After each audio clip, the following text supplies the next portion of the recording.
Attention, stations on the network. Our broadcast will begin in 5 minutes from my mark. In 5, 4, 3, 2, 1, mark. That was your 5-minute time check, stations.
Attention, stations on the network. Our broadcast will begin in 2 minutes from my mark. In 5, 4, 3, 2, 1, mark. That was your 2-minute time check, stations.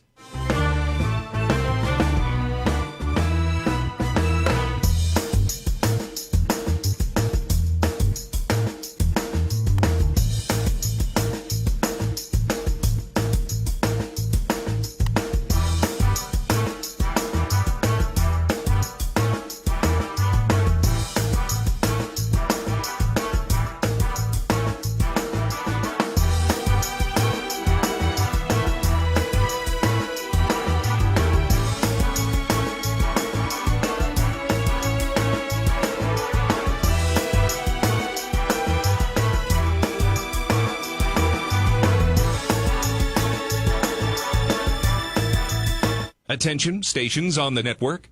Our broadcast will begin in 1 minute from my mark. In 5, 4, 3, 2, 1, mark. That was your 1-minute time check, stations.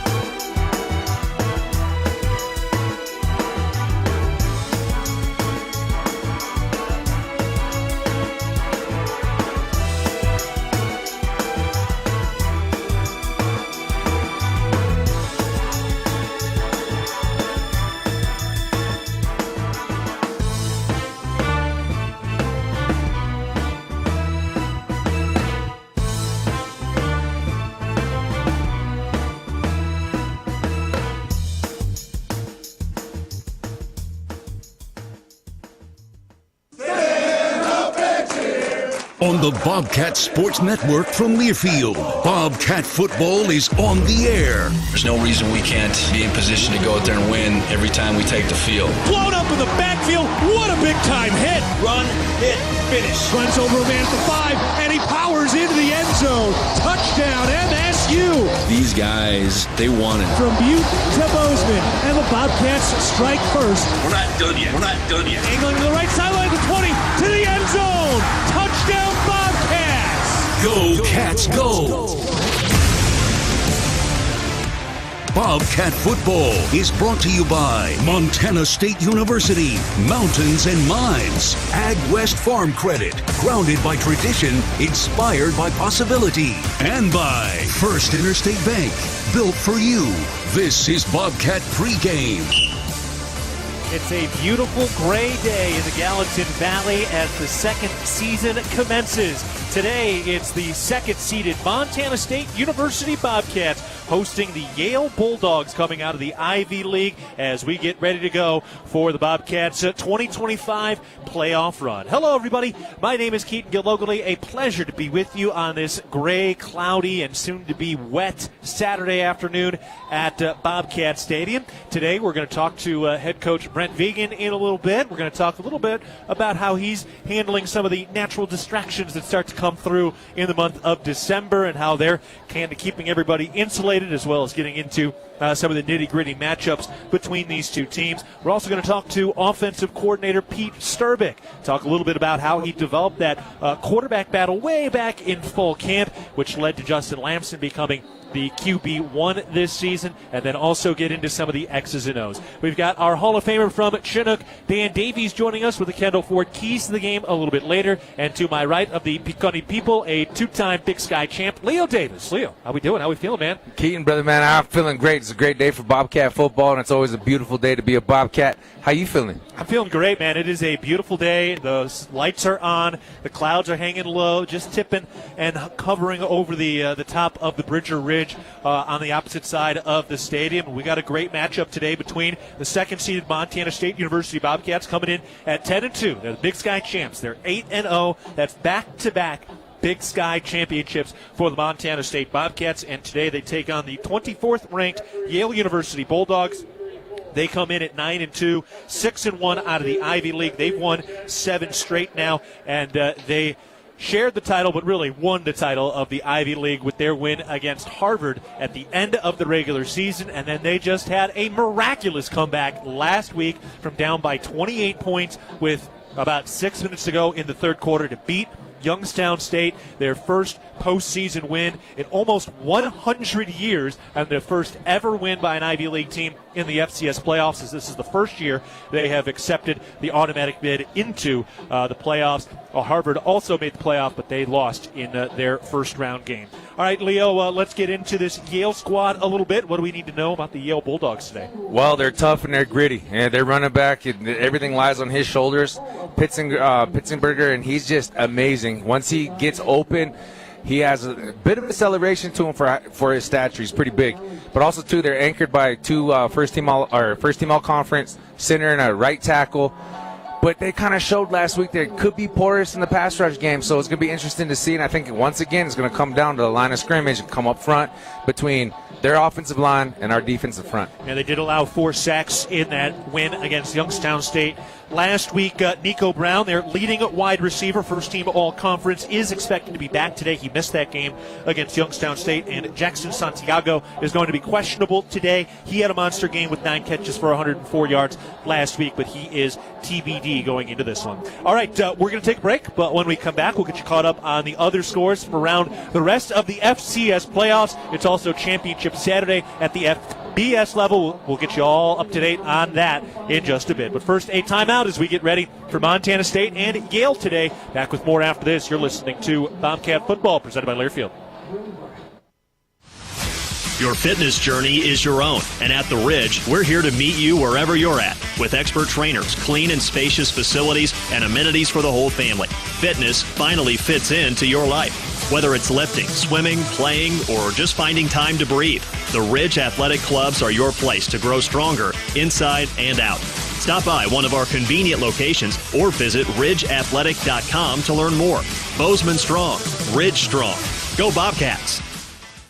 Bobcat fans, support both your favorite team and Montana State students. When you shop at MSU bookstores, you help lower the price of course materials for Montana State students. MSU Bookstore is owned by MSU students and faculty and serves as the only not-for-profit campus bookstore in Montana. Shop online at msubookstore.org, at Bobcat Stadium on game days, or on campus in the Strand Union Building. Remember, Bobcat fans, when you shop at MSU Bookstore, all proceeds from your purchase go directly to lowering the cost of course materials for Montana State students.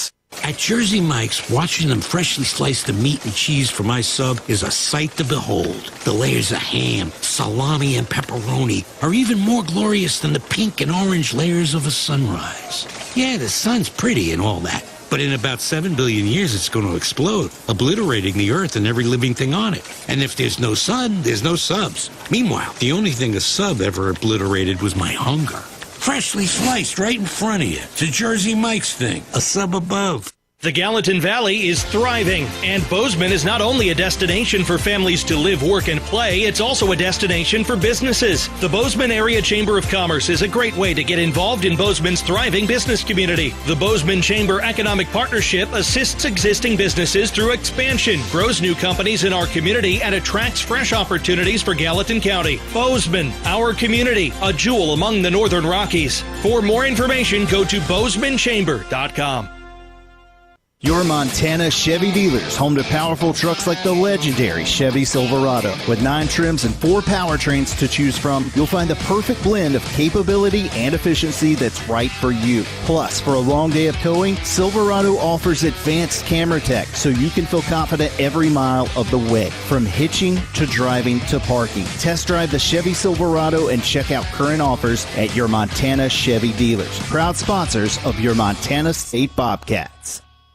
From our 1946 roots providing lumber for Yellowstone National Park to our current headquarters in Bozeman, we at Simpkins Lumber believe in building the Gallatin Valley's future while continuing to honor its past. Contractors large and small benefit from our decades of experience and our extensive network of suppliers. We can source the materials you need no matter the project. For all your building needs, go to where long-standing traditions have met with quality building products for over 75 years. Simpkins Lumber, a Montana tradition among builders since 1946. The Bobcat Stadium getting ready to go for Montana State and Yale in the second round of the FCS Playoffs. Keaton Gillogly alongside Leo Davis, and we remind you that our radio broadcast about the playoffs is presented by First Security Bank. All right, let's take a look at some of the scores from around the country as we get into the second round of this FCS playoff run. Let's start with Villanova at Lehigh. Lehigh, of course, going undefeated out of the Patriot League. Villanova was second place in the CAA. They dominated Harvard last week. Villanova and Lehigh are scoreless at halftime. One of the interesting scores right now, South Dakota at the Southern Conference champs Mercer. South Dakota dominating. They're up 21-0 with 6 minutes to go in the second quarter there. Illinois State, they were tied for third place in the Missouri Valley. They beat a Southland team, Southeastern Louisiana, last week. So Illinois State is at NDSU. And the number 1 seed, NDSU, leading 7-0 early in the first quarter. So NDSU with an early score. Another game that everybody should have circled, you got North Dakota, the Fighting Hawks. They were tied for third in the Missouri Valley. They are at Tarleton State, which was tied for first in the UAC this year. They went 7-1 in conference play. So that'll be interesting. The top UAC versus a third place Missouri Valley team, and right now that game is scoreless a couple minutes into the first quarter. Coming up later today, one game everybody's going to keep an eye on, South Dakota State at Montana. Chase Mason has returned. That's going to be an interesting one over in Missoula today. Oh, it definitely is. I think that's going to be one of the key games other than the one that we have in front of us here, but it's one of those situations where it's like, it's going to be interesting. It's going to be more than interesting because their defense is solid. Yeah, and it's funny. It's one of those ones people might ask you who you're going to root for in that game, but the best thing is you don't have to root. You don't have to root. No. You just get to sit back, see what happens, and get to focus on this game, and that's what beauty of the playoffs is. I'm bound by gold and bloodline ties. So, my grandfather played at USD, so I don't like the bunny rabbits much either. Yeah, that's a tough one for you. All right, Abilene Christian and Stephen F. Austin kick at noon. The Bobcats or the Bulldogs would get the winner of that game. So if the Cats win today, they would host either Abilene Christian or Stephen F. Austin. Stephen F. Austin was number 1 in the Southland Conference this year. They went 8-0, while Abilene Christian won the UAC. They beat Tarleton State. They were the only team to beat Tarleton State this year. So 2 purple teams out of Texas await the winner of this one. And that's the beauty of the playoffs. And we're down to the best of the best. And if you want to win, it's win or die type of season. So football for today in the FCS is going to be just not only beautiful to watch, but critical on what lies ahead in the bracket rankings. The third Big Sky team that made the postseason is UC Davis. They are hosting the champions of the CAA. The 9-seeded Rhode Island squad is out at UC Davis. The winner of that one will take on either North Dakota State or Illinois State. So that's what's going on over there. And on championship Saturday right now, number 4 Texas Tech leading number 11 BYU 10-7. That one midway through the second quarter. We'll keep you up to date on all of that stuff as well. All right, we are going to take a break. When we come back, we're sitting down with Dan Davies for the Kendall Ford Keys to the game. Then we're talking with offensive coordinator Pete Sturbick before head coach Brent Viken joins us and gets us ready to go for the start of the playoff run. It's Montana State and Yale. First time ever the Bobcats have played any team out of the Ivy League, and it comes on this gray Saturday afternoon in Bozeman. Back after this, you're listening to Bobcat Football presented by Learfield. At Northwestern Energy, we're committed to helping all of our service areas thrive. Because these communities are more than just spots on a map, they're our homes too. From hosting charity events and funding local scholarships to leading economic development projects, we'll continue to donate our time and resources to help deliver a bright future for everyone. For more information, visit northwesternenergy.com/inyourcommunity. Bobcat fans, support both your favorite team and Montana State students. When you shop at MSU bookstores, you help lower the price of course materials for Montana State students. MSU Bookstore is owned by MSU students and faculty and serves as the only not-for-profit campus bookstore in Montana. Shop online at msubookstore.org, at Bobcat Stadium on game days, or on campus in the Strand Union Building. Remember, Bobcat fans, when you shop at MSU, the cost of course materials for Montana State students. Your Montana Chevy dealers, home to powerful trucks like the legendary Chevy Silverado. With 9 trims and 4 powertrains to choose from, you'll find the perfect blend of capability and efficiency that's right for you. Plus, for a long day of towing, Silverado offers advanced camera tech so you can feel confident every mile of the way. From hitching to driving to parking. Test drive the Chevy Silverado and check out current offers at your Montana Chevy dealers. Proud sponsors of your Montana State Bobcats. The Gallatin Valley is thriving, and Bozeman is not only a destination for families to live, work, and play, it's also a destination for businesses. The Bozeman Area Chamber of Commerce is a great way to get involved in Bozeman's thriving business community. The Bozeman Chamber Economic Partnership assists existing businesses through expansion, grows new companies in our community, and attracts fresh opportunities for Gallatin County. Bozeman, our community, a jewel among the Northern Rockies. For more information, go to bozemanchamber.com. Being healthy means something different to everyone. For some, it's pushing limits. For others, it's just showing up. At the Ridge Athletic Clubs, we're here to support all of it with world-class equipment, group fitness, childcare, aquatics, and space to recover and recharge. This is your place to be. Strong, happy, connected, and confident. Visit ridgeathletic.com or stop by our 2 convenient locations for a tour today. The Ridge, proudly Bozeman strong for over 20 years. Go Bobcats! From our 1946 roots providing lumber for Yellowstone National Park to our current headquarters in Bozeman, we at Simpkins Lumber believe in building the Gallatin Valley's future while continuing to honor its past. Contractors large and small benefit from our decades of experience and our extensive network of suppliers. We can source the materials you need no matter the project. For all your building needs, go to where long-standing traditions have met with quality building products for over 75 years. Simpkins Lumber, a Montana tradition among builders since 1946.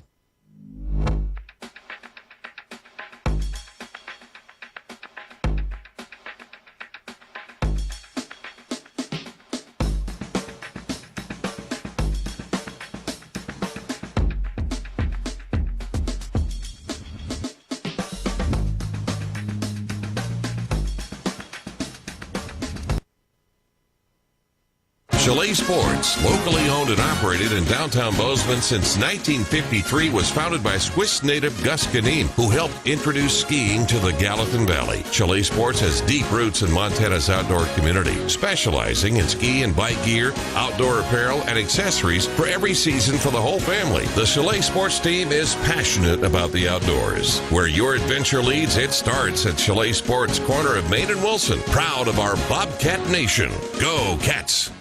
At Jersey Mike's, watching them freshly slice the meat and cheese for my sub is a sight to behold. The layers of ham, salami, and pepperoni are even more glorious than the pink and orange layers of a sunrise. Yeah, the sun's pretty and all that, but in about 7 billion years it's going to explode, obliterating the earth and every living thing on it. And if there's no sun, there's no subs. Meanwhile, the only thing a sub ever obliterated was my hunger. Freshly sliced right in front of you. It's a Jersey Mike's thing. A sub above. From our 1946 roots providing lumber for Yellowstone National Park to our current headquarters in Bozeman, we at Simpkins Lumber believe in building the Gallatin Valley's future while continuing to honor its past. Contractors large and small benefit from our decades of experience and our extensive network of suppliers. We can source the materials you need no matter the project. For all your building needs, go to where long-standing traditions have met with quality building products for over 75 years. Simpkins Lumber, a Montana tradition among builders since 1946. The Gallatin Valley is thriving, and Bozeman is not only a destination for families to live, work, and play, it's also a destination for businesses. The Bozeman Area Chamber of Commerce is a great way to get involved in Bozeman's thriving business community. The Bozeman Chamber Economic Partnership assists existing businesses through expansion, grows new companies in our community, and attracts fresh opportunities for Gallatin County. Bozeman, our community, a jewel among the Northern Rockies. For more information, go to bozemanchamber.com. At Northwestern Energy, we're committed to helping all of our service areas thrive. Because these communities are more than just spots on a map, they're our homes too. From hosting charity events and funding local scholarships to leading economic development projects, we'll continue to donate our time and resources to help deliver a bright future for everyone. For more information, visit northwesternenergy.com/inyourcommunity. At Montana State University, students shape signature experiences that take them across the state and into local communities. MSU is dedicated to its land-grant mission, integrating transformational learning, discovery, and service that improves lives. You'll find our students teaching across Montana, conducting research in the heart of Yellowstone National Park, or even creating small shelter prototypes to address homelessness. Montana State University. Think outside.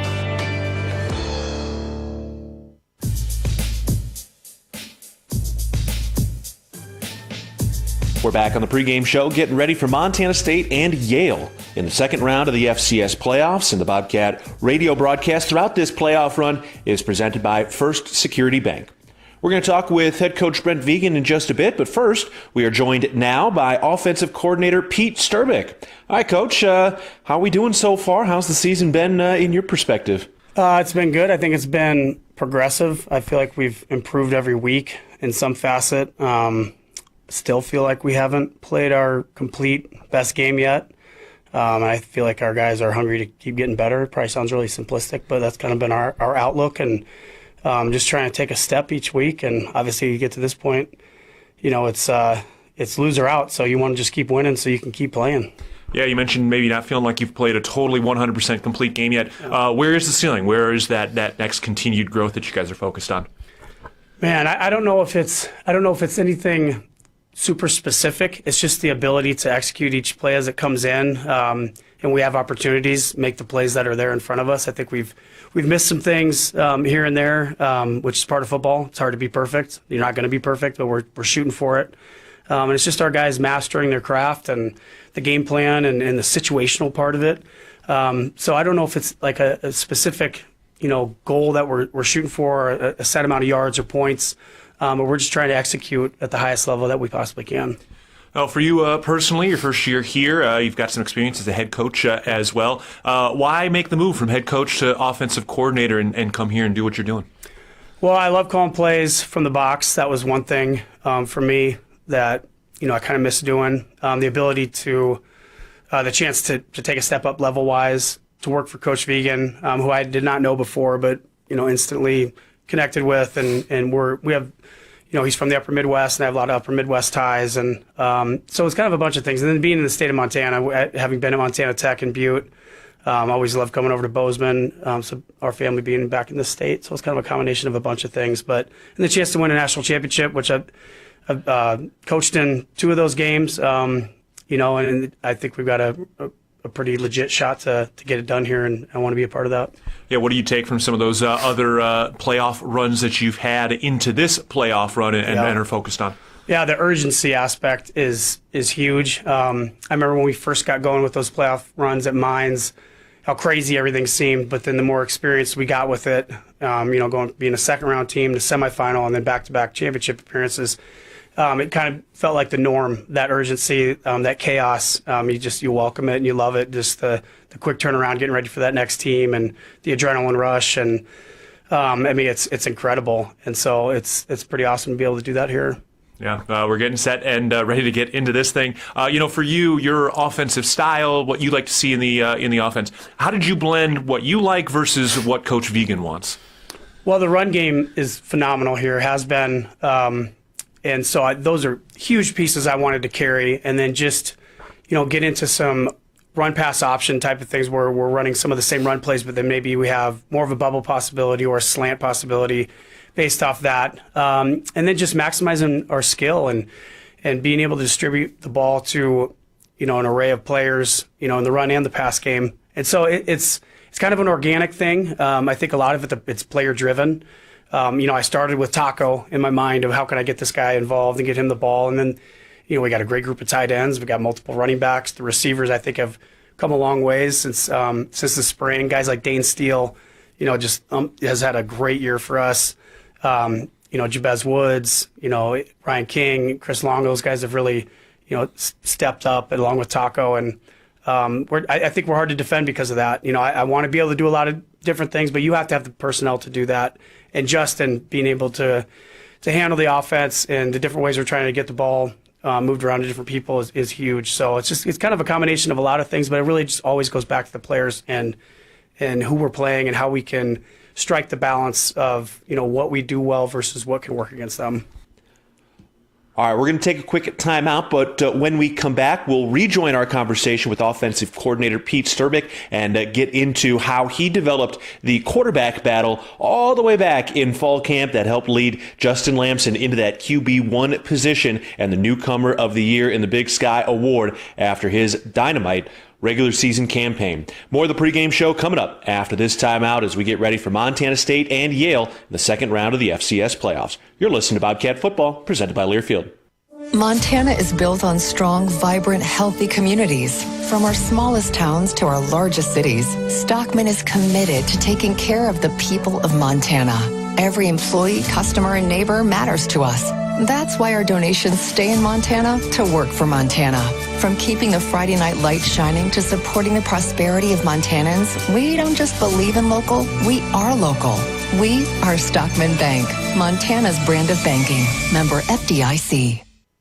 Did you know that Tire-Rama offers more than just tire services? Our expert technicians take care of other vehicle needs like belts and hoses, brakes, check engine diagnostics, oil changes, wheel alignments, and more. It's all about our dedication to keep our customers' vehicles running smoothly so they can travel with peace of mind. When it comes to your vehicle needs, Tire-Rama's got you covered. Find your neighborhood Tire-Rama and see a list of services at TireRama.com. Tire-Rama, more than just a tire store. Universal Athletic has been a proud supporter of Bobcat Athletics for over 50 years. Check out their great selection of Bobcat apparel and accessories for all your game day needs. Shop in store at their North 7th Avenue location or online at shop.msubobcats.com for everything you need to cheer on your Bobcats. Universal Athletic, a proud supporter of Bobcat Athletics for over 50 years. Go Cats! At Manhattan Plumbing and Heating, we are committed to being your trusted source for all your plumbing, heating, and cooling needs in Gallatin County. Proudly locally owned and operated, our skilled team has been providing exceptional service and expertise for over 2 decades. Whether service or new construction, we provide quality solutions for your home or business. If you need urgent plumbing repairs, efficient heating or cooling solutions, Manhattan Plumbing and Heating is here to help. Call us today at 406-284-4133 to learn why we are the area's most trusted and reliable choice. And go Cats!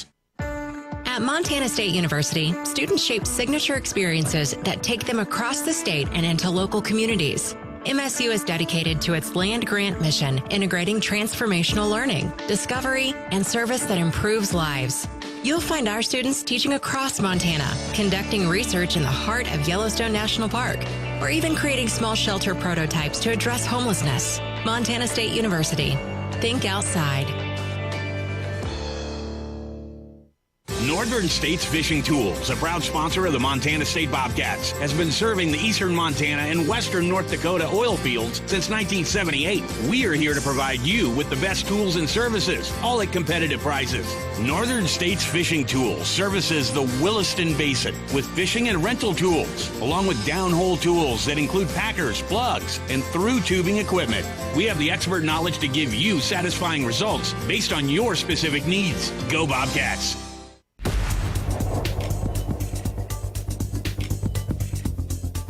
We're back on the pregame show as the Bobcats begin their 2025 playoff run. Our radio broadcast throughout the playoffs is presented by First Security Bank. Getting ready to go for the Bobcats and the Bulldogs. It's Montana State and Yale in the second round of the FCS Playoffs. And we continue our conversation now with offensive coordinator Pete Sturbick. Coach, take me back to fall camp. You had a 3-way quarterback battle. How did you develop that quarterback battle to decide who was going to be the best fit to run this offense this year? Yeah, there was some tangible data. I mean, I tracked completions, attempts, drops and interceptions and poor decisions, mental errors, those kind of things. So we had some tangible data to go off of. But a lot of it was just, part of it, I should say, is a feel thing. Does the offense feel like it's fluidly moving? Who's leading in practice? It's hard to rank that or to chart that. So those are things you just eye test, and so it's kind of a blend of a couple things, but very analytical constantly. I mean, really just from individual drills into team. Just evaluating everything and how the guys carry themselves, how they are in the meeting room when we're getting on the board, and we're things that no one else sees. And it became pretty evident early on to me that Justin was going to be the guy. And that was easy because I felt like he was going to take big strides as we went along too, because he was just starting out in our journey together because he wasn't here practicing in the spring. So I felt pretty good, about a week and a half in that he was going to be the guy. Yeah. Where do you feel like he's just grown the most overall throughout this year? I think anticipation. I think quarterbacks knowing their play caller and vice versa is really important. Him kind of expecting what I'm going to call in certain situations just makes him more ready. And then just the reps. I mean, just accruing reps at the things that we're doing, the base things that we're teaching and that we're running in the offense. He didn't have any of that, so he's caught way up on that. I think getting to know his players better, and then knowing that we trust him, that I trust him, and that he can play within the call really well. But I also do want him to take over when it's time and use his legs and those kind of things. And I think there's more out there for him. I think he can get a lot better, but I think he's done a great job too. So I'm really, really happy with him. For Adam Jones, came in as the preseason Offensive Player of the Year. And, he hasn't put up like eye-popping rushing numbers in particular, but we know he's had a very good year. Tell us a little bit more about his impact beyond the statistics this season. He's such a steady presence. I mean, he's a great leader, captain, all those kind of things. He's humble. He knows he's got great teammates around him. He's fine with sharing the ball. Of course, he wants the ball. He wants his time on the field. And but I mean, for a guy that did have some hype coming in, and he's a great player. But the production is balanced on our team. I mean, it's spread out, and I mean, it's just I can't say enough about him, the way he carries himself and the type of teammate that he is. And he's a warrior when his number's called, when it's time for him to get the football. we're going to get the best out of him because he's a big-time player. That offensive line as well took a little time to mesh just with some injuries and getting everything kind of dialed. What are you seeing out of this offensive line group now? Yeah, we had to shuffle the deck early on before our first game and move JT to center, and Burke was going to be our center. Now he's been guard since he came back, and it did take us a little bit. I don't think it's easy starting out with a team like Oregon, and then South Dakota State's D-line's really good. And so I think that was part of it, but moving Titan from tackle to guard, those kind of things, just sometimes things take a little bit of time, and you got to go play games. You can't just practice. And so I think Coach Smith has done a great job with that group. It's constant. It's one of those. I think they're kind of a microcosm of our offense in that they keep getting better, just like our offense does, and that makes sense. So as those 5 guys go, our offense is going to go. Coach Vigen named the Big Sky Coach of the Year, and it's an award that's so much more than just him. It's really a part of you guys and the entire staff as well. Tell me a little bit about just this coaching staff as a whole. What has you guys meshed and rolling well together? Well, I think we care about each other as a staff. I think there's a lot of respect. One of the things I noticed when I got here is just how we practice. We don't put up with things that hold us back. Our guys getting into it in practice, and Coach Vigen puts a stop to that. And, it's competitive. We want a heated environment, but we want guys doing things the right way. And I appreciate the way our defensive coaches carry themselves, because I've been at other places where that's not the case. And Coach Howe's done a great job, and really that whole defensive staff has been phenomenal. But, yeah, it's a continuous process, because on offense we had a lot of turnover and some new guys, and Sam Mix was back, but he moved positions, and so Jordan Walsh was the only guy that was at the same spot. So I think those things have just evolved, and it's been great. Winning helps, obviously, but we got a group of professionals that respect each other and care about each other. I think we genuinely want to do well for each other, just like the players do. Like, I want to do well on offense, so Coach Howe can call the game how he wants on defense, and I think he feels the same. All right, well, let's get into this matchup. Second round of the FCS playoffs. Yale coming to town in their first bid into the FCS playoffs. Tell us a little bit about this Yale defense, what you guys have to do to be successful against the Bulldogs. Yeah, we got to be accountable with our eyes. They'll come up and bring 7 or 8 on first down at times. They do some different things. Then they'll play real base. They got some really good players. Kamara, number 4, is a safety for them. Nickel safety. Yeah. He's about as good of a player as we've seen just about, FCS level the whole year. He's really good. Phoenix Grant's an inside backer, number 8 for them, that can play sideline to sideline. He's got good length. They got an active defensive front. Their D coordinator does a good job of changing the picture, with their line movement. They mix up some of their coverages. I think there's some things for us to take advantage of, but we've definitely got to be on point. It's not a roll it out and just go play. These guys do a good job, and they make you have to be really aware of the things that they're doing. And obviously they're riding high after last week, and they should be. That was a great comeback by them, and we got to make sure that doesn't happen here. All right, well, it's going to be a good one. Coach, appreciate the time and the insight today. Anytime. Thank you.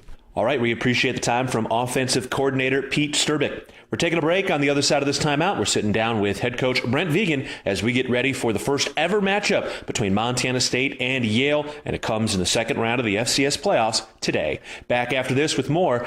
You're listening to Bobcat Football, presented by Learfield.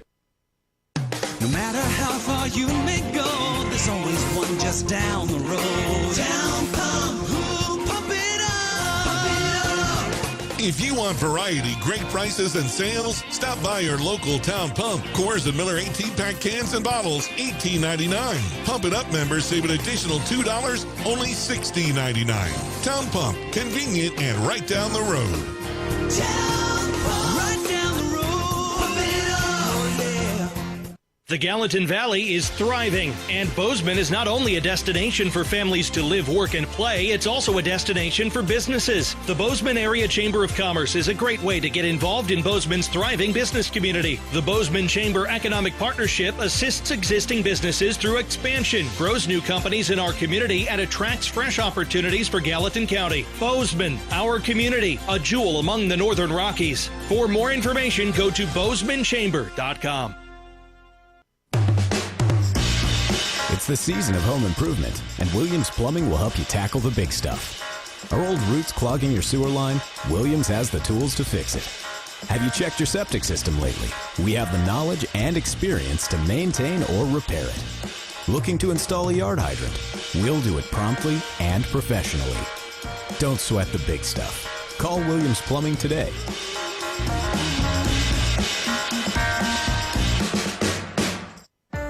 At Montana State University, students shape signature experiences that take them across the state and into local communities. MSU is dedicated to its land-grant mission, integrating transformational learning, discovery, and service that improves lives. You'll find our students teaching across Montana, conducting research in the heart of Yellowstone National Park, or even creating small shelter prototypes to address homelessness. Montana State University. Think outside.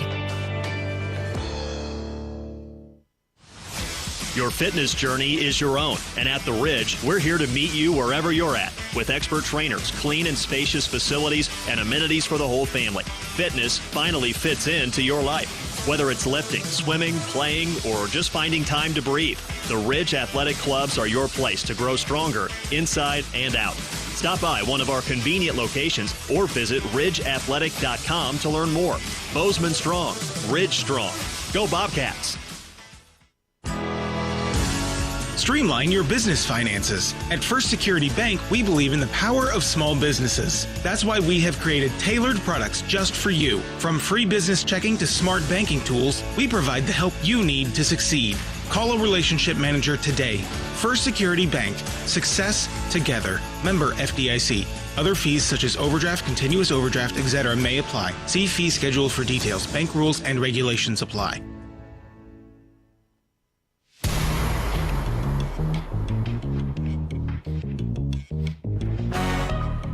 We are ready to go. It's the playoffs. The second round of the 2025 FCS Playoffs has Montana State hosting Yale for the first time ever between the Bobcats and the Bulldogs. Keaton Gillogly alongside our sideline analyst Dan Davies. And Dan, here we go. We're into December and it's playoff time. Always special when we get into the tournament time of the year. Well, the nice thing for Montana State, this is something that they've done for several years now, and all the way back when Coach Schultz was here, and certainly throughout Brent Vigen's career here at Montana State. It's a different vibe when you're playing in December, especially at home, and it's a situation where the Bobcat fans have really supported these playoff games, and it's a real home field advantage. Yeah, no doubt. Something we definitely don't want to take for granted after looking at a lot of the attendance numbers from that Thanksgiving week in the first round last week. All right, going to be a good matchup. The champions of the Big Sky, champions of the Ivy League. What are some of our Kendall Ford keys to the game in this battle between champs today? Well, obviously, Yale has a great running back in Pittenberger. He's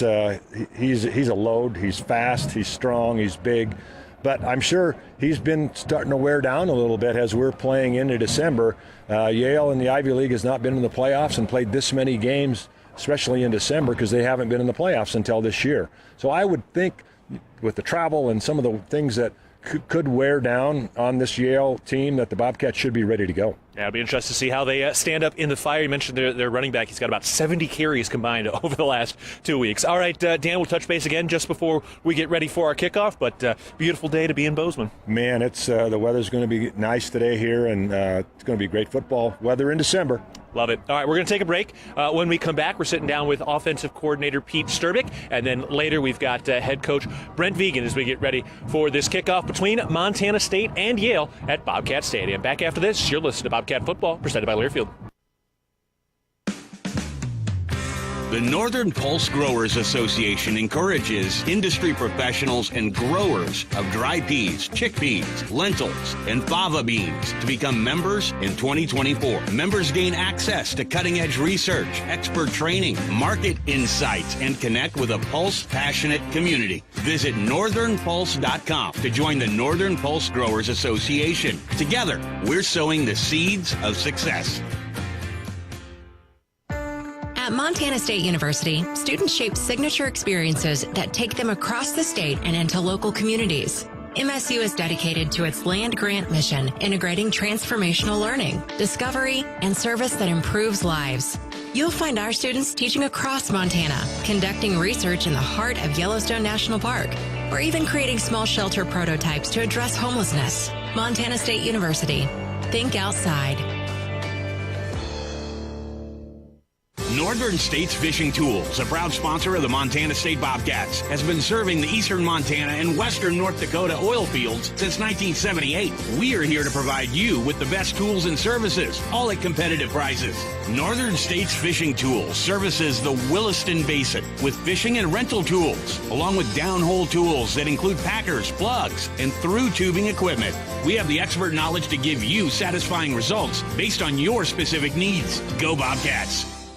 Universal Athletic has been a proud supporter of Bobcat Athletics for over 50 years. Check out their great selection of Bobcat apparel and accessories for all your game day needs. Shop in store at their North 7th Avenue location or online at shop.msubobcats.com for everything you need to cheer on your Bobcats. Universal Athletic, a proud supporter of Bobcat Athletics for over 50 years. Go Cats! Rocky Mountain Credit Union has supported Montana State Athletics for over 40 years and provides a local credit union for past, present, and future Bobcats. You can have it all with RMCU. Low rates, mobile banking, a place to start saving, or work on building your credit. Visit your local branch or online at rmcu.net to become a member today. That's rmcu.net. Go Bobcats! Did you know that Tire-Rama offers more than just tire services? Our expert technicians take care of other vehicle needs like belts and hoses, brakes, check engine diagnostics, oil changes, wheel alignments, and more. It's all about our dedication to keep our customers' vehicles running smoothly so they can travel with peace of mind. When it comes to your vehicle needs, Tire-Rama's got you covered. Find your neighborhood Tire-Rama and see a list of services at Tire-Rama.com. Tire-Rama, more than just a tire store.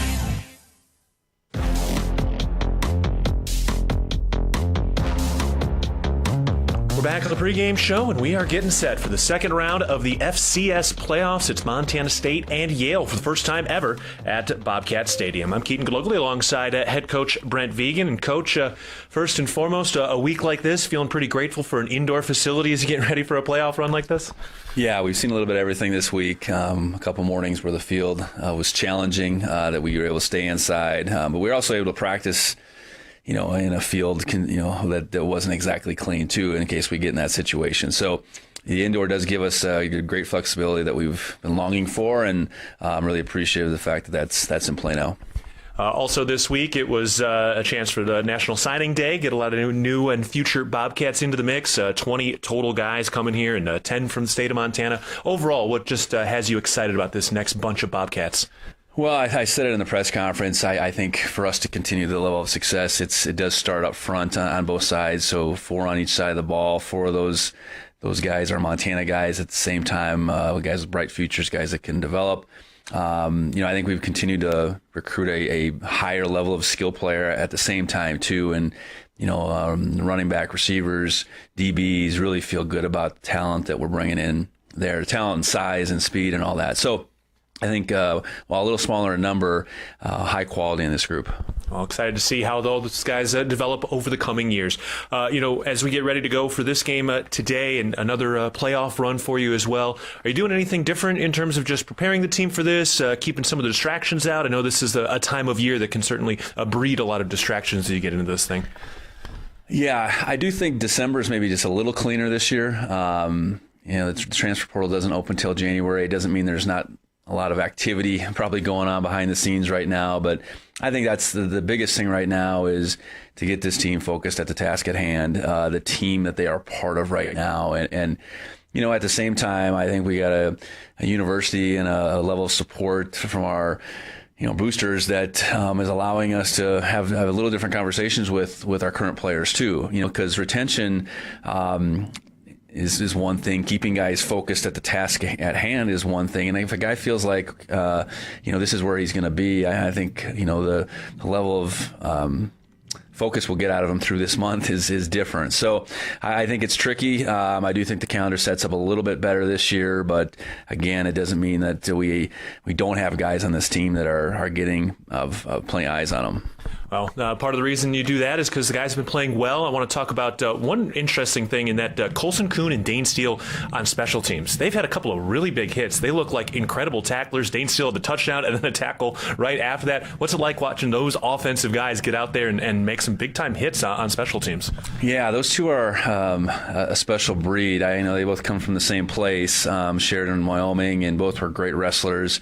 But yeah, I think we have guys that really value special teams, and those two, just are guys that want to be on the football field. And I think Coach Monaco's done a good job of challenging those players and creating competition, for those roles. And for the most part, we went out there and really produced on the special team side, on the coverage side, and you got to have hungry guys that really appreciate those opportunities. And in Colson and Dane, while both offensive players, they've brought many people down to the ground in their time as wrestlers. So, unfortunately, we have both those guys on the team. Yeah, fun watching what those guys are doing. All right, let's get into the task at hand. Let's get into this Yale Bulldogs squad. Let's start in the trenches. How do they stack up in that side of the ball?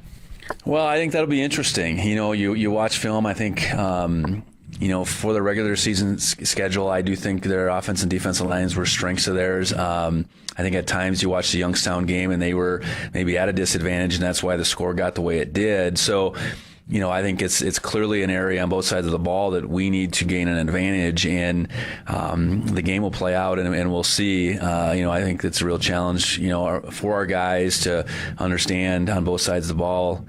Our success depends greatly on their ability to go out and play. So I know they're taking that challenge to heart, and our expectations that we gain an edge on both sides. On the defensive side, they were the number one scoring defense in the Ivy League this year. Where do they excel on that side of the ball?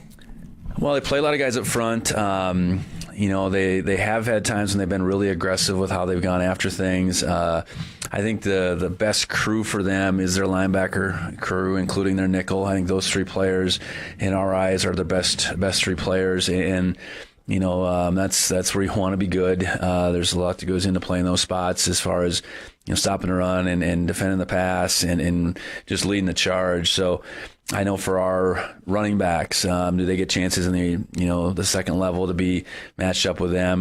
We got to win some of those, knowing that we're going to lose some of those too. And for our linemen to get up to the second level, I think we've been pretty good at that. In particular through the conference play, and that needs to continue today. On the offensive side for them, Josh Pitzenberger, the running back, carries a heavy load for them, and he is extremely talented. What do you guys have to do to be successful against him? Well, it's show up with the right intentions for sure, and then the right technique. He's a big back, and he's long, and he's heavy, and to get him down, you can't. He can't be too high for sure. You better come in with the right level of force, and ideally it's multiple guys getting to the ball, because he's one that in some ways seems to get better as the games go along, and he gets more opportunities. And ideally that's something we can limit and make them one-dimensional at some point, whether that's the down and distance or the score, because he is he's a guy that is very impressive for sure. And finally, Dante Reno, their quarterback, the coach's son, in a sophomore and first year as a starting quarterback at Yale. What's he doing to orchestrate this offense? Well, he's a good passer. He doesn't look to run a whole lot. I think he's got some ability to extend plays, but I think his success is about decision making. I think a trait that you expect a coach's son to have, and he's got some really good guys to throw it to. I think their receiving core has some bona fide guys in it. I know they're going to be down one, it would seem, and I think it's Santiago, number 18, but they get 23 back, who probably is their best guy. So again, same thing every week. We got to put pressure on him. We got to make him feel like the weight of the world's on his shoulders, and see how that game goes at that point. All right, we're looking forward to it. Going to be a great matchup today. Coach, appreciate the time and the insight. Yeah, excited. Go Cats. All right, we'll take a break. When we come back, we're ready to go between Montana State and Yale. For head coach Brent Fegan, I'm Keaton Gillogly. This is Bobcat Football, presented by Learfield. Montana is built on strong, vibrant, healthy communities. From our smallest towns to our largest cities, Stockman is committed to taking care of the people of Montana. Every employee, customer, and neighbor matters to us. That's why our donations stay in Montana to work for Montana. From keeping the Friday night lights shining to supporting the prosperity of Montanans, we don't just believe in local, we are local. We are Stockman Bank, Montana's brand of banking. Member FDIC. Looking to build something solid and long-lasting? Look no further than Fortify Building Solutions in Belgrade. Whether you need metal roofing, siding, buildings, or pole barns, we've got you covered. And whether you are a seasoned contractor or first-time DIYer, you can count on our personalized service and support from beginning to end. Visit us in Billings or Belgrade or at FortifyBuildingSolutions.com and start building today. That's FortifyBuildingSolutions.com. Proud supporter of the Bobcats. Northern States Fishing Tools, a proud sponsor of the Montana State Bobcats, has been serving the eastern Montana and western North Dakota oil fields since 1978. We are here to provide you with the best tools and services, all at competitive prices. Northern States Fishing Tools services the Williston Basin with fishing and rental tools, along with downhole tools that include packers, plugs, and through tubing equipment. We have the expert knowledge to give you satisfying results based on your specific needs. Go Bobcats!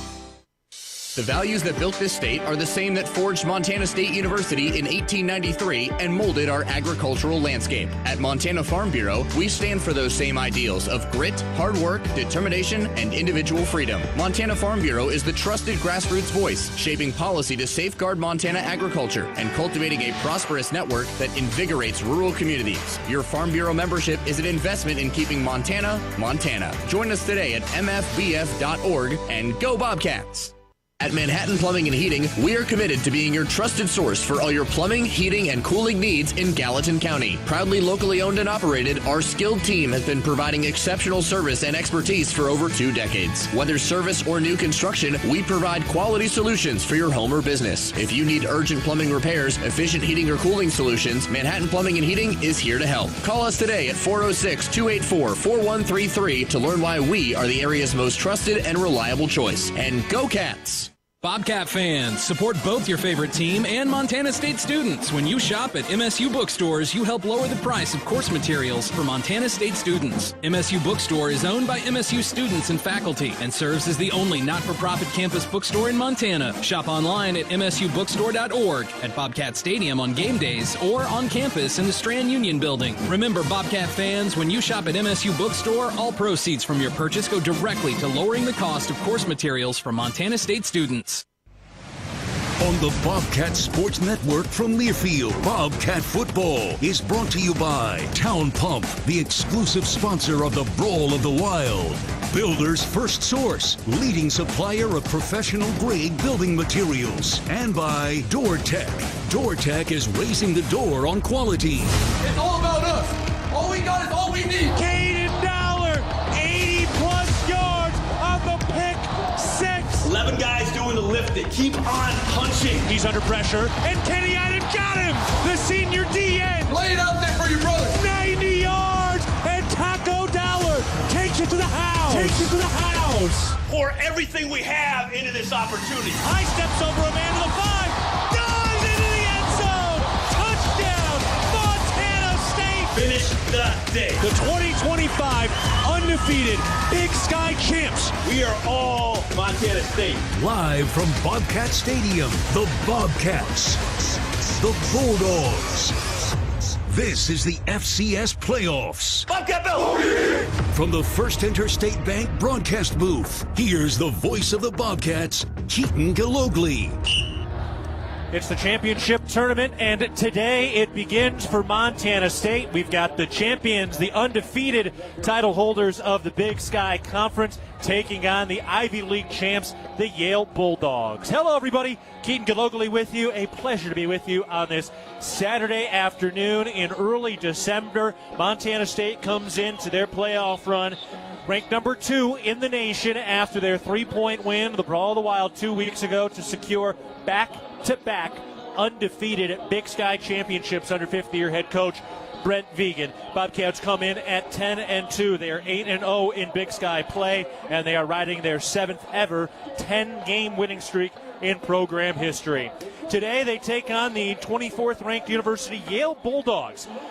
Yale University Bulldogs at 9-2, 6-1 in the Ivy League. They've won 7 straight, their longest winning streak since 2007. And after the Student Athlete Advisory Committee wrote the petition 2 years ago to plead to the Ivy League presidents to allow the Ivy League schools to accept their automatic bid into the FCS playoffs, finally eligible for that this year for the first time. They were a 2-bid league. Harvard and Yale battled in what they deem the game, which has been played for about 150 years at this point, and it was Yale that came out on top to earn the Ivy League championship. Harvard lost in the first round last week. Yale had a 28-point third quarter comeback for the first ever Ivy League win in the playoffs, and now their reward is coming up here to the Gallatin Valley to take on the Montana State Bobcats, who are looking to get that one last monkey off their back. Coach Vegan has accomplished so much as the head coach at Montana State. He is 57-12.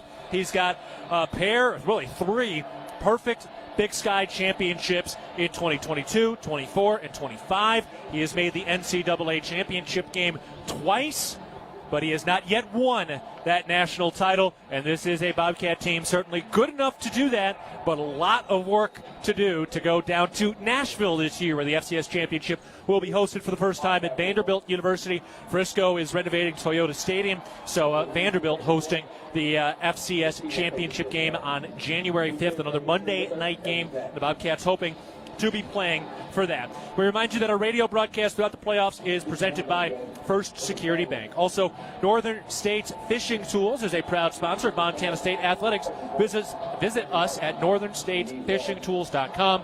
To learn more, go Cats. A couple of injury updates for Montana State. No Ryland Schlepp today. He is out with an injury. Hunter Parsons is good to go. He got a little banged up in that game in the Brawl of the Wild. And J.J. Dolan out for the year. He was injured in the Montana game, so he is done for the season with an injury and will not be able to play, unfortunately, for the rest of the year, but certainly a great year to build on for J.J. Dolan in the future. All right, they're playing the highlight video right now up on the big 4K video board to our left. The lights are on, the clouds are low, the mountains are snowy, the pyrotechnics are going off, and the Spirit of the West marching band is lined up on either hash mark. Before we get our run out, let's pause 10 seconds for our network station identification. This is Montana State football.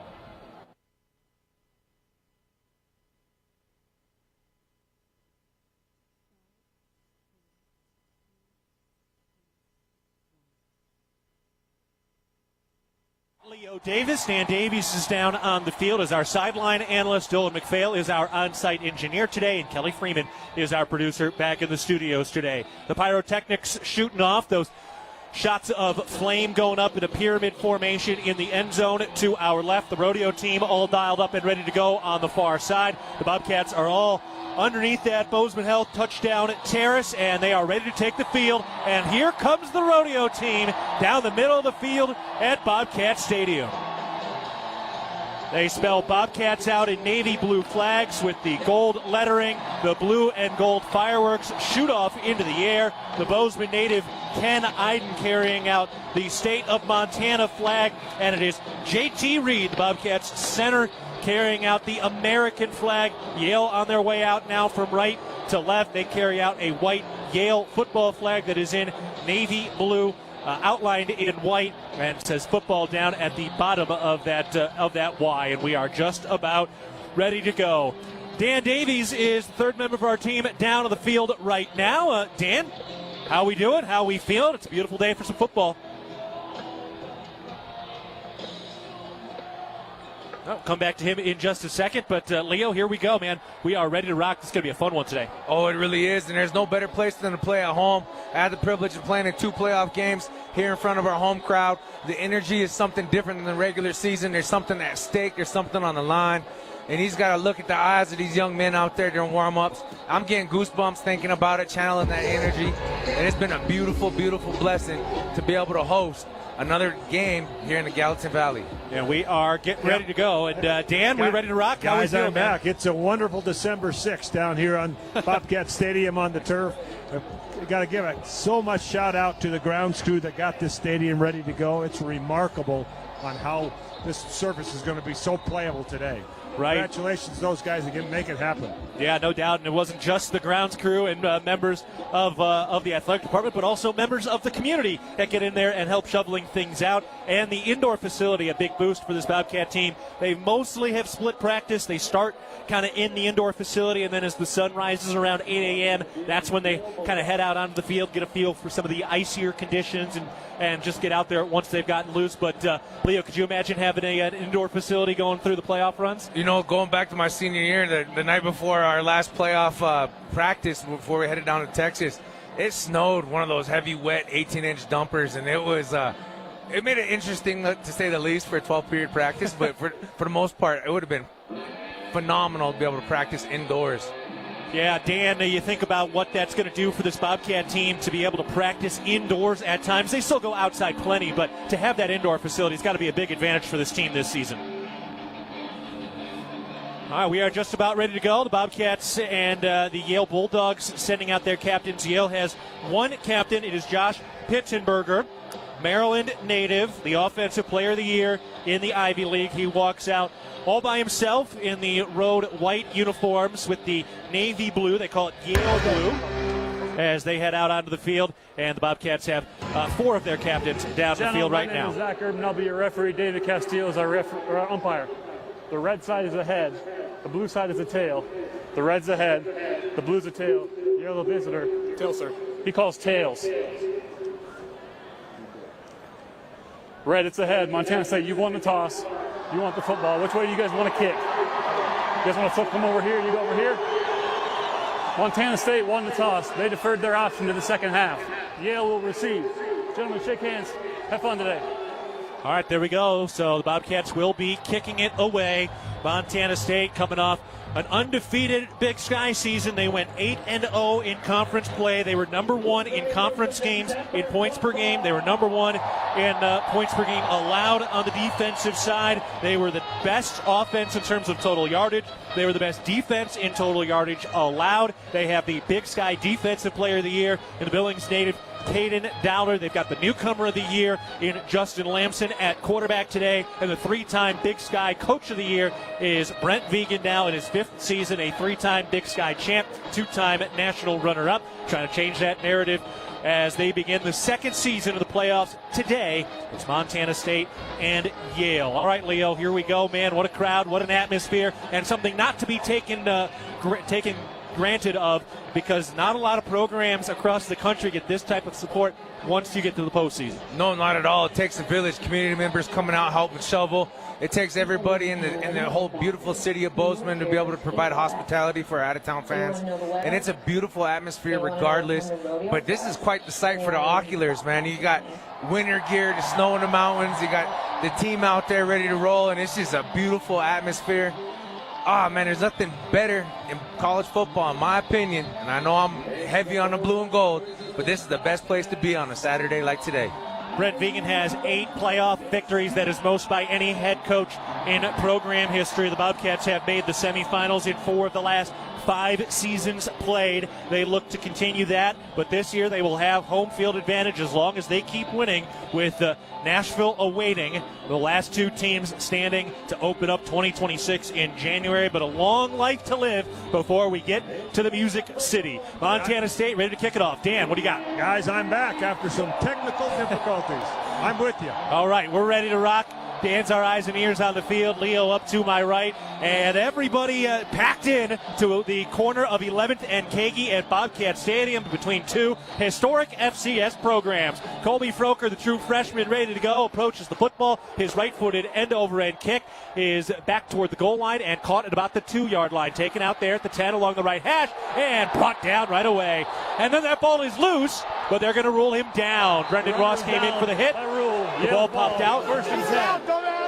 but the runner was down. The Bobcats able to cover that kickoff well, and now Yale will head out onto the field for the first time under the tutelage of head coach Tony Reno in his 13th year here at Yale, the reigning coaching staff of the year in the Ivy League. And his son, sophomore Dante Reno, who transferred from South Carolina out of the SEC, his first year as the starter here at Yale, sets things up along with Josh Pitzenberger, one of the most prolific running backs in Yale history. They're ready to go, driving from right to left. Here's the snap, turns right, hands it off, and Pitzenberger caught in the middle of the line. It was Keaton, the Big Sky Defensive Player of the Year, coming in and wrapping him up. Now he quickly heads off the field here quickly as Coulter Petrie heads on the field.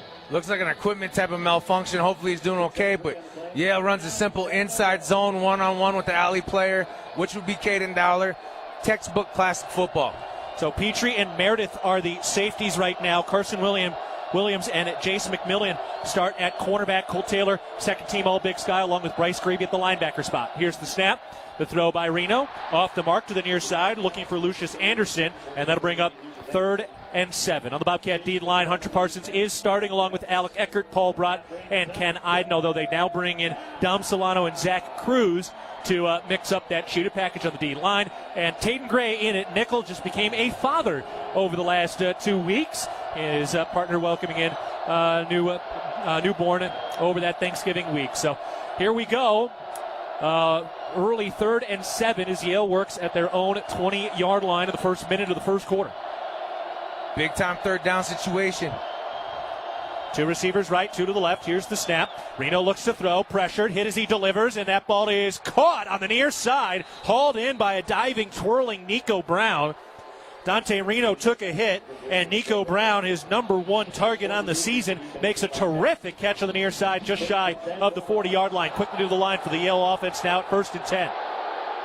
Coach Vegan talking about maybe getting that thing looked at, talking to one of the officials, and there's the snap. They hand it off, and Pitzenberger is bottled up shy of the goal line. So Vegan didn't look like he wanted to try to call the timeout and review that thing, and he didn't get it in. No, he's over there still arguing, pleading his case. You know, it's one of those things, it's questionable, but it was a great catch. And Dante Reno, man, he stepped up there and just took a hit. This Yale team is tough, but our Bobcat defensive line and defensive front is a lot tougher. 2nd and 10 from their own 39 for the Yale Bulldogs. Nico Brown in motion from left to right.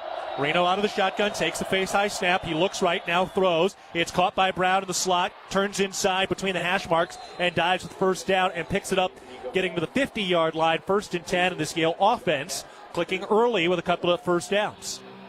They're kind of picking up where the last Brawl the Wild game finished off. They're working that sideline, but more towards the field, not really working the true sideline there. They're trying to figure out where they can fit in, along with their zone game on the run. As far as the run game goes, to be able to beat the zone, you have to be able to play gap sound defense. Snap, they hand it off. Pitzenberger up the middle. He is upended. Coulter Petrie coming in and sticking his hat into the mix after a 4-yard gain. And this is a tough guy to bring down. Josh Pitzenberger, a senior, 6 foot 220. He's rushed the ball 287 times in 11 games entering play today, and is just shy of 1,500 yards on the season. He's averaging 5 yards per carry. Yeah, he's a powerhouse, and he's one of 8 brothers. He's got to be tough. 2 receivers right, 1 to the left, tight end tight to the line. The second tight end motions inside, and the right guard jumped off sides. Quentin Lewis got a little frisky. Offense, number 69. 5-yard penalty, 2nd down. He is one of the multiple 300-pounders they have on this O-line. Leo Bloom, first team all-conference at the center spot. He's 313 pounds. And their right tackle, Michael Bennett, 6'5", 310. So that's some heft at the FCS level. Yeah, they got some big boys up front. Guys with that many brothers, can't be late for lunch. No. Snap. And Pitzenberger upended. That was Carson Williams against Josh Pitzenberger. Williams giving up a lot of size, but ready to go. That is a willing tackler right there. No, it is, and that's what I love about all of our defensive backs across the back end there. They'll go in and they'll put their hat on anybody. Don't matter if you're 6'5" or 5'5". They treat you the same. Keaton Dowler has not come back into the game since he left. They just brought in an extra safety. Taki Lubilakeba just replaced Bryce Grebe on the defensive side right now. 3rd and 7 from the 47-yard line in plus territory. Snap. Reno throws near side, caught by Brown, trying to gain the edge, and he is bottled up. Bryant Meredith first on the scene. Jace McMillan helping out, brought down at the 50-yard line. That's great textbook defense. Jace McMillan does not give up edge contain. He's the last man on the sideline. He forces him back inside to his homeboy, and Meredith just cleans him up, and that's what you do. That's how you play championship defense. Do your job so somebody else can make the play. Now Taco Dollar, who is named All-Conference both as a wide receiver and punt returner, is back as a punt returner. Here's the snap. The right-footed punt is away. Dollar going over to the far side. That thing hauled in at the 10-yard line along the numbers, works along the left sideline to the 25-20, gets up to the 30-yard line, and then he is taken out of bounds. And the Bobcats will start with quality field position. 10:54 to go, first quarter. No score between Montana State and Yale. The Bobcats had the football for the first time. When we come back, you're listening to Bobcat Football, presented by Learfield. Bobcat fans, support both your favorite team and Montana State students. When you shop at MSU bookstores, you help lower the price of course materials for Montana State students. MSU Bookstore is owned by MSU students and faculty and serves as the only not-for-profit campus bookstore in Montana. Shop online at msubookstore.org, at Bobcat Stadium on game days, or on campus in the Strand Union Building. Remember, Bobcat fans, when you shop at MSU Bookstore, all proceeds from your purchase go directly to lowering the cost of course materials for Montana State students. Montana Farm Bureau. We are the farmers and ranchers who raise the juicy beef on your tailgate grill, who grow the wheat for your fresh burger bun, and who harvest the barley for the cold beer in your Bobcat koozie. We are the grassroots voice of agriculture, advocating for farmers and ranchers across our state. Farm Bureau is leading Montana toward a future with a prosperous agriculture economy and thriving rural communities. Join Montana Farm Bureau at mfbf.org and go Bobcats. Hello, tomorrow. We may not know exactly what you've got in store for us, for our routines and our normals. But here's the thing. Turns out, we've got this. We haven't seen everything, but we have seen ourselves be more ready for whatever you bring than we thought we would be. So when it comes to tomorrow, bring on the day. First Interstate, built for you. Member FDIC, Equal Housing Lender. Visit us at firstinterstate.com. How would you like to be able to listen to us while synced up to your TV in the comfort of your own home? Go to syncmygame.com to find out how. The number one offense during Big Sky play takes the field now. Justin Lamson, the newcomer of the year, leads the Bobcats out in the navy blue uniforms, the white pants, gold racing stripe. The helmets today, white helmets with the blue script cats and the gold racing stripe over the crown of the helmet. Ready to go from their own 32. Here's the snap, fake the handoff. Lamson rolling out by design, throws on the run. Chris Long makes a contested catch. He is tackled right at that first down marker, and he does pick up a first down. So Chris Long with a quick 10-yard catch, quick completion from Justin Lamson, who is coming off the game in Missoula, where he went 18 of 20 through the air. Miraculous performance.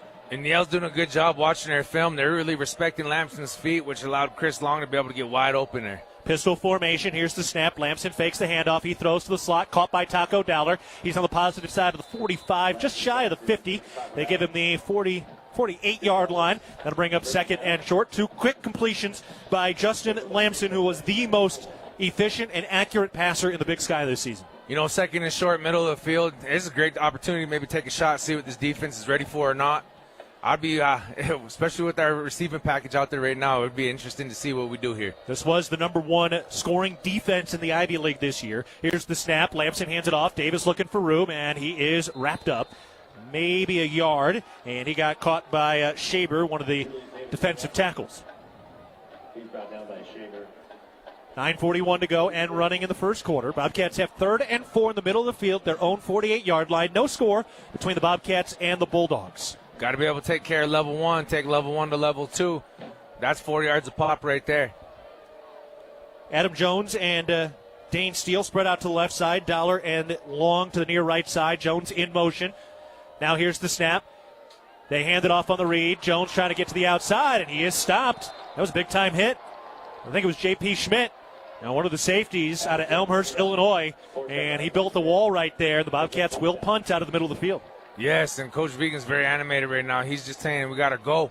This team is fast between sideline to sideline. You got to be able to just beat them around the corner. Get an extra hat play side. Dane Steele, though, I don't know if you noticed, but he had his man pinned down at the 40-yard line like a good old-fashioned wrestling match. Yeah, he looks more like a wrestler than a football player sometimes. And I mean that as a compliment, because plenty of times he looks like a football player. Here's the snap. Volker with the punt. High, wobbly kick. Fair catch called for at the 15-yard line where it's hauled in. 8:36 to go, first quarter. No score between the Bobcats and the Bulldogs, and Yale will have the football when we come back. First Security Bank focuses on helping local businesses thrive. From loans to personal guidance, we're here to support Main Street, entrepreneurs, and hometown growth. First Security Bank, success together. Member FDIC. 8:36 to go in the first quarter. No score between Montana State and Yale in the second round of the FCS Playoffs. You're listening to Bobcat Football, presented by Learfield. Being healthy means something different to everyone. For some, it's pushing limits. For others, it's just showing up. At the Ridge Athletic Clubs, we're here to support all of it with world-class equipment, group fitness, childcare, aquatics, and space to recover and recharge. This is your place to be. Strong, happy, connected, and confident. Visit ridgeathletic.com or stop by our 2 convenient locations for a tour today. The Ridge, proudly Bozeman strong for over 20 years. Go Bobcats! Your Montana Chevy dealers, home to powerful trucks like the legendary Chevy Silverado. With 9 trims and 4 powertrains to choose from, you'll find the perfect blend of capability and efficiency that's right for you. Plus, for a long day of towing, Silverado offers advanced camera tech so you can feel confident every mile of the way. From hitching to driving to parking. Test drive the Chevy Silverado and check out current offers at your Montana Chevy dealers. Proud sponsors of your Montana State Bobcats. The Gallatin Valley is thriving, and Bozeman is not only a destination for families to live, work, and play, it's also a destination for businesses. The Bozeman Area Chamber of Commerce is a great way to get involved in Bozeman's thriving business community. The Bozeman Chamber Economic Partnership assists existing businesses through expansion, grows new companies in our community, and attracts fresh opportunities for Gallatin County. Bozeman, our community, a jewel among the Northern Rockies. For more information, go to bozemanchamber.com. Bobcat fans, when you shop at MSU Bookstore, you help lower the price of course materials for all Montana State students. Support students on and off the field by shopping the MSU Bookstore on campus, in the sub, at Bobcat Stadium on game days, and 24/7 online at msubookstore.org. 8:36 to go, first quarter. Both teams have had 1 possession, no score so far. So nothing as Yale gets set to take over for their second possession of the day. Dan Davies is down on the field right now. And, Dan, how are the conditions? You kind of mentioned it early in this pregame, but seems like the field and everything's in pretty good shape right now. Yeah, it's as good a shape as it could be. It's dry, it's not frozen, and it's going to be a real good playing surface for both teams. Caden Deller is back out there after going off on that first drive after a tackle of Pitzenberger. So 1st and 10 from their own 15. Yale begins. Shotgun formation, 3 receivers and a tight end. The snap, they hand it off. Pitzenberger running left, cuts upfield across the line of scrimmage, breaks past the 20-yard line along the left hash. An 8-yard pickup to the 23-yard line for Josh Pitzenberger, who is an absolute workhorse. The last 2 games coming into play today, 70 carries for 352 yards and 6 touchdowns. Could have been a 7th, but he stopped short of the goal line late in that Youngstown State game to clinch it. Which was a great heads-up play. It shows that he's a very smart, football-savvy type of dude. 2nd and 2, the snap. They fake the handoff. Reno's going to keep it, turns the corner, and gets popped right as he hits that first down marker. He does pick it up with about a 3-yard gain up to the 26-yard line. 1st and 10 with just under 8 minutes to go, first quarter. No score between Montana State and Yale.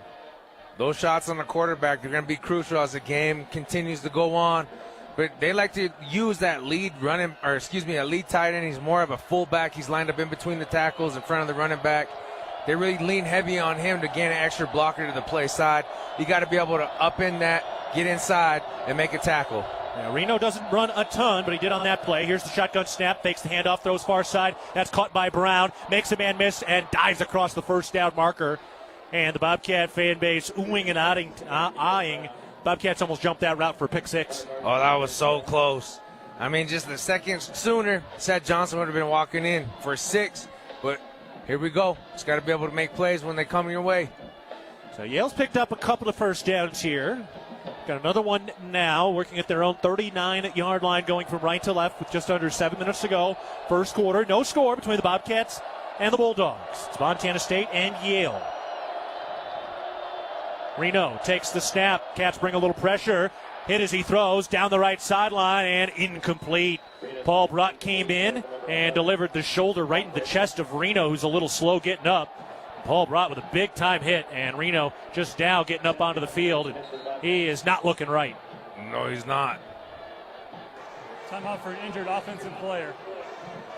Yeah, I don't know. Not many people are going to withstand the 6'3", 290-pound Paul Brott coming in and taking you down, and he is walking off right now. So the backup quarterback is Marshall Howe, senior, has played in 3 games this year. Yeah, Paul Brott put everything he had into that one. And that was a clean shot. Perfect football play. So 6:42 to go, first quarter. Yeah, just got to be careful you don't land on top of the quarterback. That would have been the only thing you could question about it, but no flags, all good. And Reno getting checked out now. So Marshall Howe is into the game out of California. He's 2 for 6 through the year this season. Takes a shotgun snap. They keep it. Howe turns the corner left. It dives onto the Bobcat head logo and down at the 46-yard line. That was a great job. That was a GT concept. Backside tackle and guard, pull away. Quarterback keeps it. Howe just puts his head down, tries to get something out of nothing. His head kind of bounced off the turf. I just saw a little bit of that replay. Brott kind of trapped his arm, so he didn't really get to brace himself, landed on his lower back, and then his back of his head whipped off the turf.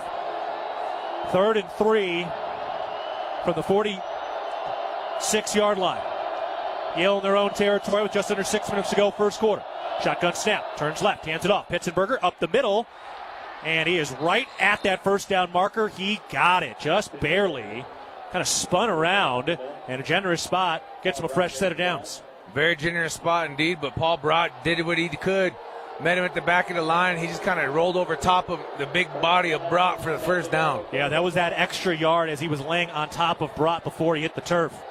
Pitzenberger, the running back, as he often does, goes up to the line of scrimmage and calls out some of the coverage and what the defense is going to do. Shotgun snap, fakes the handoff. Howe throws over the slot. Picked off Caden Dowler again. An interception. Dowler on the return near side 50 to the 45 down the right sideline. Diving out of bounds into the plus side of the 40-yard line. Caden Dowler, his 4th straight game with an interception. That right there is the Big Sky Defensive Player of the Year. And that's a big-time play in a big type of way. And they got this crowd motivated, and you got to feed off it. Offensively, you have to keep going. Iron sharpens iron. You got to keep this party going, baby. Dan, how about that play by Caden Dowler again? He has a knack for being at the right place at the right time once again. That's a good sign of a good defensive player. Knows where the ball is going to be. And he's pretty good with the ball in his hands as well. Before that return, the last 3 interceptions, he had a combined 204 return yards on 3 picks before that one. 3 receivers to the left. Here's the snap. Throws over to the far side. That's caught by Dane Seal at the 30-yard line for a first down. Angles out of bounds at the 25-yard line. Correction, that's 204 return yards on 4 interceptions over the last 3 games. Now add another interception on top of that today. You know, that's the beautiful thing about Caden Dowler, and I wonder how much that gets credited to Taco, you know, lining up against each other in the backyard growing up. That's got to be a little something there. That was a 26-yard return by Dowler. The Bobcats knocking on the door of the red zone now from the 25-yard line. Here's the snap. Lamson fakes the handoff, wants to throw, now keeps it, runs up the middle. Ooh, and he just ran into a wall of about 3 jerseys for about a 2-yard gain. That was not a great place to be, but he pops right back up, and I think Lamson likes the contact, Leo. No, I think so. I think he wanted to see what they were about and say, hi, welcome to Bozeman. Yeah. You know, and before he really does it again. I mean, is that a real thing? Is it a real thing to, want to get hit or get you in the game? A little bit. You know, sometimes, you know, like some boxers, they like to get, you know, they like to get a few in there just to get waking up, I guess. 2nd and 9, Wildcat snap to Adam Jones, bounces to the outside of the 20-yard line with a stiff arm and brought down shy of the first down marker for 3rd and short. They're starting to do that just a little more. Some of that Wildcat snap to Adam Jones, who is just so versatile for this Bobcat offense. No, he is, and anytime he rolls out to his left, you never know what's going to come because he's been known to pass a few too. So now 3 tight ends on the field. No Rylan Schlepp today. He is out. So Hunter Province, Rocky Lencioni, and Leuven's Valson. Valson spread out on the near right side along with Ryan King in the slot. Pistol formation on 3rd and 3 in the red zone at the 18-yard line on the left hash, driving from left to right. Valson in motion. Here's the snap. Turns left, hands it off. Adam Jones probing up the middle. Picks up the first down as he's tripped up around the ankles inside the 15 out to the 13-yard line between the hash marks. I feel bad for that outside linebacker. Velson's had about a 30-yard head start for that block backside, and that dude is a hoss, man. Leuven's Valson, one of the bright young stars, hasn't played a ton. Second-year freshman, redshirted last year. Comes in at 6'1", 228, but continuing to gain size, and he is very athletic. 3:10 to go, first quarter. No score between Montana State and Yale. 3 receivers spread out to the right side. 1 tight end right of the line. Adam Jones, the running back, the snap. Fakes the handoff. Lamson keeps it by design. Up the right hash. Breaks a tackle at the 5. Lost the football at the goal line. Picked up by Chris Long. And he's into the end zone. Touchdown, Montana State. It was fumbled at the goal line. And Chris Long picked it up and carried it into the blue turf. How about that? Hey, you know what? Heads up. Ball get on the ground. Everybody covered. That was a great heads-up play by Chris Long. Incredible heads-up play. How about that, Dan? Have you ever seen something like that? Yeah, that's crazy. That was almost a disaster because it was on the ground there right about the 1-yard line, and a heads-up play by Chris Long to take it into the end zone. Yeah, and Lamson definitely fumbled that before the goal line, and then Long was right there at the 1-yard line to pick it up, and that's a heck of a way to score a touchdown if you're Chris Long, his second as a Bobcat. And that's why he blocked downfield, doing your job, not taking a play off. Bobcats lining up the PAT. The hold is down. The kick is up by Miles Sandstead, and it is good as it goes from Brody Johnson, the long snapper, Colby Froker, the holder, and Miles Sandstead converts the PAT. He has now hit 34 straight over the last 5+ games. So the Bobcats score the touchdown. Justin Lamson fumbled at the goal line, but Chris Long picks it up. That is 2 Bobcat scores now. A 5-yard hurdle against UC Davis, and now he picks up the fumble at the 1-yard line and rolls across the goal line for the score. Bobcats strike first. We're taking a break. 2:56 to go, first quarter. Montana State leads 7-0 over Yale. Back after this, you're listening to Bobcat Football, presented by Learfield. At Montana State University, students shape signature experiences that take them across the state and into local communities. MSU is dedicated to its land-grant mission, integrating transformational learning, discovery, and service that improves lives. You'll find our students teaching across Montana, conducting research in the heart of Yellowstone National Park, or even creating small shelter prototypes to address homelessness. Montana State University. Think outside. Your fitness journey is your own, and at The Ridge, we're here to meet you wherever you're at with expert trainers, clean and spacious facilities, and amenities for the whole family. Fitness finally fits into your life. Whether it's lifting, swimming, playing, or just finding time to breathe, the Ridge Athletic Clubs are your place to grow stronger inside and out. Stop by one of our convenient locations or visit ridgeathletic.com to learn more. Bozeman strong, Ridge strong. Go Bobcats! Streamline your business finances. At First Security Bank, we believe in the power of small businesses. That's why we have created tailored products just for you. From free business checking to smart banking tools, we provide the help you need to succeed. Call a relationship manager today. First Security Bank. Success together. Member FDIC. Other fees such as overdraft, continuous overdraft, etc. may apply. See fee schedule for details. Bank rules and regulations apply.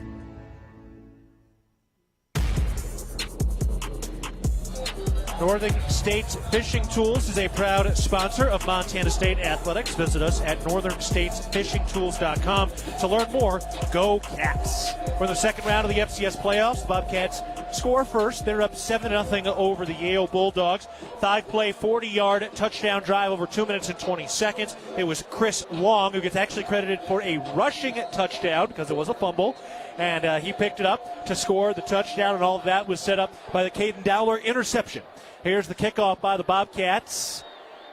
It is hauled in a yard into the end zone. It will be taken out by Traver. He works along the right side numbers and brought down shy of the 20-yard line. 2:51 to go, first quarter, and Yale will take over trailing 7-0. Dante Reno went out on that last drive, but it looks like he's good to go to get back in there after getting checked out. those Ivy Leaguers, they spend a lot of money and time on their brains. We don't want that getting too scrambled or rattled. No, you don't, and you don't want to see somebody's head pop off the turf like it did. That's in a way he kind of got up. I don't know if he was coming or going. Yeah. You know? Well, we hope he's all right, and he is back in there. 2:51 remaining first quarter. Tough dude.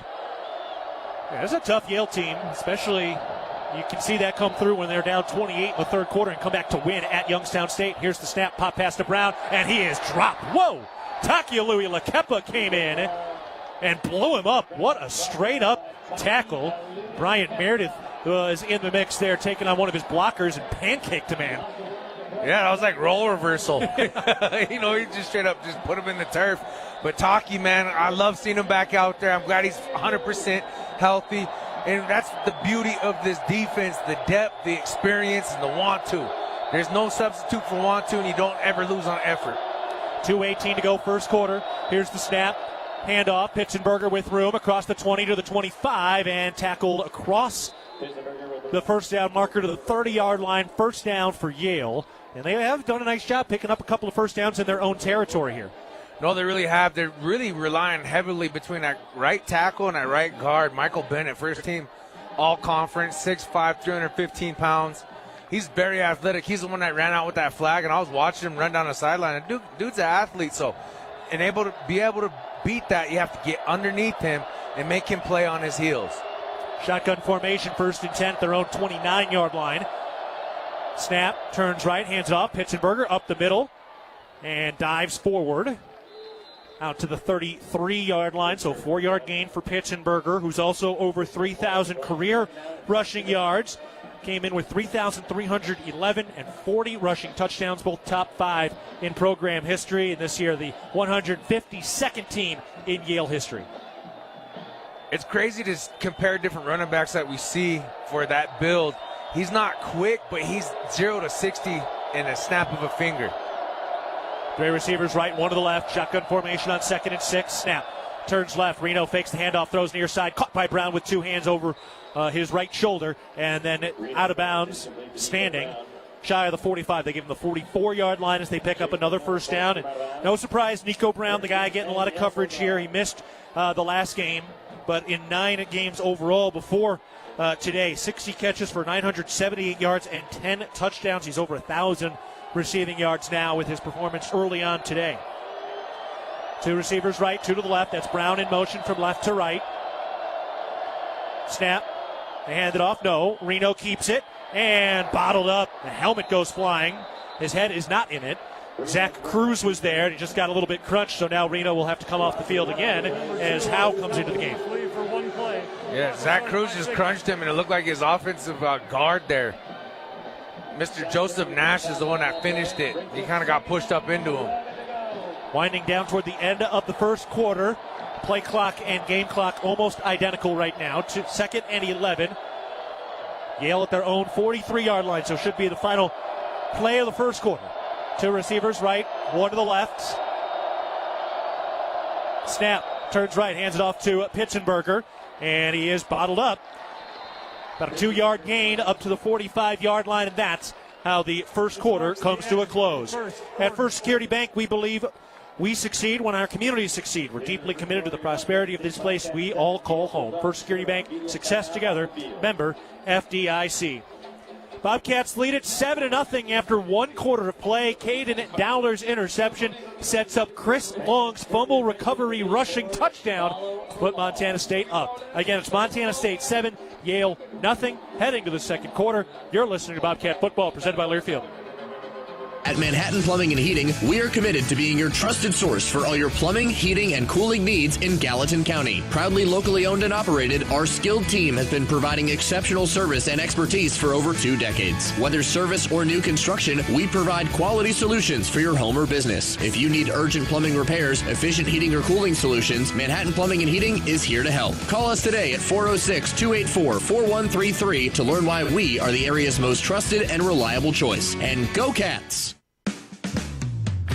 The Northern Pulse Growers Association encourages industry professionals and growers of dry peas, chickpeas, lentils, and fava beans to become members in 2024. Members gain access to cutting-edge research, expert training, market insights, and connect with a Pulse-passionate community. Visit northernpulse.com to join the Northern Pulse Growers Association. Together, we're sowing the seeds of success. At Intermountain Health, we believe life is a circle. May yours surround you with insight, a healthy perspective, trust, and reassurance. The belief that our differences aren't that different, and compassion just when you need it most. Life is a circle. May yours help you live the healthiest life possible. Intermountain Health. We get ready to start the second quarter with Montana State leading Yale 7-0 in the second round of the FCS Playoffs. I'm Keaton Gillogly alongside Leo Davis. Down on the field right now is Dan Davies. Dan, how's the weather continuing today? It does seem like the forecast tells us things will probably worsen as the day goes on. Yeah, it looks like it could. The wind kind of came up down here. If you look at the flags there in the end zone, I was just talking to Miles, the kicker for Montana State in Sanstead, and he was saying that on his PAT, the wind kind of affected that a little bit. So stay tuned for any changes in the wind as the game progresses, and hopefully no moisture. Yeah, although there is some in the forecast, Leo. At the end of the day, though, I mean, this is what it's all about, right? No, it really is. And when you play in December, you're going to get a little bit of everything. You never know. We're lucky we don't have 2 feet of snow out there right now. Yeah. Did get about a foot over the last week or so. Not too bad. Of course, Yale up in the northeast, right off the Long Island Sound. They're used to plenty of snow and wet, cold weather. Officials pause. Oh, false start. Number 73, 5-yard penalty, third down. I'm laughing at Carson Williams, who is as fired up as anybody on the near side. Oh, yeah, no, he's a fan favorite. Guys, their moisture comes down at 59 feet. Here it's over 4,000 feet, correct? Yes, yeah, we are close to a mile high, and they are right there at sea level, right off that Long Island Sound of the Atlantic Ocean. 2 receivers left, 2 to the right. It's 3rd and 14 at their own 40 for the Bulldogs. Snap, handed off. Pitzenberger looking for room up the middle. Strips off one tackler, running to the near side, and finally brought down. Dom Solano and Caden Dowler will get credit. Taden Gray was in on the mix, and Carson Williams in a shouting match as he was going up against one of the wide receivers as the wide receiver was trying to block him. Hey, those guys were John in pregame about an hour before kickoff. It's been continued, that little verbal disagreement they've got going. I did hear they were trading a lot of dinner recommendations and how to stay warm before the game. Both these teams were. Here's the snap. The punt is away from Yale. Taco Dowler back at his own 10-yard line. Hauls it in on the left hash mark, working upfield to the 20-yard line. Splits between 2 defenders, and then spins ahead across the 25 to the 26-yard line. Leo, I'll tell you right now, the blocking the Bobcats have been engaging in today has really stood out. They are feisty. Oh, they really are. And, sometimes you got to make those Bulldogs bark back a little bit, when it gets chippy out there. But the blocking and the special teams, I think we're due for a special teams show today. At some point, everybody's dialed in. They're doing their job, doing their 111th, and it's going to be exciting to watch. 14 minutes, 17 seconds to go, first quarter. Bobcats leading 7-0 over the Yale Bulldogs. One receiver to the right, one to the left. That's King to the right, Long to the left. Both guys are seniors, both trying to extend their careers. Here's the snap. Lamson will throw. He's got a clean pocket. Takes a deep shot down the right sideline, and it is out of bounds. Webster shoved him right as King was trying to line up to make that catch. Although, I don't think he would have caught it. And some boos fall. Here's a replay of it. Oh, yeah, he got shoved well before that ball got there. That should have been pass interference. That should have been. It was a catchable ball. Absolutely. If he would have had any kind of extra vert to that with being unimpeded, he would have came down with that rock. He did catch it as he was on his back after he got shoved. Yeah, that should have been pass interference. That's a miss. 2nd and 10. Bobcats at their own 26-yard line. 14 minutes, 9 seconds to go in the second quarter. Here's the snap. Lamson turns right, hands it off. Julius Davis looking for room and spun ahead to the 29-yard line, about a 3-yard gain. Davis went down hard there, kind of had his arms pinned and went crown of the helmet into the turf first. Yeah, he's got to be careful of it. I'm just glad that field ain't too frozen right now. It hasn't been too cold yet. There's been times where, it's been known here in the Valley of the Flowers for this field to get pretty icy. Yeah, it's not really frozen out there today. It feels pretty normal. We're above freezing, so just under 40 degrees. Right now I've got 37 degrees. 3rd and 7. Bobcats with the football, driving from right to left, leading 7-0 over the Yale Bulldogs. 3 receivers to the right. Here's the snap. Lamson looks right. Now he throws, and that pass is tipped and incomplete. One of the D linemen got up and got a hand on it. And the Bobcats stopped on 3rd down, and they will punt it from right to left. Interwest Moving and Storage is the official moving company of the MSU Bobcats.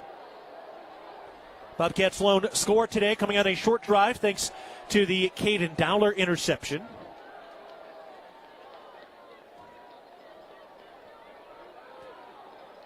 So the Bobcats ready to kick this thing away from right to left. Colby Froker's had a very nice season, has continued to get better. A true freshman. Fun to watch his growth throughout the year. Here's the snap, chest high. Froker puts it away with a right-footed kick. He goes down. No flag. Ball lands at the 40. Takes a Bobcat hop to the 30, working along the left hash mark, and stop shy of the 25. Froker got hit by one of his own men who got blocked back into him, but he's all right. Everybody's good to go, and we're going to take a break. Yale will have the football when we come back after the Bobcats go 3 and out. 13 minutes, 15 seconds to go. Second half, Montana State leads Yale 7-0. You're listening to Bobcat Football, presented by Learfield. At Northwestern Energy, we're committed to helping all of our service areas thrive. Because these communities are more than just spots on a map, they're our homes too. From hosting charity events and funding local scholarships to leading economic development projects, we'll continue to donate our time and resources to help deliver a bright future for everyone. For more information, visit northwesternenergy.com/inyourcommunity. Town & Country Foods, locally owned and 100% employee-owned, is a proud supporter of Bobcat Athletics. With 9 locations throughout southwest Montana, Town & Country Foods is focused on food, natural and organics, fresh meats, produce, deli, and baking, connecting people with their communities. With locations in Bozeman, Belgrade, Lewistown, Dillon, Billings, Livingston, and Helena, visit your local Town & Country Foods today, and go Cats! At Jersey Mike's, watching them freshly slice the meat and cheese for my sub is a sight to behold. The layers of ham, salami, and pepperoni are even more glorious than the pink and orange layers of a sunrise. Yeah, the sun's pretty and all that, but in about 7 billion years it's going to explode, obliterating the earth and every living thing on it. And if there's no sun, there's no subs. Meanwhile, the only thing a sub ever obliterated was my hunger. Freshly sliced right in front of you. It's a Jersey Mike's thing. A sub above. 13 minutes, 15 seconds to go in the second quarter. Bobcats leading the Bulldogs 7-0. Second round of the FCS Playoffs. Yale getting ready to start this drive at their own 27-yard line. Some notable scores in the playoffs right now. South Dakota dismantling top 10 Mercer. South Dakota leading 47-0 with about 10 minutes to go in the ball game there. NDSU has a 1-score lead over Illinois State at halftime, and Montana trailing South Dakota State 14-6 at the end of the first quarter. Wow, welcome back, Chase Mason. Yes, sir. All right, Yale going to work on the offensive side. 2 receivers to the left, 1 to the right. Tight end in motion from the right side of the line to the left side of the line. Dante Reno still in there. Takes the snap, turns right, hands it off. Pitzenberger looking for room, cuts back inside, gets up across the line of scrimmage, and carries the pile across the 35 to the 36-yard line for a 9-yard gain. Boy, this guy's a load to bring down, man. No, he really is, and he's a very smart, patient running back. And what he doesn't have for flashy quickness, he's able to extend to full speed very quickly. The Bobcats did a great job exchanging gap responsibility with the pull and guard, and he just figured out a way to make it right. You have to be able to contain him. You won't be able to stop him completely, but just keep him contained and you'll be all right. 2nd and 1, snap. They hand it off again. Pitzenberger touched to the backfield, then tackled right around that line of scrimmage, and he does pick up the first down. Needed one, got one. That was a tough play, though. And Xavier Aarons is down, the freshman linebacker. Defensive player. Don't like to see that. Bobcats have been relatively healthy throughout this year. The true freshman Xavier Aarons really has had a very nice season to this point. He really has, and he's made a couple big-time hits on special teams, not for tackles, but blowing up those lead wedge on kick return. And, he's putting it all out there on the line, and I hope the young man's all right. But Alec Eckert doing a great job playing, just man up, had a blocker on him, sheds the block and initiates contact on the running back, and that's how you defeat a zone team.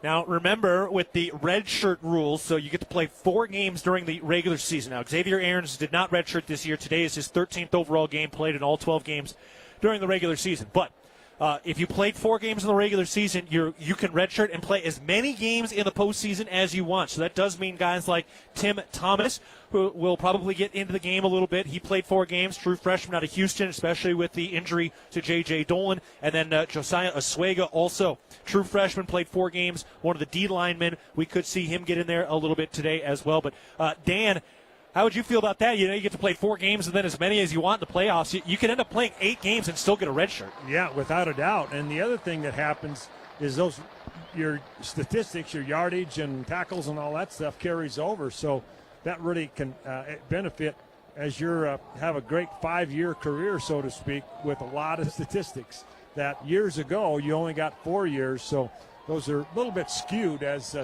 the rules have changed over the years. No doubt. Xavier Aarons being helped off now. He's not putting any weight on that left leg. He's got his arms wrapped around one of the doctors and one of the trainers as he's helped off. So we're wishing the true freshman Xavier Aarons, who's had a really nice year, we're wishing him the best. He's a true talent. He's got so much potential to be able to be a Bobcat great, especially in that linebacker room. All coached by a Bobcat great in Jody Owens, who was also a Big Sky Defensive Player of the Year at one point in his career. Here's the snap. Pitzenberger up the middle, and he is tripped up. Still a big gain, though. Takes it out to the 44-yard line, and that'll bring up second and short. And Keaton Dollar went right at his ankles. You're just chucking a railroad tie on the railroad tracks to take him off. No, yeah, you're taking out everything, even the rocks underneath the railroad tracks. Pull out that gravel. Yeah, back in high school, our coach used to call them shin scalps, man. You get a couple of those rolled up on your face mask, he ain't going to run that hard no more. Ouch. Oh, I'm glad I'm in the booth. 11:48 to go in the second quarter. Bobcats up 7-0. Here's the snap, turns left. Pitzenberger takes the handoff, looking for room, and he is taken down. Caden Dowler was there, picks up the first down, though, out to the 48-yard line. And this is kind of, I think, what a lot of people expected. Yale grind that clock down, holding on to the football. They're going to be very conservative. There's no need to get real flashy here. Try to shorten this game and steal a couple of points and maybe a couple of possessions, although the Bobcats have stolen 1 possession so far on a Caden Dowler interception. Sometimes, the best way to keep the offense off the field is keep yours on. 2 receivers left, 2 to the right. Shotgun snap, throw, far side, tipped, and incomplete. On a slant over the middle. That went in and out of the hands of Nico Brown. A couple of Bobcats were diving for a potential interception over the cat head logo at midfield. That was a great job. Great coverage by Tatum Gray. Didn't give him too much of a cushion. Was all over him without being in interference. But great job. That's what you got to do. You got to be able to cover these guys. They do kind of got more of a cushion when they line up in that cover 3, cover 4. Cover 2, cover 4 look. 1 receiver left, 1 to the right. Now Brown motions to the left side. Here's the snap. They hand it off. Dahl, the backup running back, runs through Bryce Grebe and then dives ahead as he's brought down into plus territory out to the 47-yard line of the Bobcat side of the 50. 3rd down. Our radio broadcast throughout the playoffs this year is presented by First Security Bank. We'll be with you the whole way, hoping this thing ends in Nashville. Bobcats up 7-0, 3rd and 5 at the middle of the field for the Yale Bulldogs. Now right at the jaw of that Bobcat head logo at midfield. Late substitution here. Marsh and Eckert onto the field. So they're not running that cheetah package. 3rd and 5. Snap. They hand it off. Pitzenberger running right. We got a whistle. I think somebody jumped. That looked a little awkward. And let's get the official call. Prior to the snap, Montana State took their first timeout. Okay. Bobcats use a timeout. Yeah, they brought in the cheetah package, then they quickly raced in some of the defensive tackles, and they just didn't look right. No, they didn't. And Yale's the type of team that's going to run the rock on 3rd down. When it's 3rd medium, 3rd and manageable, They showed that at Youngstown State, and they're resilient, but at the same time, I think they're really diving deep into their playbook right now. Yeah, when Youngstown State was down by 28 points late in the third quarter, they were still running the football, and it did work out for them with that miraculous 43-42 win. One of the great games in recent FCS memory, won by Yale. All right, we're going to take a break with that Bobcat timeout. Big third down for Yale coming up after this timeout. 10:21 to go, third quarter. Bobcats leading the Bulldogs 7-0. You're listening to Bobcat Football, presented by Learfield. The Gallatin Valley is thriving, and Bozeman is not only a destination for families to live, work, and play, it's also a destination for businesses. The Bozeman Area Chamber of Commerce is a great way to get involved in Bozeman's thriving business community. The Bozeman Chamber Economic Partnership assists existing businesses through expansion, grows new companies in our community, and attracts fresh opportunities for Gallatin County. Bozeman, our community, a jewel among the Northern Rockies. For more information, go to bozemanchamber.com. From our 1946 roots providing lumber for Yellowstone National Park to our current headquarters in Bozeman, we at Simpkins Lumber believe in building the Gallatin Valley's future while continuing to honor its past. Contractors large and small benefit from our decades of experience and our extensive network of suppliers. We can source the materials you need no matter the project. For all your building needs, go to where long-standing traditions have met with quality building products for over 75 years. Simpkins Lumber, a Montana tradition among builders since 1946. At Montana State University, students shape signature experiences that take them across the state and into local communities. MSU is dedicated to its land-grant mission, integrating transformational learning, discovery, and service that improves lives. You'll find our students teaching across Montana, conducting research in the heart of Yellowstone National Park, or even creating small shelter prototypes to address homelessness. Montana State University. Think outside.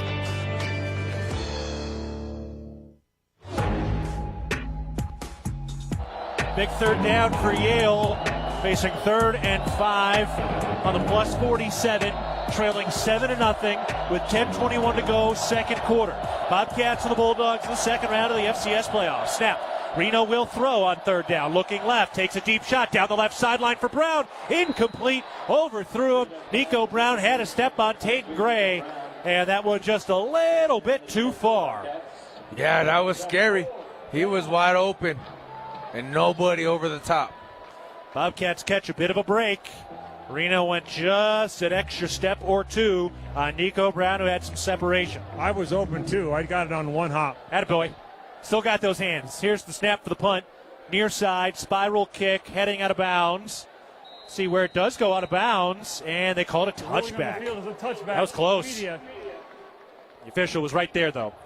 Jersey Mike's, an official partner of Montana State Athletics. Stop by your local Bozeman area restaurants today, located on West Main Street and Milltown Loop in Four Corners for your sandwich needs. Jersey Mike's. We're taking a break here? I don't see the marker. Nope. We're keeping it here. He said media, the official did, and that's why everybody got a little confused, but then the red hat said no. So we're good.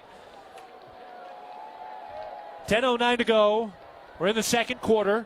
Montana State leads 7-0. This is their fourth drive. They went 4 and out on the first drive, scored a touchdown on a 5-play drive, and then 3 and out on the last drive, although there should have been a defensive pass interference on that drive. Here's the snap. They hand it off. Julius Davis looking for room. He busts through the line of scrimmage, running over a man at the 30, down to the 33-yard line. 13-yard pickup by Julius Davis, who crossed over the 2,000-yard mark in his career last time out. Coming in his 36th career game. Bobcats quickly to the line. Pistol formation. Snap. Turns right. Fakes the handoff. Throws the screen. Dowler makes the catch of the 30. Working along that line of scrimmage and cannot find room. He is stopped for no gain. I like the idea of hurrying up to the line of scrimmage, getting it done. But, I always wonder when Julius has 3 guys coming at him, is he doing eeny, meeny, miny, mo on who I want to hit or hurdle? Because it almost looked like he was just like, which one do I make my victim today? Yeah, that sounds about right. Few guys run with the fire that the Wisconsin native and the Badger transfer Julius Davis runs with. Kudos to him, getting over 2,000 career yards. Here's the snap. Lamson throws over the middle. Incomplete, and there is no flag? Okay. Rocky Lencioni was accepting a sweet bear hug by the linebacker over his shoulders, which is why he never got his hands up, which is why he didn't catch that football. He didn't even get off the ground. Yeah. He was holding him down. Yeah, I mean, that was a no-brainer. Second, or what should have been a defensive pass interference that was not called. I got some newly dialed in specs right here if he wants to use them. Yeah. Okay. Moving on. Good play, bad call. Next play. 9:09 to go, second quarter. Bobcats leading 7-0 over the Bulldogs. 3 receivers left, 1 to the right, snap. Lamson looking left. He throws over the middle, and it is caught. Jabez Woods first down. Wow. On a comeback route out the 45-yard line of the left hash mark, Jabez Woods coming back, sliding both forearms underneath that football and drawing some contact as he holds onto the rock for that completion. Double covered, mind you. Yeah. 2 guys right there. Way to dial it in. What a catch by the redshirt freshman. 3 receivers left, 1 to the right, snap. They hand it off. Adam Jones through the line of scrimmage, kicking through traffic to the 50-yard line, and then meets a linebacker, and they stand each other up. Out to the plus side, out to the 48-yard line for the Bobcat offense, and that'll bring up second and short. That's what you want to do on first down. They run the rock, but we can run it too, and we have 3 valuable options back there between Lamson, Davis, or Jones. This will be the 6th play of the drive. This will be the longest drive of the afternoon for the Bobcat offense with this next snap. 2 receivers right, 1 to the left, snap. Hand it off to Adam Jones, trying to bounce to the outside. He runs by one of the safeties, lowers his shoulder, runs over Kamara, the nickel, and he picks up the first down. That was the Ivy League Defensive Player of the Year, Abu Kamara, tremendous player at that nickel back spot, and Adam Jones ran over him right at that first down marker. Great job by the front 5 getting the initial push, but Dane Steele just getting a little chip on the outside linebacker flying in to try to make that tackle. First down for the Cats, into plus territory out to the 44-yard line. On the right hash mark, pistol formation, Dowler in motion left to right, 1 tight end. 2 receivers right, 1 to the left, snap. Lamson play action. Stands tall, takes a shot down the right sideline, and incomplete but a flag. And the Bronx cheer rains in from Bobcat Stadium. Brandon Webster, the cornerback, grabbed Taco Dowler, and that's what drew the laundry. Prior to the pass being thrown, holding, defense, number 7, 10-yard penalty, automatic first down. Yeah, just grabbed him right around the waist. Easy call. And the Bobcats pick up another fresh set of downs, and this is the best they've moved the football so far all day today. And you got to be able to continue that. And Taco Dowler, almost the way he got held, almost looked like he was running an option route based on where the DB was at. Yeah. Dane Steele to the right. 3 receivers, including a tight end, spread out to the left side. Now Lencioni in motion from left to right. Snap to Lamson, turns right, and we've got a whistle and a flag. Somebody jumped. You can tell when it just looks a little weird on the snap. False start, offense, number 73. Cedric Jefferson over at right tackle. First down. He was honorable mention All Big Sky. Titan Fleischman at right guard was first team All Big Sky. JT Reed at center and Burke Mastel at left guard, both honorable mention. And Braden Zimmer over at left tackle, the redshirt freshman from Billings, certainly has some all-conference honorees in his future with the way he's played. Oh, yes, he's really solidified one of the toughest positions in the game of football, which is left tackle, and that's no easy task for any freshman. Vacated by Connor Moore, transferred to Michigan State, was starting for the Spartans this year. Snap, throw, near side, incomplete. I think he got tipped. Tried to set up the screen on that near side. So the Bobcats will go back to work here. Behind the chains at 2nd and 15. So this is one thing that's kind of been the Achilles heel for the Bobcat offense is some penalties moving in towards that red zone, green zone, score zone area. And you just don't want to have any kind of drive-killing penalty, especially in the playoffs. You want to play as clean as possible. 1 receiver right, 2 to the left. Adam Jones, the running back. Shotgun formation to the right hash at the 39-yard line. Snap. Lamson hands it off. Jones stutter steps and just dives across the line of scrimmage. Does pick up a couple of yards there, showing off his strength out to the 36-yard line. Adam Jones with the run. Adam Jones is just explosive the way he's able to gain 4 yards, just leaping forward like that. I want to be able to just give him a little bit more of a window, a little bit more of an opportunity to hit that hole and just open it wide open. Yeah, Adam Jones this year has had a productive year, but the stats don't necessarily indicate that. He's only had 3 games this season with plus 50 yards of rushing. So he's only eclipsed 50 yards of rushing 3 times. And now we've got another flag. False start, offense, number 55. That one on JT Reed, the center. 3rd down. Well, Dan, starting to see a little start and stop and some jitteriness here from the Bobcats. Yeah, that's not what you want in your this deep in December in the playoffs. That's an early season type mistake with those types of penalties. So hopefully they got to get that corrected soon. Oh, too much stuffing over Thanksgiving week. Now, they'll be all right. 3rd and 17, the snap. Lamson will throw. He looks left, now looks right. He scrambles out of the pocket, rolling right to the 45, going down that right sideline with a stiff arm back to the original line of scrimmage at about the 35-yard line. Using a stiff arm against the linebacker. And we'll see what the Bobcats want to do here from the 35. We do have an injured Bulldog down to that Bobcat sideline. Remind you at First Interstate, it's about supporting our communities and cheering on our teams. Thank you for letting us be your trusted community bank for more than 50 years. First Interstate Bank, built for you, member FDIC. So they are walking them off now from the far side to the near side. And the red hat who orchestrates the timeouts is out onto the field. They've got the big digital kind of post sign. That's how we know when we're going to timeout, which is right now. All right, decision time for the Cats. It's 4th down. They're at the plus 35-yard line. What do they do when we come back? 6:35 to go in the second quarter. Montana State leading 7-0 over Yale. You're listening to Bobcat Football, presented by Learfield. Hello, tomorrow. We may not know exactly what you've got in store for us, for our routines and our normals. But here's the thing. Turns out, we've got this. We haven't seen everything, but we have seen ourselves be more ready for whatever you bring than we thought we would be. So when it comes to tomorrow, bring on the day. First Interstate, built for you. Member FDIC, Equal Housing Lender. Visit us at firstinterstate.com. Did you know that Tiorama offers more than just tire services?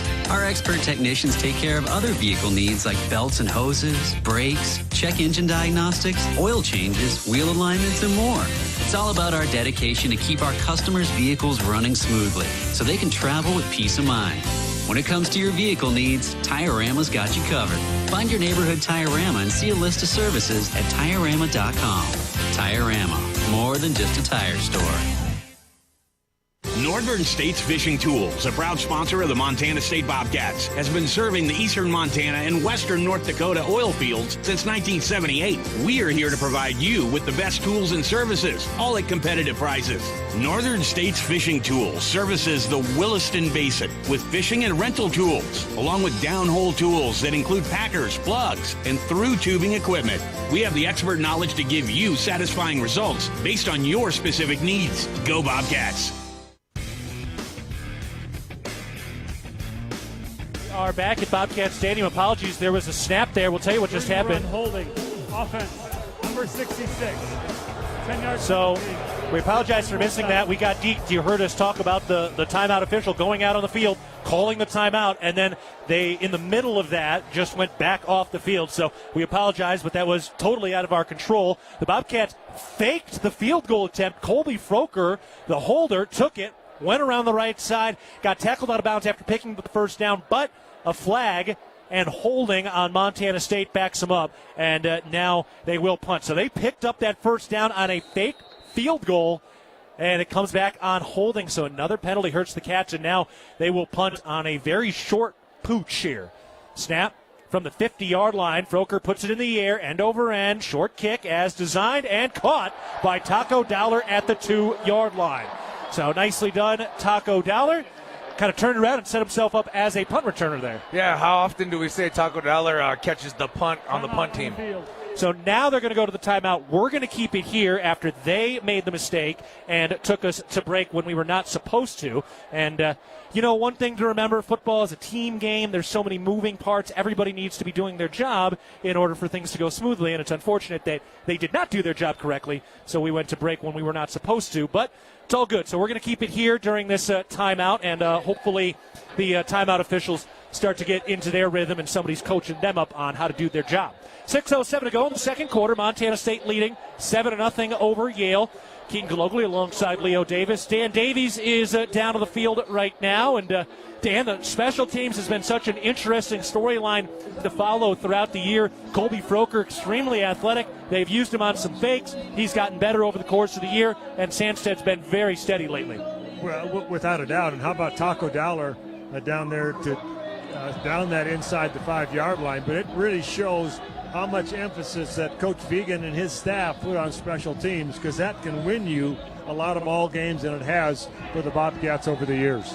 Absolutely. Also of note, the referee right now is talking to our timing officials, so it seems we are not the only ones who maybe have been slightly tripped up by things, so we appreciate the officials over there getting some communication in under their belt. Leo, during the pregame show today, talking to Vigen, I asked him about Dane Steele and Colson Kuhn. Steele, of course, a wide receiver, Kuhn, a running back. And Steele last week had that touchdown against Montana, then tackled Michael Wortham on the ensuing kickoff. So much fun to see those offensive players on special teams defensively.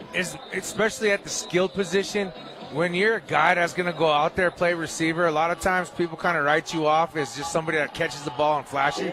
But he is tough as nails. And I know some wrestlers, man, and those guys, they're not scared of smoke, and they see a little spark and they run to it. And guys, the Sheridan Broncs for Sheridan, Wyoming, I think won their 4th consecutive football championship down in Wyoming. That is pretty impressive stuff. 6:07 to go, second quarter. Bobcats leading 7-0. Yale starts this drive officially at their own 3-yard line.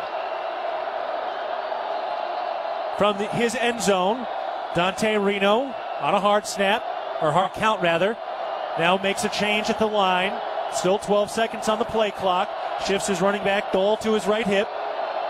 Snap, turns right. Dahl takes the handoff, cuts back, and is tackled by Brian Meredith as he falls forward. Gets up to the 8-yard line for a 5-yard gain. Great job by Meredith, just being able to put feet on feet and ensure the tackle wrapping up. Not just delivering a big hit, but also just wrapping up, getting him on the turf. This O-line for Yale is moving some bodies at times. Oh, they really are. I mean, there's a reason why they're in the playoffs, and there's a reason why they came back against a legendary program like Youngstown State. Yale led the Ivy League at 178 rushing yards per game. Here's the snap. They hand it off. Dahl looking for room, and nowhere going. Nothing to do. Alec Eckert was there to wrap up his ankles as he falls back to the line of scrimmage, and that'll bring up 3rd and 5 from their own 8 for the Yale Bulldogs. Those third down bells, I know our crowd loves to hear it. Clock winding at the 5:10 mark of the second quarter. Bobcats leading 7-0. Chris Long has the lone Bobcat touchdown on a fumble recovery. One receiver left, 2 to the right, tight end right of the line. Shotgun formation, Dahl the running back. Snap. Rolling to his right by design. Reno throws, Brown makes the catch, dives for that first down marker, and he got it, just barely. Needed about 5 yards, got all 5, and he takes it up to the 14-yard line, so Yale gets a crucial first down. No, they really do, and it's pretty difficult throwing the ball towards your right side when you're running into the sideline. You got somebody breathing down your neck. Great job by running that stick route, but at the same time, it wasn't big, it wasn't flashy. We still got time on our side. Love to see a 3-and-out right here with this new fresh set of downs. 1st and 10, here's the snap. Fakes the handoff. Reno throws on the slant. Caught at about the 25-yard line and now brought down. It was Lucius Anderson who makes the catch over the middle. Picks up the first down. They are up past the 25-yard line now. Got to try to keep them pinned back. Got to be mindful of the clock and the situations, down and distance. All the little nuances that go into it. Yale's probably going to try to go into a more of a 4-minute O to be able to limit our chance of possession going into halftime, because we do get the ball back at half. 3 minutes, 40 seconds to go, second quarter. Yale wants to end this half with the ball. They do not want to let the Cats touch it again. Shotgun snap.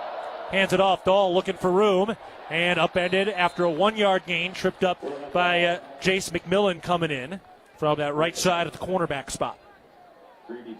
Picks up 1 on the play. 2nd and 9. It's one of those situations where you wish you would have had, all 3 timeouts. Still, you do got 2, but this is why you keep it in your back pocket in games like this. Josh Pitzenberger back out there, 14 carries for 64 yards on the afternoon. He came in 172 yards shy of setting a new program record in career rushing yards. 1 receiver left, 2 to the right. Shotgun formation. Snap. Reno will throw. Fires near side, and it is caught, but a big hit. Brian Meredith came in and stuck him That was a nice catch by Aiden Stevens, the senior wide receiver. But Ryan Meredith playing with his hair on fire to start this game. Yeah, I mean, back when I played on the defensive side of the ball, we called those ones hospital balls because he kind of got him off his feet, crossing route. Ooh, that was a big collision. Yeah, anytime you got to put your hands above your head over the middle, gets dangerous. Rib shots. 3rd and 6. Bobcat defense trying to get off the field again here. Yale 3 for 6 on third down conversions today. Pitzenberger and Reno up at the line communicating to the Yale offensive line from their own 32-yard line. Snap to Reno. Looking to throw. Rolling to his right. Scrambling out. Outside the numbers. And he just throws it across the line of scrimmage as Bryce Grebe brings him down. Heads up play to kind of pitch it forward. There's no foul for intentional grounding. The quarterback was outside of the tackle box. The ball went beyond the line of scrimmage. It's 4th down. Which is what I was going to explain anyway. Great pursuit by Bryce Grebe. Bobcats get off the ball or off the field. 2:05 to go in the first half, and Taco Dollar is back to receive the punt. It's kind of a great situation. I know you don't have that 3rd timeout, but we do got the 2-minute timeout coming up. And look for something special out of Taco. I know his brother's kind of been getting to shine lately. Yeah. And so he's like, let me get mines now. Dollar back at the 25-yard line under gray skies with a light breeze. Here's the snap. The punt is away, angling away from him over to the far right sideline, and that is out of bounds as we do get to the 2-minute timeout. When you're out of town and want to keep up with live college sports, be sure to download the Varsity Network app, available for both Apple and Android. Listen to college sports live with the Varsity Network app. We'll step aside for the 2-minute timeout at the end of the first half. Bobcats starting a drive when we come back with a 7-0 lead over the Yale Bulldogs. You're listening to Bobcat Football, presented by Learfield. Your Montana Chevy dealers, home to powerful trucks like the legendary Chevy Silverado. With 9 trims and 4 powertrains to choose from, you'll find the perfect blend of capability and efficiency that's right for you. Plus, for a long day of towing, Silverado offers advanced camera tech so you can feel confident every mile of the way. From hitching to driving to parking. Test drive the Chevy Silverado and check out current offers at your Montana Chevy dealers. Proud sponsors of your Montana State Bobcats. If it's time to tailgate, it's time to hit Rosar's. Steaks, burgers, and brats are all waiting to get grilled from our meat department. But that's not it. Grab our scratch-made cookies from our bakery for the 4th quarter. And for postgame, make sure you pick up a handmade pizza from our deli. All the tailgate food groups, all from one stop. Your Bozeman Rosar's and proud supporter of the Bobcats. If you want it, it's at your neighborhood Rosar's. At Jersey Mike's, watching them freshly slice the meat and cheese for my sub is a sight to behold. The layers of ham, salami, and pepperoni are even more glorious than the pink and orange layers of a sunrise. Yeah, the sun's pretty and all that, but in about 7 billion years it's going to explode, obliterating the earth and every living thing on it. And if there's no sun, there's no subs. Meanwhile, the only thing a sub ever obliterated was my hunger. Freshly sliced right in front of you. It's a Jersey Mike's thing. A sub above. Before the Bobcats start a 2-minute drill at the end of the first half with a 7-0 lead over the Yale Bulldogs, it is time here in the second round of the FCS Playoffs to pause 10 seconds for our network station identification. This is Montana State football.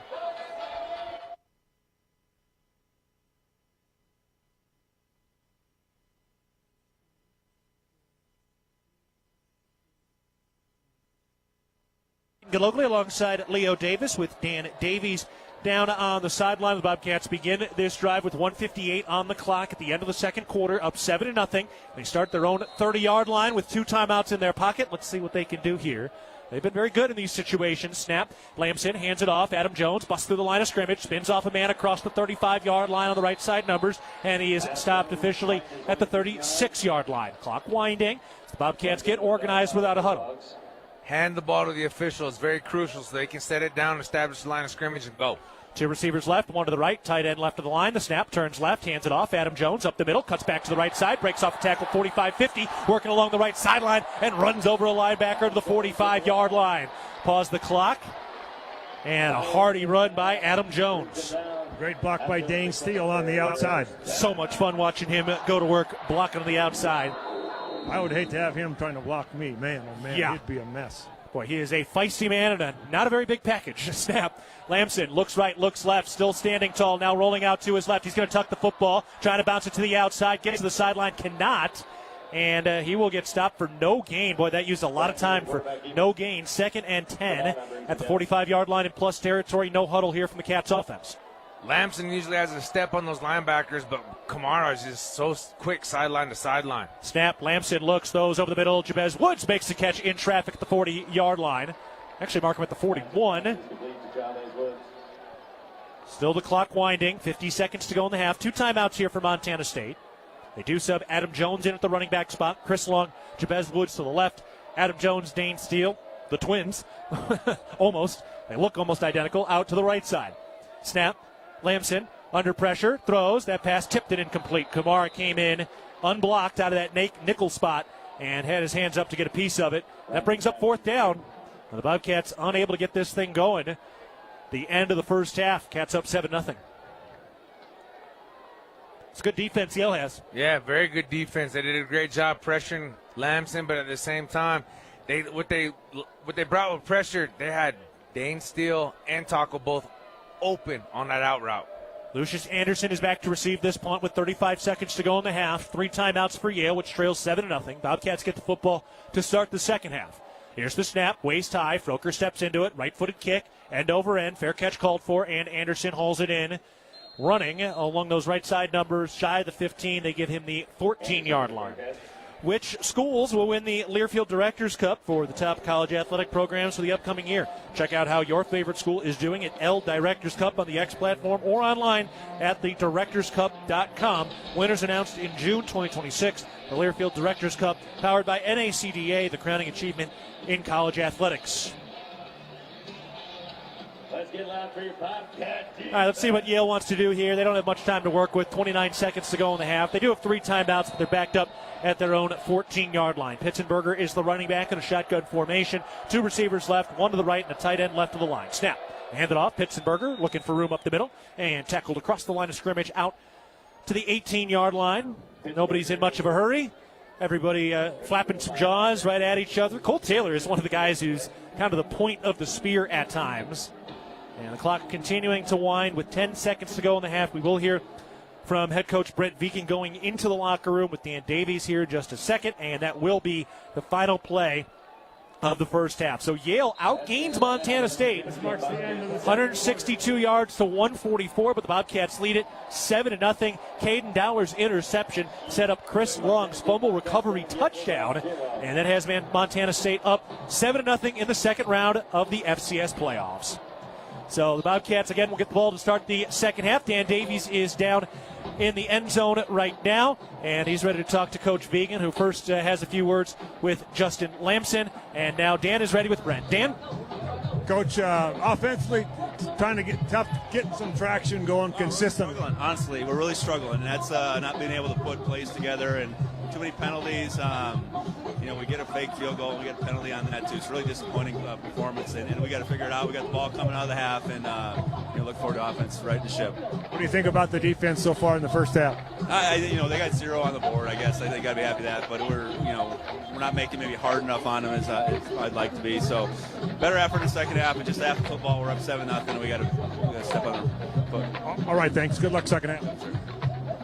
Guys, back up to you. Thank you, Dan, and a very tempered but clearly frustrated Coach Vigen here at the end of the first half. And I reciprocate the sentiment. There's just too much, too late in the season to be able to have those miscommunications, both offense and defensively. Special teams is doing a great job keeping them in this game.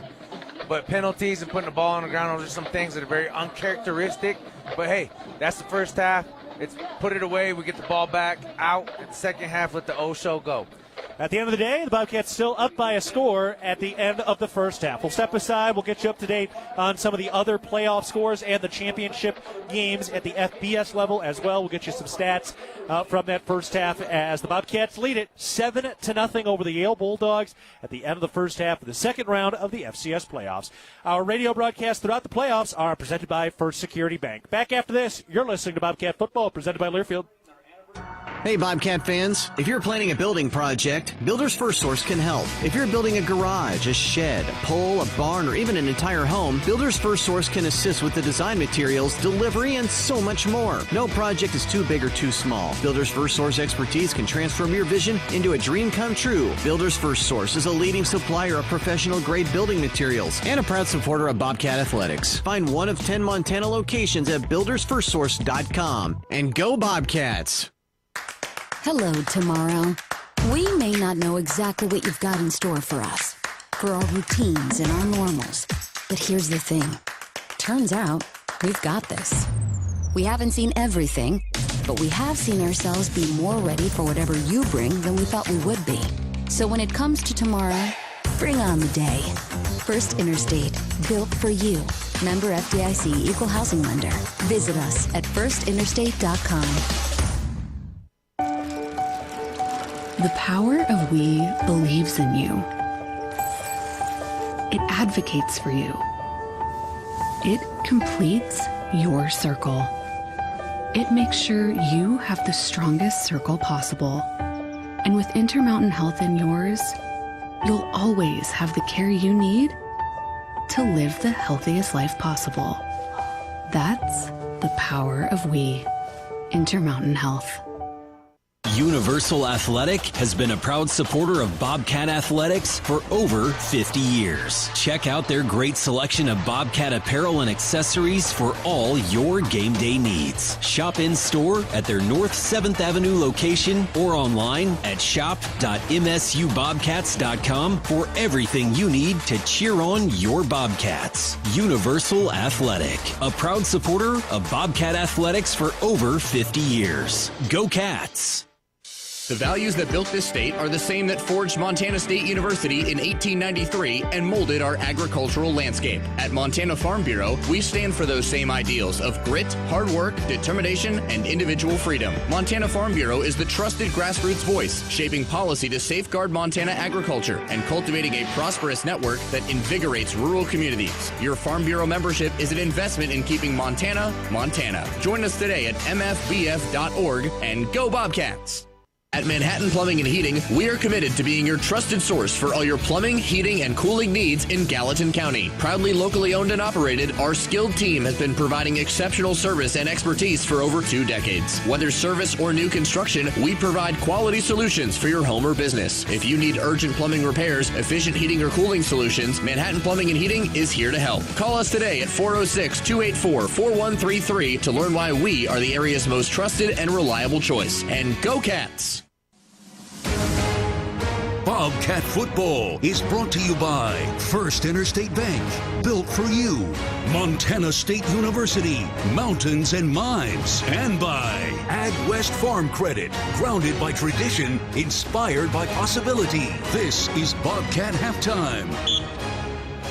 Montana State leading it 7-0 against Yale in the second round of the FCS Playoffs. The Bobcats, though, struggling a little bit on the offensive side. A couple of penalties. Justin Lamson, 6 of 11 through the air for only 48 yards. There were 2 incompletions out of those 5 that 100% should have been defensive pass interference, but it was not called. Adam Jones leading the way on the ground, 8 carries for 47 yards. Justin Lamson, 4 for 22. Julius Davis, 3 for 17. Colby Froker, 1 for 10 on a fake field goal, but that got called back on a holding penalty. Jabez Woods, 2 catches for 17. Dowler, 2 for 6. Steele, 1 for 15. Chris Long, 1 for 10. And Long credited with a touchdown on what was essentially a fumble recovery, but it does go down as a rushing touchdown in the books for Montana State. Dante Reno on the other side, 9 of 14 through the air, 72 yards, no touchdowns. Josh Pitzenberger, 15 carries for 68 yards. Nico Brown returning after he missed last week's game, 7 catches, 55 yards in the first half. Defensively for the Cats, Caden Dowler with an interception that set up the lone touchdown. Bryant Meredith leading the way with 5 tackles. Bryce Greeby teaming up with him for 5 tackles as well. So all in all, Leo, certainly some meat on the bone for this Bobcat offense. Oh, most definitely, and they barely even took a couple bites out. That's why it's going to be an exciting second half, but we also have to be mindful. Yale turned it on in the second half last week, so it's going to be an exciting game. It's probably going to be a quick half based on the running game, and with Montana State wanting to establish that run so they can go to the air.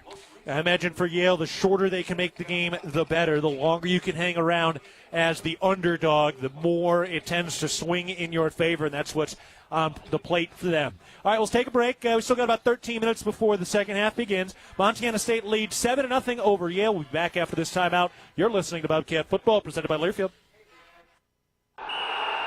If it's time to tailgate, it's time to hit Rosar's. Steaks, burgers, and brats are all waiting to get grilled from our meat department. But that's not it. Grab our scratch-made cookies from our bakery for the fourth quarter. And for postgame, make sure you pick up a handmade pizza from our deli. All the tailgate food groups, all from one stop, your Bozeman Rosar's and proud supporter of the Bobcats. If you want it, it's at your neighborhood Rosar's. From our 1946 roots providing lumber for Yellowstone National Park to our current headquarters in Bozeman, we at Simpkins Lumber believe in building the Gallatin Valley's future while continuing to honor its past. Contractors large and small benefit from our decades of experience and our extensive network of suppliers. We can source the materials you need no matter the project. For all your building needs, go to where long-standing traditions have met with quality building products for over 75 years. Simpkins Lumber, a Montana tradition among builders since 1946. Being healthy means something different to everyone. For some, it's pushing limits. For others, it's just showing up. At the Ridge Athletic Clubs, we're here to support all of it with world-class equipment, group fitness, childcare, aquatics, and space to recover and recharge. This is your place to be. Strong, happy, connected, and confident. Visit ridgeathletic.com or stop by our 2 convenient locations for a tour today. The Ridge, proudly Bozeman strong for over 20 years. Go Bobcats! It's the season of home improvement, and Williams Plumbing will help you tackle the big stuff. Are old roots clogging your sewer line? Williams has the tools to fix it. Have you checked your septic system lately? We have the knowledge and experience to maintain or repair it. Looking to install a yard hydrant? We'll do it promptly and professionally. Don't sweat the big stuff. Call Williams Plumbing today.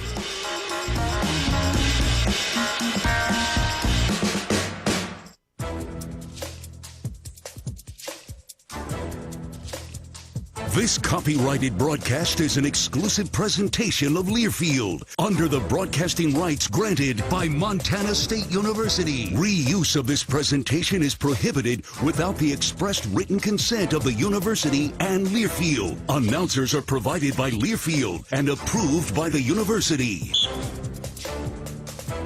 We're at halftime with about 10 minutes to go before we start the third quarter. Bobcats leading 7-0 over the Yale Bulldogs in the second round of the FCS Playoffs. All right, let's take a look at some of the other scores from around the country in the second round of the championship playoff. Got a couple of finals in the books. Lehigh goes one and done in the playoffs. The Patriot League champs went 12-0 this regular season, but they lose to the second place CAA team, Villanova. Villanova wins 14-7. South Dakota dominates Mercer. They win 47-0 in the second round of the playoffs. An incredible stretch there by South Dakota, who takes down the 6th seed. South Dakota, the 11th seed. Mercer was 8-0 out of the Southern Conference. That is a shocking score, Leo. No, it really is, and you know what? There's no better time than now to get hot, I guess. South Dakota had a struggling start to the season, but they are 10-4 now. Games going on right now. The winner of this game gets the winner of Abilene Christian at Stephen F. Austin. Abilene Christian leading at Stephen F. Austin 16-14 with 1 minute to go in the second quarter. Montana at home with the ball in the red zone with 9 seconds left in the second quarter. Montana leading South Dakota State 15-14. Also right now, Tarleton State putting it on North Dakota. That is a loud score right now. Tarleton State starting the fourth quarter with a 24-17 lead over UND. Tarleton State, the number 4 seed. And North Dakota upset Tennessee Tech last week. And North Dakota State, the number 1 seed, just scored to make it a 2-touchdown lead over Illinois State. NDSU leads that game 28-14 early in the fourth quarter. And one game left today is UC Davis hosting the CAA champs Rhode Island. That game will not start until 8 o'clock tonight. And that's what we've got on the docket. So a lot of different scores and more information coming through, Leo. Yeah, that UC Davis Rhode Island game. Jeez, I wonder how long that plane ride is. Yeah, it's a long one for Rhode Island. You can't get much longer than that unless you were going from Miami up to, like, Seattle. Right, no, pretty much. And then you think of the time zones and everything lost. That's got to be tough on them, but good thing it's a late kickoff. That's going to be a 10 o'clock Eastern time kickoff for Rhode Island. That's nighttime for a lot of those gents. Yeah. Let's take a look at some other scores. At the FBS level, we had 4 championship games yesterday. Boise State wins the Mountain West with a 38-21 win against UNLV. In Conference USA, Kennesaw State, what a rebound after they were bad last year. They win the Conference USA 19-15. The win against Jacksonville State. James Madison wins the Sun Belt after a struggling start. They beat Troy 31-14, and Tulane is probably going to the playoff. They beat North Texas. This was a ranked matchup, and Tulane kind of blew them out. They won 34-21. A good thing for the Green Wave, and my brother, his brother-in-law, played at Yale, and their dad was a 2-time All-American Hall of Famer for Tulane, as a matter of fact. So a little bit of a family connection there by virtue of marriage. I like it. Number 4, Texas Tech beats BYU handily, 34-7. So BYU will not make the playoff after that result, and Texas Tech should have a first-round bye. And I believe that's Texas Tech's first Big 12 championship ever. Western Michigan leading Miami of Ohio in the MAC championship. Western Michigan leading 23-13. Kicking off in a half hour, Georgia and Alabama for the SEC title. Undefeated 1 versus 2. Ohio State versus Indiana. That one at 6 o'clock. 3 playoffs. That would have been the national championship game. Pretty much. Right, that's 1 and 2. They're both undefeated. So that would have been a national championship game just a couple of years ago. And if you like chaos, today you are a Duke fan. Duke at Virginia, or against Virginia in the ACC championship in Charlotte, North Carolina. If Duke beats Virginia, which is number 17 in the nation, there is a pretty good likelihood that no ACC team will make the playoffs after Miami had a couple of trip-ups during the regular season. Yeah, and they're kind of playing, I guess the spoiler of the conference right now. They're playing the spoiler of the playoff. Right? Yeah, the whole thing, yeah. And, when it comes to hoops, I kind of favored UNC growing up, but I have to go with Duke today on that one. That's good. Well, Duke and Michigan State play in a top 10 basketball matchup this afternoon as well. So a lot going on over there. That's what we've got on the docket. We're going to take a break with about 6 minutes before the second half begins. Montana State leads 7-0 over Yale. We're back after this. You're listening to Bobcat Football, presented by Learfield. Hello, tomorrow. We may not know exactly what you've got in store for us, for our routines and our normals. But here's the thing. Turns out, we've got this. We haven't seen everything, but we have seen ourselves be more ready for whatever you bring than we thought we would be. So when it comes to tomorrow, bring on the day. First Interstate, built for you. Member FDIC, Equal Housing Lender. Visit us at firstinterstate.com. Northern States Fishing Tools, a proud sponsor of the Montana State Bobcats, has been serving the eastern Montana and western North Dakota oil fields since 1978. We are here to provide you with the best tools and services, all at competitive prices. Northern States Fishing Tools services the Williston Basin with fishing and rental tools, along with downhole tools that include packers, plugs, and through tubing equipment. We have the expert knowledge to give you satisfying results based on your specific needs. Go Bobcats! At Intermountain Health, we believe life is a circle. May yours surround you with insight, a healthy perspective, trust, and reassurance. The belief that our differences aren't that different, and compassion just when you need it most. Life is a circle. May yours help you live the healthiest life possible. Intermountain Health. Universal Athletic has been a proud supporter of Bobcat Athletics for over 50 years. Check out their great selection of Bobcat apparel and accessories for all your game day needs. Shop in store at their North 7th Avenue location or online at shop.msubobcats.com for everything you need to cheer on your Bobcats. Universal Athletic, a proud supporter of Bobcat Athletics for over 50 years. Go Cats! Getting ready to go for the second half. Montana State is leading at Yale 7-0, and the Bobcats will have the football to start the second half. Bobcats have just come back out onto the field. Yale coming back out onto the field right now as well. Leo, what do you need to see from this Bobcat offense in particular at the start of the second half? You got to stay on the field and you got to finish in the end zone. Points wins games, but you have to establish the ground game. We have to get push up front, which I think we've been able to do at times. We just got to give him just an extra half a second for our running backs to be able to break free. Now, in the pass game, I'm looking towards this Bulldog defense kind of trying to press up, kind of go more man coverage to try to make that pass play extend, because it takes a little while when it gets into man coverage. So it's going to be interesting to see, and I can see Yale defensively trying to add more pressure to everything. They're going to load the box. Yale outgains Montana State 162 to 144 in the first half. We're getting ready for the second half. Quickly a timeout, and then we're ready to go. Montana State leads Yale 7-0 at the half. Back after this, you're listening to Bobcat Football, presented by Learfield.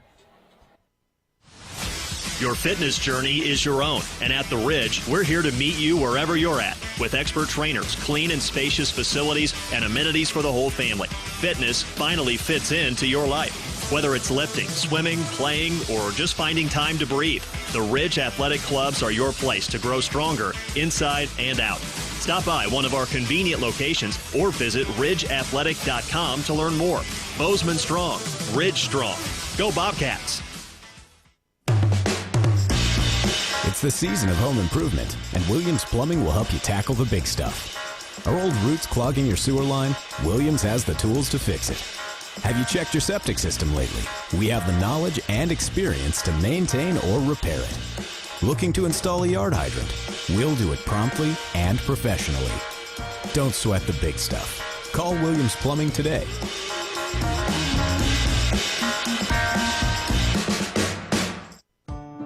At Northwestern Energy, we're committed to helping all of our service areas thrive. Because these communities are more than just spots on a map, they're our homes too. From hosting charity events and funding local scholarships to leading economic development projects, we'll continue to donate our time and resources to help deliver a bright future for everyone. For more information, visit northwesternenergy.com/inyourcommunity. From our 1946 roots providing lumber for Yellowstone National Park to our current headquarters in Bozeman, we at Simpkins Lumber believe in building the Gallatin Valley's future while continuing to honor its past. Contractors large and small benefit from our decades of experience and our extensive network of suppliers. We can source the materials you need no matter the project. For all your building needs, go to where long-standing traditions have met with quality building products for over 75 years. Simpkins Lumber, a Montana tradition among builders since 1946. Bobcat Football is brought to you by Town Pump, the exclusive sponsor of the Brawl of the Wild. Builder's First Source, leading supplier of professional-grade building materials. And by DoorTech. DoorTech is raising the door on quality. Now with the call of the second half. Live from the First Interstate Bank broadcast booth, here's the voice of the Bobcats, Keaton Gillogly.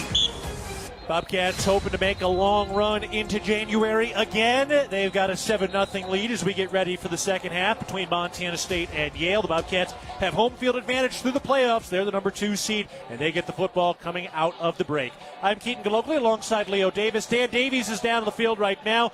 Dan, Vegan didn't sound super happy when he talked to you going into the locker room. What do you think the message was in the locker room at half? Well, I think it was pretty much of a one-sided conversation that the coaches were very excited and very determined to try to get this thing turned around in a more favorable way for Montana State, I can tell you that. I imagine it was an animated locker room, which is a good sign. This is a championship-level team. The standard is a championship standard. Here's the kickoff, and we begin the second half. That ball goes out of the back of the end zone, and the Bobcats will take over at their own 25-yard line. So the Bobcats will get a quick opportunity here on the offensive side, try to get this thing going, driving from right to left away from the Sonny Holland end zone.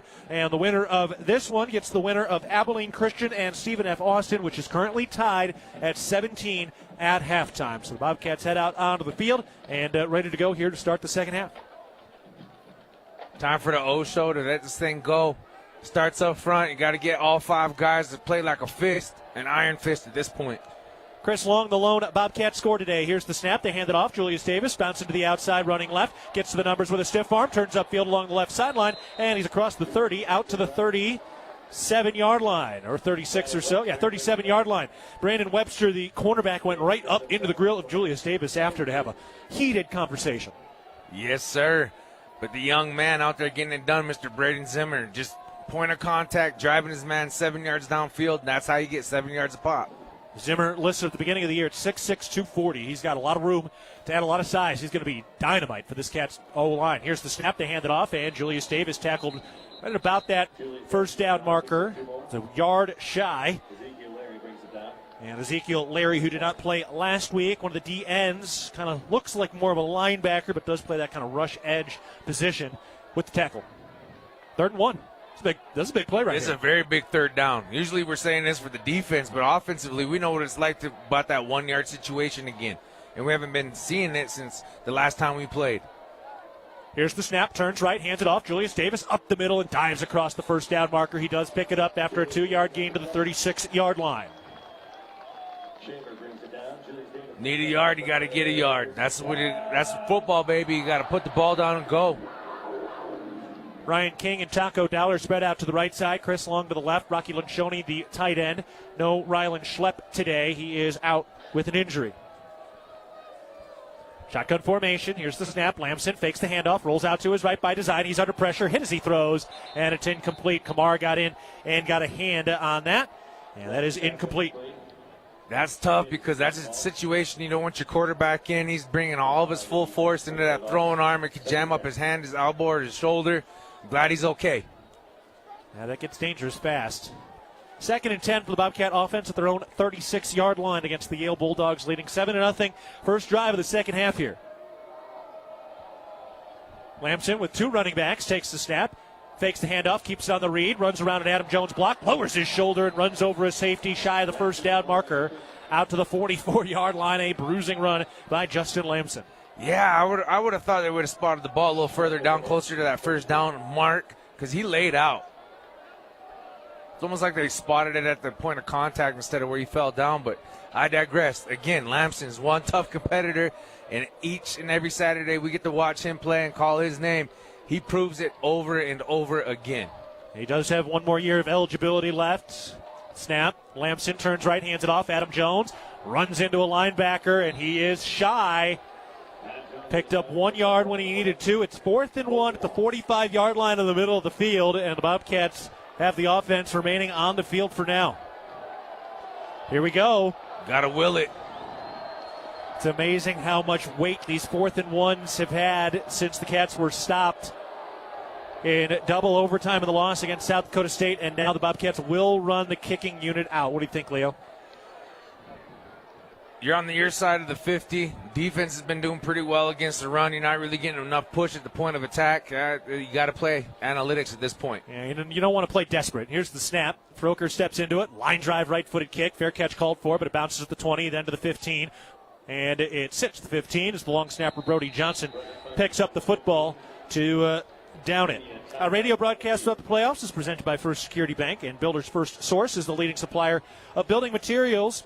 Find one of our 9 Montana locations at BLDR.com. Builders First Source, the proud sponsor of Bobcat football. We'll step aside. Bobcats defense heading out for the first time in the second half. 11:57 to go. Third quarter, Bobcats leading 7-0 over the Bulldogs. You're listening to Bobcat football, presented by Learfield. Being healthy means something different to everyone. For some, it's pushing limits. For others, it's just showing up. At the Ridge Athletic Clubs, we're here to support all of it with world-class equipment, group fitness, childcare, aquatics, and space to recover and recharge. This is your place to be. Strong, happy, connected, and confident. Visit ridgeathletic.com or stop by our 2 convenient locations for a tour today. The Ridge, proudly Bozeman strong for over 20 years. Go Bobcats! Bobcat fans, support both your favorite team and Montana State students. When you shop at MSU bookstores, you help lower the price of course materials for Montana State students. MSU Bookstore is owned by MSU students and faculty and serves as the only not-for-profit campus bookstore in Montana. Shop online at msubookstore.org, at Bobcat Stadium on game days, or on campus in the Strand Union building. Remember, Bobcat fans, when you shop at MSU Bookstore, all proceeds from your purchase go directly to lowering the cost of course materials for Montana State students. Streamline your business finances. At First Security Bank, we believe in the power of small businesses. That's why we have created tailored products just for you. From free business checking to smart banking tools, we provide the help you need to succeed. Call a relationship manager today. First Security Bank. Success together. Member FDIC. Other fees such as overdraft, continuous overdraft, etc. may apply. See fee schedule for details. Bank rules and regulations apply. Snap and a handoff to Josh Pitzenberger. He's up the middle for a 3-yard gain, and Yale begins this drive with a short pickup. It is second and long, working at their own 18-yard line. The Bulldogs trailing 7-0 with 11:40 to go in the third quarter. The first chance for the Bobcat defense to get out there. Parsons, Eckert, Brott, and Iden on the D-line. Brian Meredith and Caden Dow at the safety spots. And we are ready to go again for the 2nd and 7 snap. Reno throws over the middle, tips, and knocked down. Paul Brott getting up and playing a little volleyball. Oh, I love it when the big guys get the pass breakup. You know, that's a stat that goes on the sheet. And I know back when I played time on the defensive line, we used to get little extra bonus points on that to help the grade come Sunday. Basically film review, but I know these guys do it on Monday. Love the big man PBUs. 3rd and 7. Yale 3 for 7 on third down conversion attempts. 2 receivers left, 2 to the right. Shot. Snap. Reno under pressure. Pitches it forward. Pitzenberger makes the catch. He's up to the 25-yard line and picks up the first down across the 30 out to the 33-yard line. Dante Reno was getting swallowed by the quicksand there, and just a quick little pitch. And Pitzenberg makes the catch, and the improv gets him a first down. That was a great heads-up play by Reno and Pitzenberger, just being on the same wavelength. And that comes from just time together. But great job by this defense not turning it into a major highlight play either. Wind starting to pick up. Looks like there's some snow moving along the bridges right now. Here's the snap. Fake the handoff. Reno throws on the slant. Incomplete. Oh, he had a man on a slant over the middle. Aiden Stevens was there, and it went through the wickets. And Cats catch a little bit of a break. That's really about 2, maybe 3 passes now. The Bobcats kind of caught a break on the defensive side. Oh, big time. He kind of had a step on him. I know Meredith was in hot pursuit and would have had a tackle over the middle, but still, that would have been a big-time first down, and it would have gave them a little bit more momentum. Bobcats still lead it, 7-0. 10:41 to go, third quarter. 2nd and 10, Yale at their own 33. Shotgun snap. Handed off, Pitzenberger up the middle with a little bit of room, and he picks up the first down past the 45, spun ahead to the 48. 15-yard gain for Josh Pitzenberger, who's approaching 100 yards today. Bobcat defensive line's doing a great job reestablishing the line of scrimmage at the heel marks, but the uncovered offensive lineman is just able to get to the linebacker depth, just to be able to kind of wash them to the side, which is opening that hole. It's not like they're bruising us off the line of scrimmage at this point. So you're saying it's more scheme than size? Pretty much. 2 tight ends, motion to either side of the line, 2 receivers left, 1 running back, that's Dahl. Shotgun formation, 1st and 10 in the middle of the field. Snap. Reno surveys, throws, deep down the middle, diving attempt, incomplete. What an effort over the middle. Brady Wagner, that's a tight end, laying out full length, going off his fingertips down the field. Great job by Cole Taylor, just kind of getting in his way there, messing up his field of view. He sold out on that pass, man. We caught another lucky break there. Bozeman is built on hard work, local pride, and Bobcat spirit. The Bozeman Area Chamber of Commerce helps businesses grow, thrive, and keep our community moving. Learn what the Bozeman Chamber can do for you. Go Cats. 9:56 to go, third quarter, 2nd and 10. Their own 48 for the Yale Bulldogs. Yale trailing 7-0 with the ball. Snap, turns left, hands it off. Dahl cuts upfield, and he breaks off a tackle across the 50 to the 45 near the 40, and he picks up the first down to the 41-yard line into Bobcat territory. We've seen Yale cross the 50 a couple of times. They haven't really gotten much past the plus 40. No, they haven't. And, belief and momentum is a hell of a drug, especially in the third quarter as they're trying to eat this clock up. We're already 9 minutes and 35 seconds into the third here, and that's just the clock's ticking away, man. Time's got to be in your favor, and it's not our friend right now. One receiver right, one to the left. Bobcats do lead it 7-0, but Yale is driving. They move Nico Brown in motion to the left side. Here's the snap. They hand it off. Pitzenberger going right, trying to gain the edge, and he is tackled at about the 40, out to the 38-yard line. And that was Talon Marsh in on the stop. Talon Marsh is an explosive athlete. He surprises me because he don't look like he can cover ground that quick, but he gets from here to there pretty quick.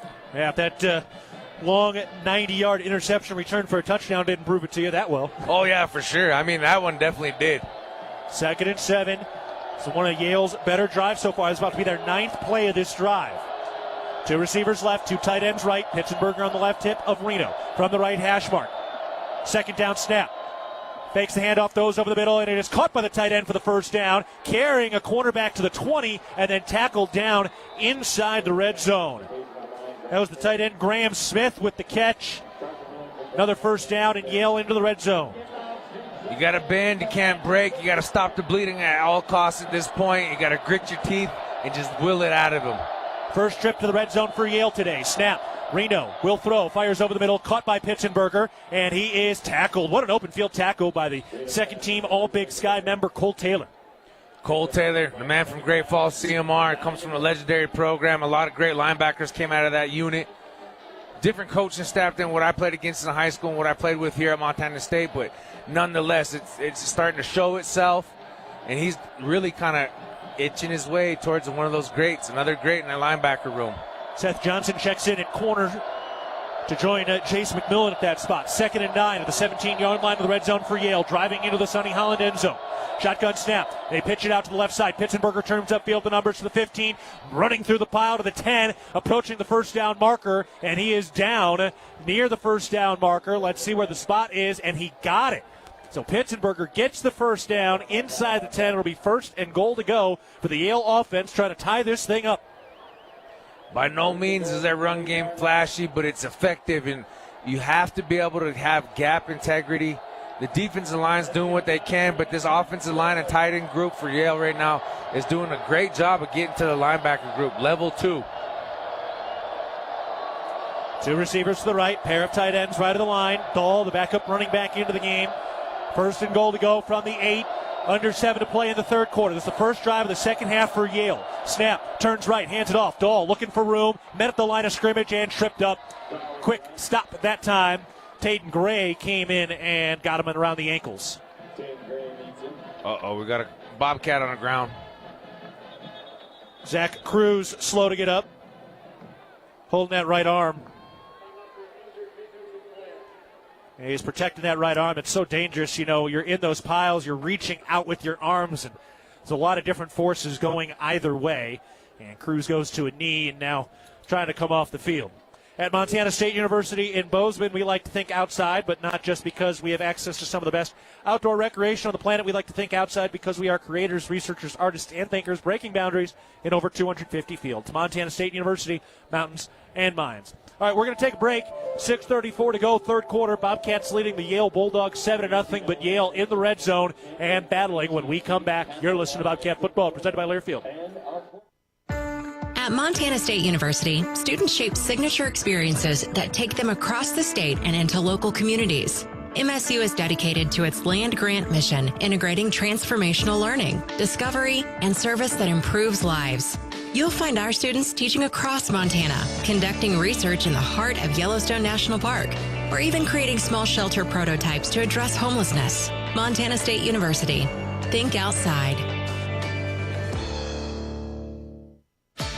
Looking to build something solid and long-lasting? Look no further than Fortify Building Solutions in Belgrade. Whether you need metal roofing, siding, buildings, or pole barns, we've got you covered. And whether you are a seasoned contractor or first-time DIYer, you can count on our personalized service and support from beginning to end. Visit us in Billings or Belgrade or at FortifyBuildingSolutions.com and start building today. That's FortifyBuildingSolutions.com. Proud supporter of the Bobcats. Montana is built on strong, vibrant, healthy communities. From our smallest towns to our largest cities, Stockman is committed to taking care of the people of Montana.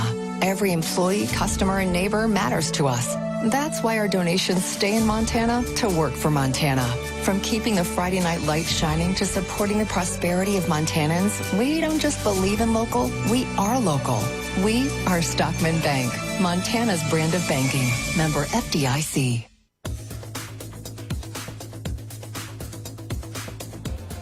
From Main Street to the end zone, Tire-Rama and Cooper Tires are proud supporters of your MSU Bobcats. For hometown service and unbeatable deals, visit TireRama.com. Tire-Rama, more than just a tire store. We're part of your team. 6:34 to go. Third quarter, Bobcats leading Yale 7-0. Yale has second and goal to go from the 7-yard line, driving into the Sonny Holland end zone. Dan Davies is the third member of our team down on the field right now. And Dan, what a crucial moment here for the Bobcat defense. Sonny Holland end zone has got to rise to the occasion right here. A little bit of blue sky starting to peek through. We got the snow, what looks like a big wall of snow starting to move along the bridgers. And that wind continuing to pick up from the 7-yard line on second down. Shotgun formation, snap. Reno looking, throws for the end zone, and it is incomplete. Seth Johnson on the coverage against the top target, Nico Brown. It's so refreshing to be able to see him back out there full health. I know we missed him for a few games, and his next man up in that cornerback room, but that's a beautiful sight. There's nobody else I'd rather have in a one-on-one situation than Mr. Johnson himself. Yeah, Seth Johnson missed 2 games, then had a dynamite performance in Missoula 2 weeks ago. Oh, they were almost like targeting him, seeing if he was ready after 2 weeks. Third and goal from the 7. Yale down 7-0 with the ball. This is their first trip into the red zone all afternoon. Shotgun snap. Reno looks right. Now looks over the middle. Throws. Tip. Picked off. Cole Taylor with the interception on the return to the 25-30 and brought down across the 30-yard line. Reno had pressure in his face. He was backpedaling. He threw over the middle. It got tipped by the Yale receiver, and it's Cole Taylor who makes the interception, and the Bobcat defense gets a crucial stop at the goal line. And I'll say it before, and I'll say it again. Defense wins you championships. They got big shoulders for a reason. And Cole Taylor, he always has a nose for the ball as well. He always comes up with a crucial pick in a situation like that. And that's why he's second team All Big Sky. Cole Taylor's second interception of the season. 2 receivers right, 1 to the left. He had 1 at Cal Poly as well. So the Bobcats start their own 30-yard line on this drive now. Snap. Hands it off. Julius Davis running right. Bounces to the outside near the numbers. Skips over a man and then tripped up. That was a nice play by one of the cornerbacks, Juan Gonzalez, coming in and tripping up Julius Davis after a short gain. But, Dan, how about this Bobcat defense? Man, that was a huge turnover right there to prevent not only 3 but potentially 7. But now the Bobcat offense needs to get rolling right here. 13th interception of the year for the Bobcats. Second of the day. Caden Dowler had 1 earlier that led to the only score of the day. Montana State up 7-0. Second down snap. Lamson throws over the middle. That is caught. And carrying a man for the first down, that's Rocky Lencioni. The Bobcats convert.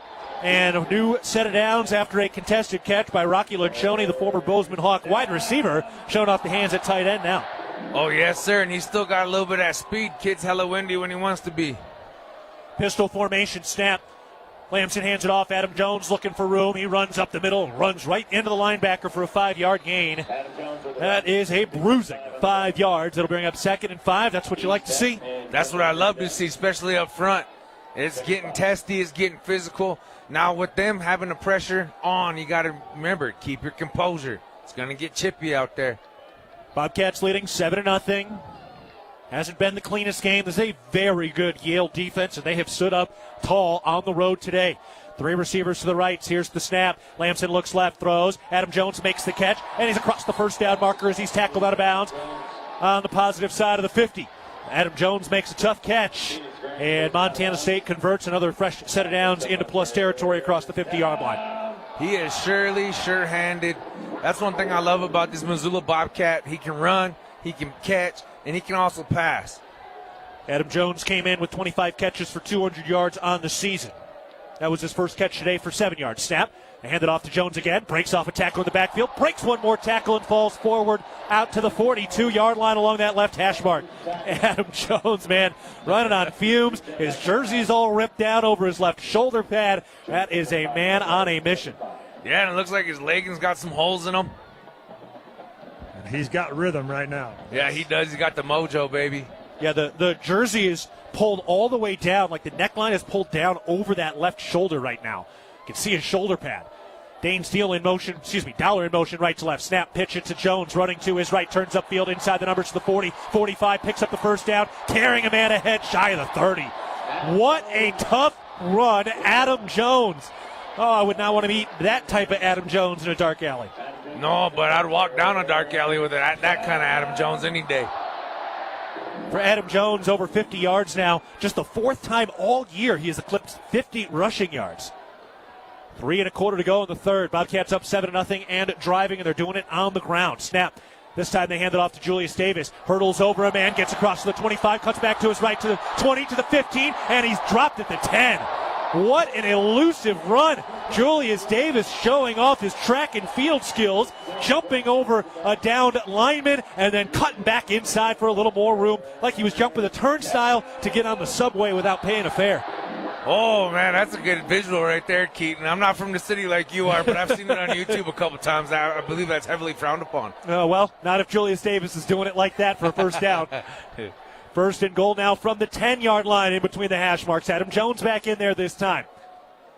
Shotgun snap. They hand it off. Dowler looked like he wanted to throw it. Now he's trying to gain the outside past the 10 to the 5 and angled out of bounds. I think that was going to be a double pass. That's what it looked like he was setting up for, but, man, he sure is shifty. Not a single person touched him out there.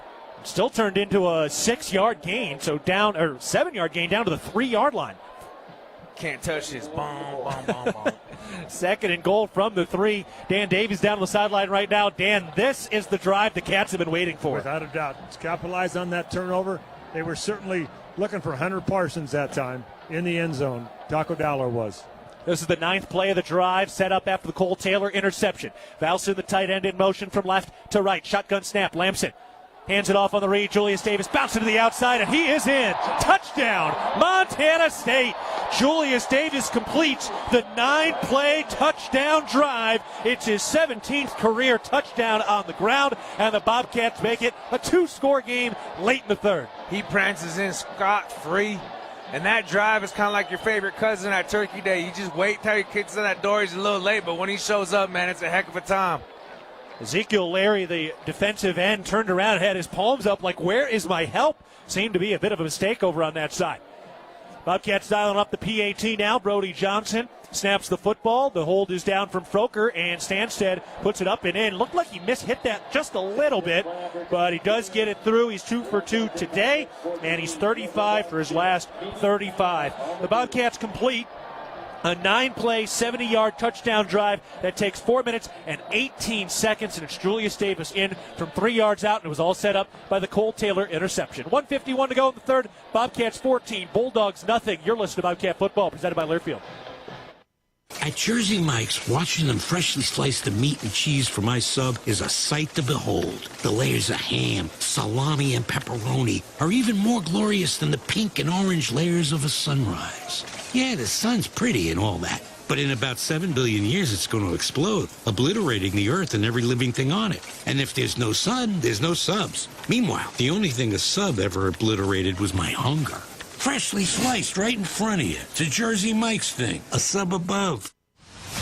Your fitness journey is your own, and at The Ridge, we're here to meet you wherever you're at with expert trainers, clean and spacious facilities, and amenities for the whole family. Fitness finally fits into your life. Whether it's lifting, swimming, playing, or just finding time to breathe, the Ridge Athletic Clubs are your place to grow stronger inside and out. Stop by one of our convenient locations or visit ridgeathletic.com to learn more. Bozeman strong, Ridge strong. Go Bobcats! It's the season of home improvement, and Williams Plumbing will help you tackle the big stuff. Are old roots clogging your sewer line? Williams has the tools to fix it. Have you checked your septic system lately? We have the knowledge and experience to maintain or repair it. Looking to install a yard hydrant? We'll do it promptly and professionally. Don't sweat the big stuff. Call Williams Plumbing today.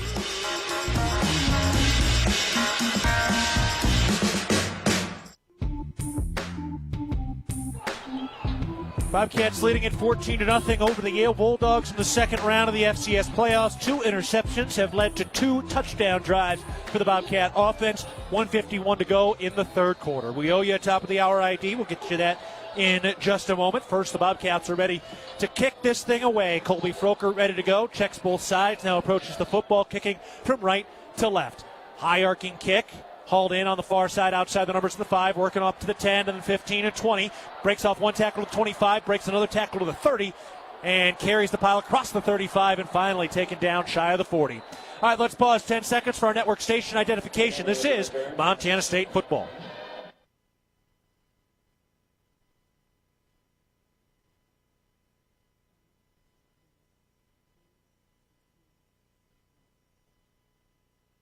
Keaton Gillogly alongside Leo Davis. Dan Davies is on the field. Dylan McPhail is up here in the booth, and his grandmother Mary Lou out in listener land tuning in as well. Kelly Freeman is our producer today. Bobcats now getting that long touchdown drive after the Cole Taylor interception. Montana State leads 14-0, but good field position here for the Bulldogs. Snap, handed off, Dahl up the middle, across the 40, breaks off a tackle at the 45, outside the numbers 50, and upended by Caden Dowler at the positive 44-yard line. So big gashing run, and after a long return and a long run, just like that, Yale on the positive side of the 50 again. And once again, this is a moment where you got to be able to just take control of the game. Got to do your 111, but at the same time, you got to just be able to will it out of the opponent and break him down as much as you can. Yale will make a change at the line. Now they're ready to go with the receiver to the left, 2 to the right, tight end right of the line. Shotgun snap, turn right, hand it off. Dahl cuts inside, stays on his feet at the line of scrimmage, and then dropped. Boy, great job by that continued pursuit of the Bobcat defense. And by the way, Zach Cruz is back in there after going off and favoring his right arm. Still, though, he looks like he's in some pain. You got to play through the pain, baby. Leave it all on the field for your brethren. And that's the name of the game. At First Security Bank, we know it's about more than banking. It's about supporting local families, businesses, and the places we all share, because when our community grows, we all grow. Member FDIC. 4 receivers, 2 on either side. Shotgun snap on 2nd and 8. And here's some pressure. He pitches it forward. Dahl makes the catch, and then tackled by Cole Taylor and company. And again, more pressure by the Bobcats in the backfield. Northern States Fishing Tools, the proud sponsor of Montana State Athletics. Visit us at northernstatesfishingtools.com to learn more. Go Cats. Couple things working in the Bobcats' favor as we close out this last play of the third quarter. Yale's gonna have to drive out of the Sonny Holland end zone and towards the north end zone, where the wind may be a factor, as we've seen in the last few kicks. Final snap of the third quarter. No, we hit triple zeros. Real Milk is a nutrient-rich product. It contains 13 essential nutrients from vitamin A to zinc, all of which are important for a healthy immune system and overall wellness. That's 13 nutrients with seemingly endless benefits. Reach for milk and make every sip count. All right, here we go. On to the fourth quarter in the second round of the FCS playoffs. Montana State leading Yale 14-0. Yale is driving, and we will take a break. You're listening to Bobcat Football, presented by Learfield. From our 1946 roots providing lumber for Yellowstone National Park to our current headquarters in Bozeman, we at Simpkins Lumber believe in building the Gallatin Valley's future while continuing to honor its past. Contractors large and small benefit from our decades of experience and our extensive network of suppliers. We can source the materials you need no matter the project. For all your building needs, go to where long-standing traditions have met with quality building products for over 75 years. Simpkins Lumber, a Montana tradition among builders since 1946. At Jersey Mike's, watching them freshly slice the meat and cheese for my sub is a sight to behold. The layers of ham, salami, and pepperoni are even more glorious than the pink and orange layers of a sunrise. Yeah, the sun's pretty and all that, but in about 7 billion years it's going to explode, obliterating the earth and every living thing on it. And if there's no sun, there's no subs. Meanwhile, the only thing a sub ever obliterated was my hunger. Freshly sliced right in front of you. It's a Jersey Mike's thing. A sub above. It's the season of home improvement, and Williams Plumbing will help you tackle the big stuff. Are old roots clogging your sewer line? Williams has the tools to fix it. Have you checked your septic system lately? We have the knowledge and experience to maintain or repair it. Looking to install a yard hydrant? We'll do it promptly and professionally. Don't sweat the big stuff. Call Williams Plumbing today.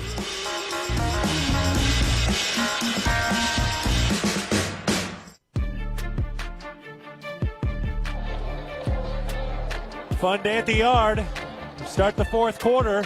The Bobcats lead it 14-0 over the Yale Bulldogs. First meeting between these two teams ever. First time Montana State has ever played an Ivy League school, as Yale was eligible for the playoffs by choice for the first time this season. A student-led provision to try to reverse the unofficial, or well, it's official, but the official declination of any postseason play for Yale in the Ivy Leagues, but Yale showing up and showing out, and this will certainly improve their rankings to start next season. How would you like to be able to listen to us while synced up to your TV in the comfort of your own home? Go to syncmygame.com to find out how, and Yale has looked every bit of the champion that they are this season. Their one Ivy League loss was on a last-second field goal against Dartmouth. That's it. 3rd and 5 for the Yale offense, working at the Bobcat 39-yard line to start the fourth quarter. What a big play here, Leo. Big-time play, and they're no chumps either. There's a reason why they're in the second round of the playoffs in the FCS, their first year in. They're a great program, but, you know, this is where Bobcats show their greatness truly on the defensive side of the ball. One receiver left, tight end in motion. Here's the snap. They hand it off. Pitzenberger up the middle. He's got the first down, strips off a tackler, and carries the pile to the 25-yard line. Another big run by Pitzenberger, who is now over 100 yards and approaching the all-time career rushing mark for the Yale Bulldogs, a program that this year is fielding their 152nd team. Wow, there's a legendary program. These guys have been playing football for a long time. But a big running back like that, you cannot tackle him up top, man. You got to get down, take a play out of Keaton Dollar's playbook, and bite his ankles all day. One receiver right, 3 to the left. Here's the snap. Here's the throw, deep toward the end zone, and that is caught. Touchdown. Nico Brown from 25 yards out.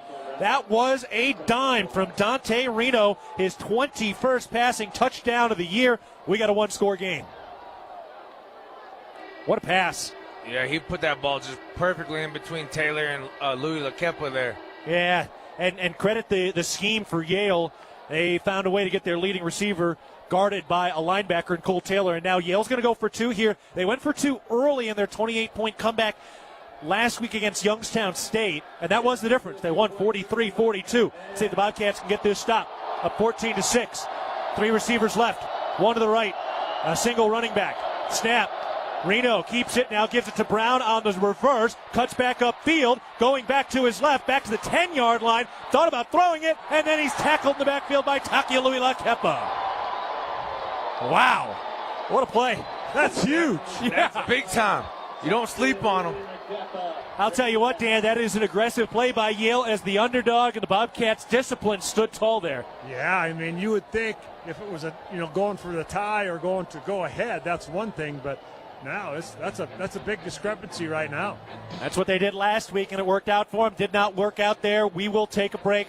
14 minutes, 18 seconds to go in the game. Bobcats trying to survive against the Ivy League's best. It's Montana State 14, Yale 6. Again, 14-18 to go in the fourth quarter. You're listening to Bobcat Football, presented by Learfield. Hello, tomorrow. We may not know exactly what you've got in store for us, for our routines and our normals. But here's the thing. Turns out, we've got this. We haven't seen everything, but we have seen ourselves be more ready for whatever you bring than we thought we would be. So when it comes to tomorrow, bring on the day. First Interstate, built for you. Member FDIC, Equal Housing Lender. Visit us at firstinterstate.com. At Montana State University, students shape signature experiences that take them across the state and into local communities. MSU is dedicated to its land-grant mission, integrating transformational learning, discovery, and service that improves lives. You'll find our students teaching across Montana, conducting research in the heart of Yellowstone National Park, or even creating small shelter prototypes to address homelessness. Montana State University. Think outside.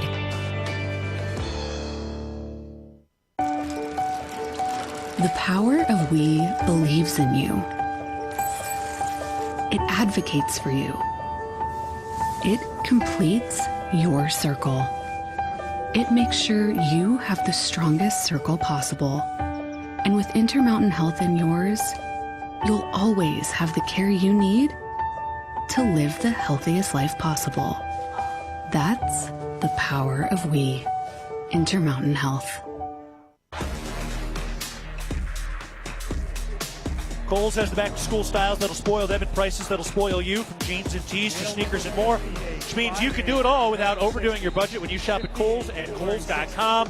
And we have a massive potential upset brewing. North Dakota State is trailing 29-28 against Illinois State with 30 seconds left in the game. NDSU is facing 4th and 1 at their own 30-yard line right now, and we've got some little birdies out there ready to do some reporting for us and let us know what happens. But that would be colossal, Leo. That would be big time.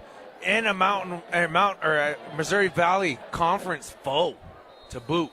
And they have a really long winning streak against Illinois State. I'm not sure how long, but it is substantial.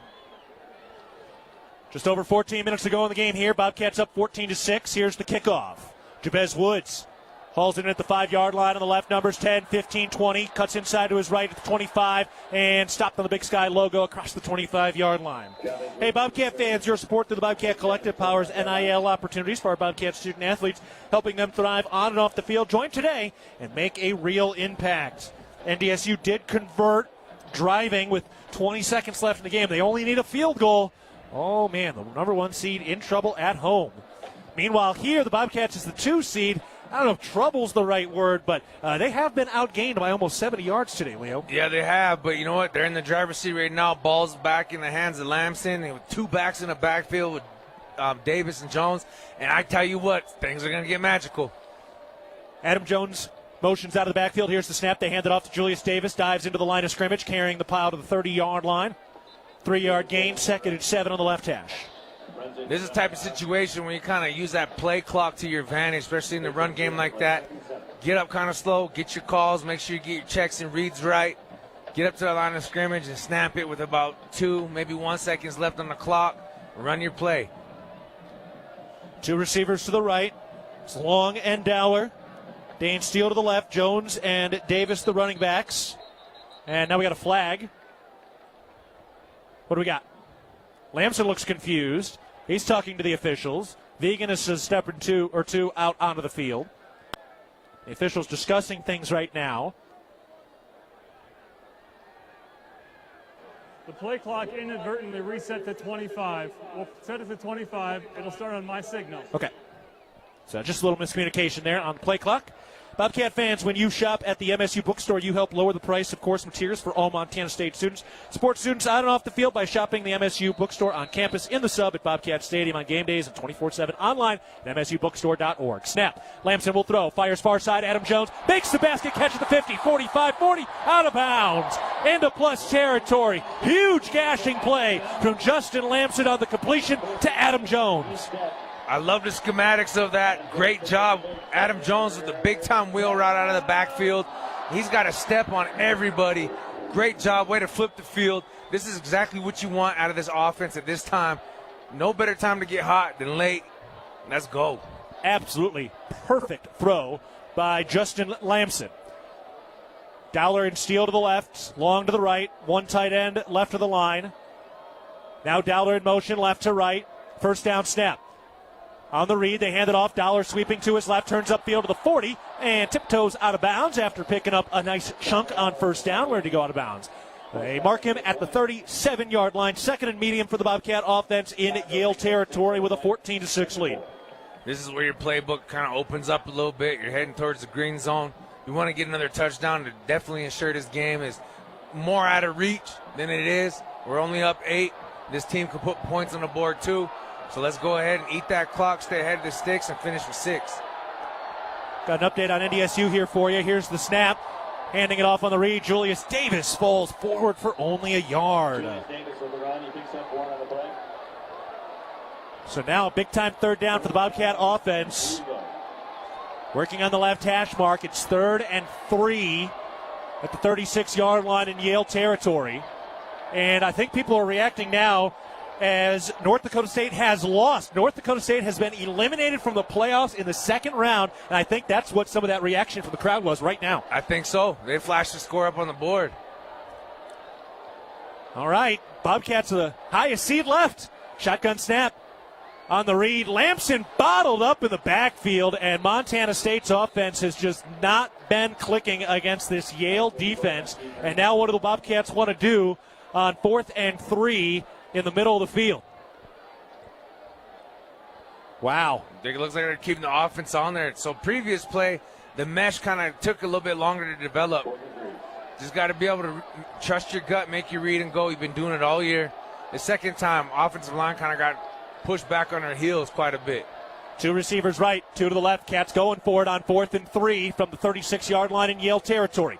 Adam Jones is the running back in a shotgun formation. Here's the snap. Lamson will throw under pressure, far side, caught by Dane Steele, and he dives for the first down marker, and he got it. Wow!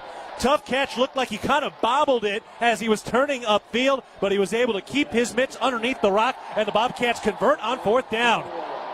Stones of steel on a play like that. Wow, man. Don't really want to have hands of steel. You want them soft so you can catch it, but that was stones of steel for sure. Man, oh man. Dan, I'll tell you what, that is a gutsy play there by the Bobcats. Yeah, you got a lot of confidence in your quarterback, and Dane Steele, what a clutch catch right there. He did bobble it going down, but he secured it for sure before he got out of bounds. What a great year the redshirt freshman from Sheridan, Dane Steele, has had. And the play clock hits 0 here. Prior to the expiration of the play clock, timeout. Montana State, they're first. Lamson frustrated by how that play clock was operated. 30-second timeout. Bobcats having to burn a timeout for now, and I think the Bobcats are contesting that it didn't get reset correctly or something. I don't know. That's the second issue with the play clock on this drive. We do remind you that Interwest Moving and Storage is the official moving company of the MSU Bobcats. Yeah, there's no reason why Lamson would be doing jumping jacks in the middle of a call. Right. But the big news, North Dakota State one and done. They lose in the second round. That's huge news for UC Davis, who has Rhode Island tonight, which means UC Davis will get a chance to play potentially Illinois State. And the crowd now reacting. One of the student section had written NDSU lost on their phone. The camera operator got it. They put it up on the video board. Cool moment there. Oh, that was awesome. And look at Missouri Valley Conference right now with South Dakota State behind as well. Here's a Dowler in motion. Here's the snap, turning left, handed off. Adam Jones breaks off a tackle at the line of scrimmage, running left, 25-20, down the numbers, 15-10, 5. Adam Jones, touchdown! Bobcats! Adam Jones, a menacing 33-yard touchdown run. Way to put the final nail in the coffin. No better, too, than I would rather run behind Burke Mastel, Braden Zimmer, showing up in a big way for a big play, and that's what teammates do. Dane Steele gets the first down, blocking his butt off downfield, and that's Bobcat football. That was Yale playing tag, and Adam Jones was playing tackle football and ran through a bunch of arms. Now the Bobcats dial up the PAT. Snap, the hold is down. The kick is up by Sandstead, and that is good. Montana State leads it 21-6 over Yale, and it's Adam Jones with a 33-yard rushing touchdown to complete a 7-play, 73-yard touchdown drive as he goes over 100 yards on the ground today for just the second time this season. Terrific run by Adam Jones. We take a break. Montana State starting to try to take control, up 21-6 against Yale. 10:20 to go in the fourth quarter. You're listening to Bobcat Football, presented by Learfield. It's the season of home improvement, and Williams Plumbing will help you tackle the big stuff. Are old roots clogging your sewer line? Williams has the tools to fix it. Have you checked your septic system lately? We have the knowledge and experience to maintain or repair it. Looking to install a yard hydrant? We'll do it promptly and professionally. Don't sweat the big stuff. Call Williams Plumbing today.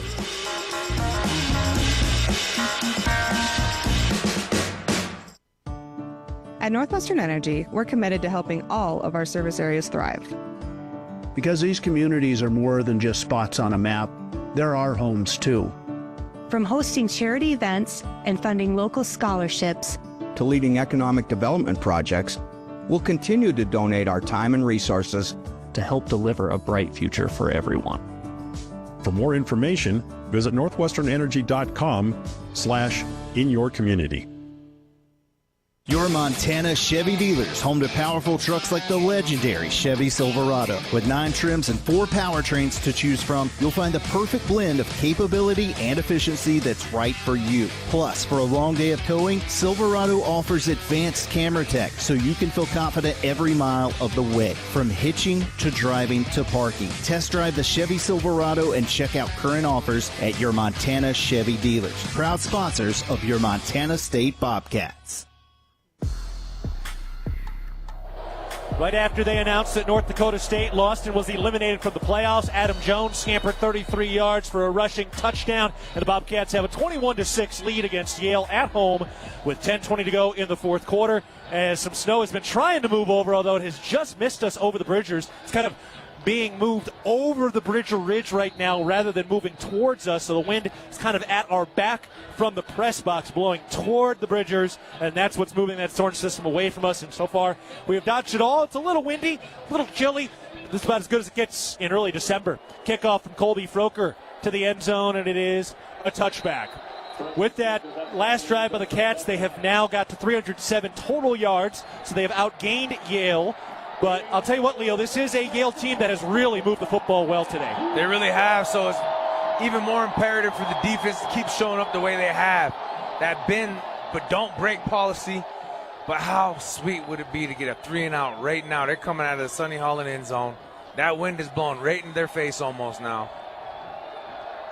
Hunter Charbonneau in there along with Talon Marsh on the Bobcat D-line, plus Iden and Parsons. Snap on first down. They hand it off. Pitzenberger running left. Met at the line of scrimmage by Bryce Grebe, and he stopped.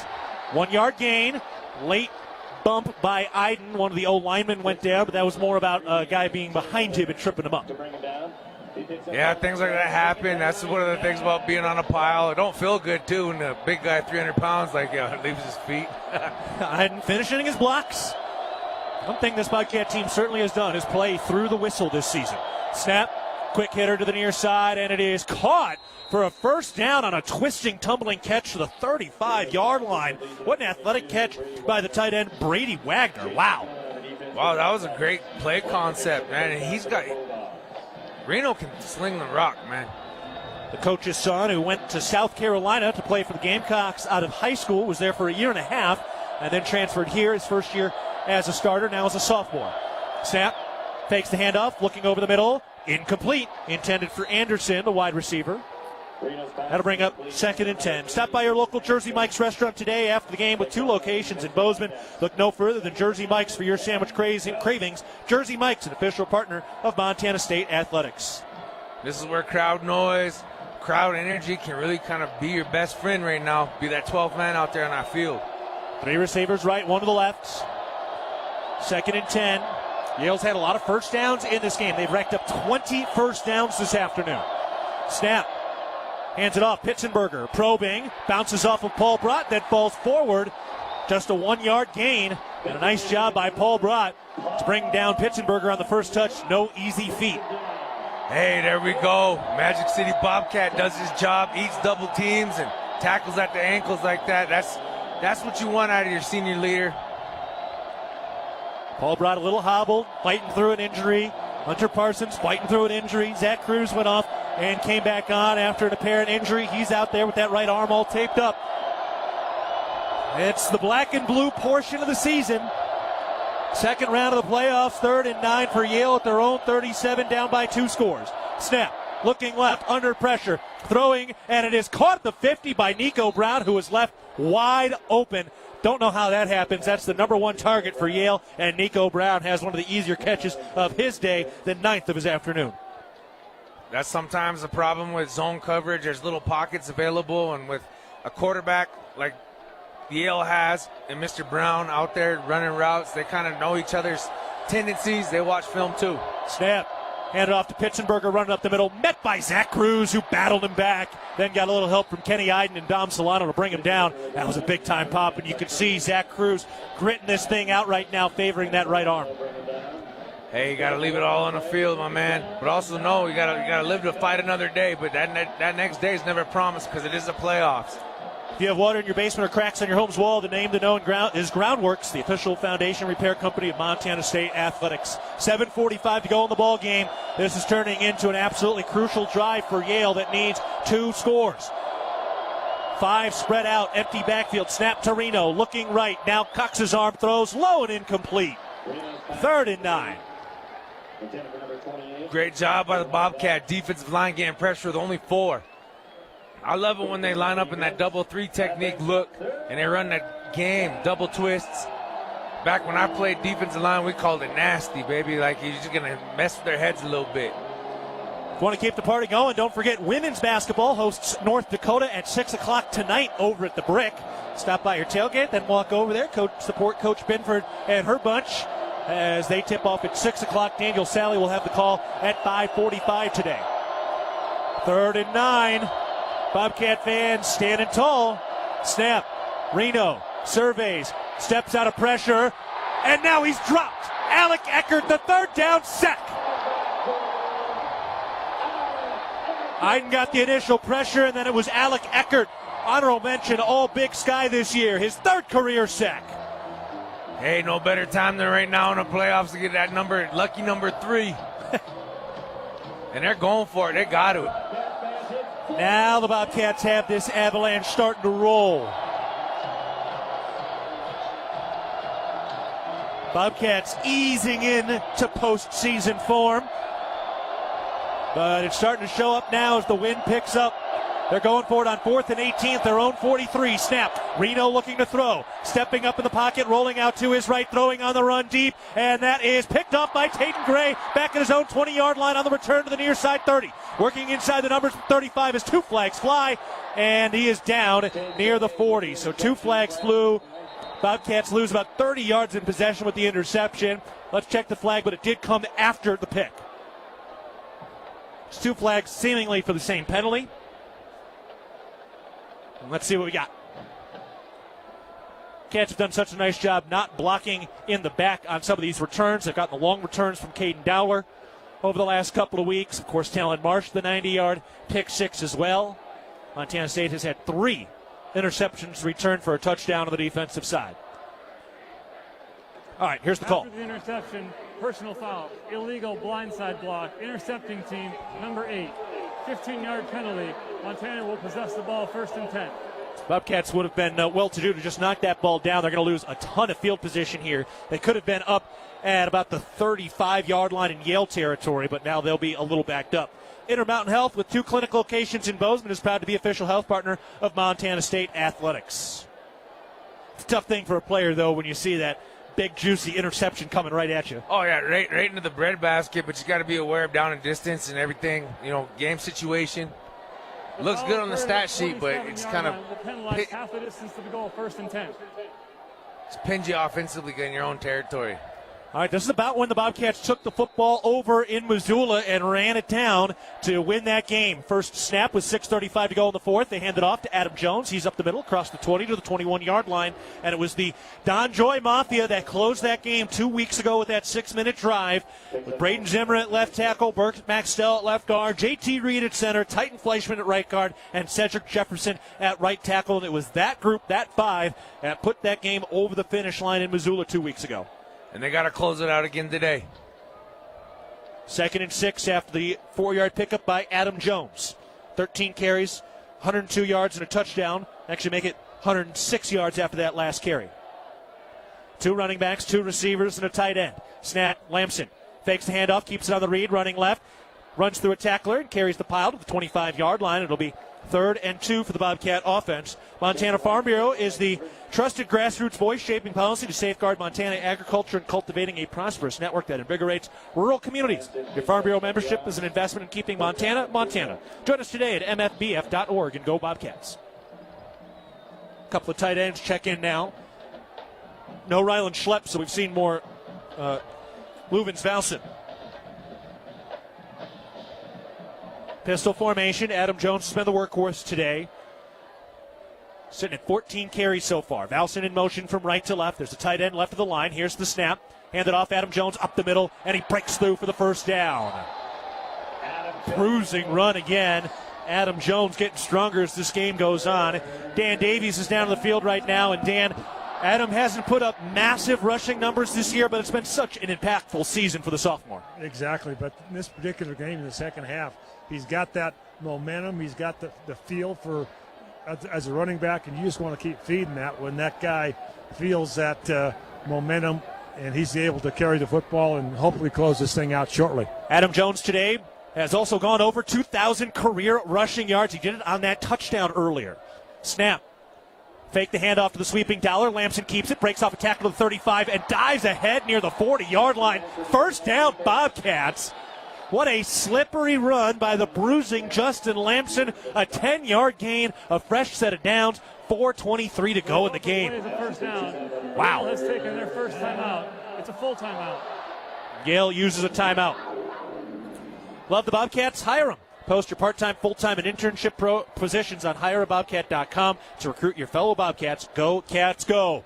Montana State trying to keep the football until the final horn. They lead at 21-6 against the Yale Bulldogs. 4:23 to go in the game. Back after this, you're listening to Bobcat Football, presented by Learfield. At Williams Homes, we're more than builders. We're family. For over 30 years, our name has meant quality, care, and homes built to last for generations. Because buying a home isn't just about today. It's about your future. Right now, we're locking in prices on move-in ready homes. No surprises, no shifting costs. Plus, for a limited time, get flex cash for closing costs, upgrades, HOA fees, or a rate buy-down. Your dreams deserve a strong foundation. Williams Homes, built by our family for yours. Visit williamshomes.com. Streamline your business finances. At First Security Bank, we believe in the power of small businesses. That's why we have created tailored products just for you. From free business checking to smart banking tools, we provide the help you need to succeed. Call a relationship manager today. First Security Bank. Success together. Member FDIC. Other fees such as overdraft, continuous overdraft, etc. may apply. See fee schedule for details. Bank rules and regulations apply. Your Montana Chevy dealers, home to powerful trucks like the legendary Chevy Silverado. With 9 trims and 4 powertrains to choose from, you'll find the perfect blend of capability and efficiency that's right for you. Plus, for a long day of towing, Silverado offers advanced camera tech so you can feel confident every mile of the way. From hitching to driving to parking. Test drive the Chevy Silverado and check out current offers at your Montana Chevy dealers. Proud sponsors of your Montana State Bobcats. Will the Bobcats have to give the ball back to Yale at all today? Up 21-6 against the Yale Bulldogs with 4:23 to go in the game. Montana State has the ball at their own 39-yard line. It is 1st and 10. Snap, handed off. Julius Davis bouncing to the outside, spinning out to his right across the 40, and stopped shy of the 45. It's kind of an awkward tackle there. Want to make sure he goes down okay. He does pop up cleanly, so out to the 42. Another timeout called by Yale. Please reset the game clock to 4 minutes. When you choose First Security Bank, you get modern convenience like secure, easy e-statements without losing the personal care that makes your community strong. First Security Bank, success together, member FDIC. We have been hearing rumors the Bobcats could be the Friday night game in the quarterfinals next week, to be determined. The winner of this one gets the winner of Abilene Christian and Stephen F. Austin. Abilene Christian leading 27-24 at Stephen F. Austin with 2 minutes to go in the third quarter. The biggest news today, North Dakota State eliminated. The Bobcats will not have their season ended against the Bison this year. Guaranteed.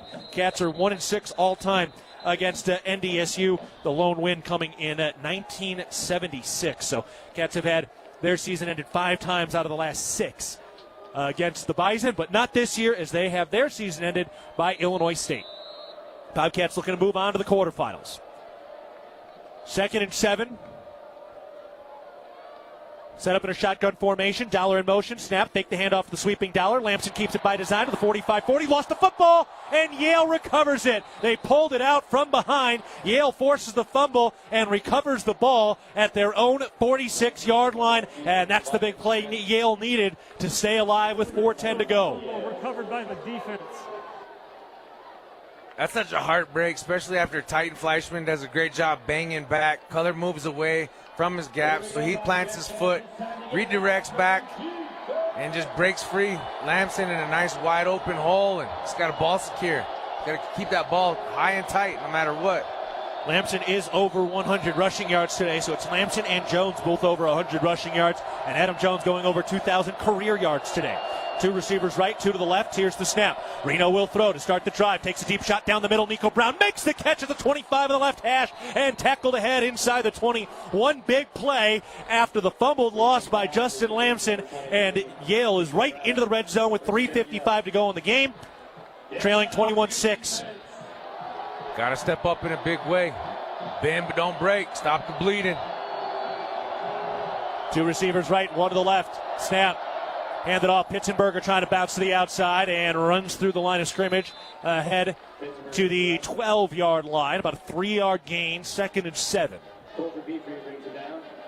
That guy's one banger, man. Best way to stop that, though, is to get as many hits as you can on the thigh boards.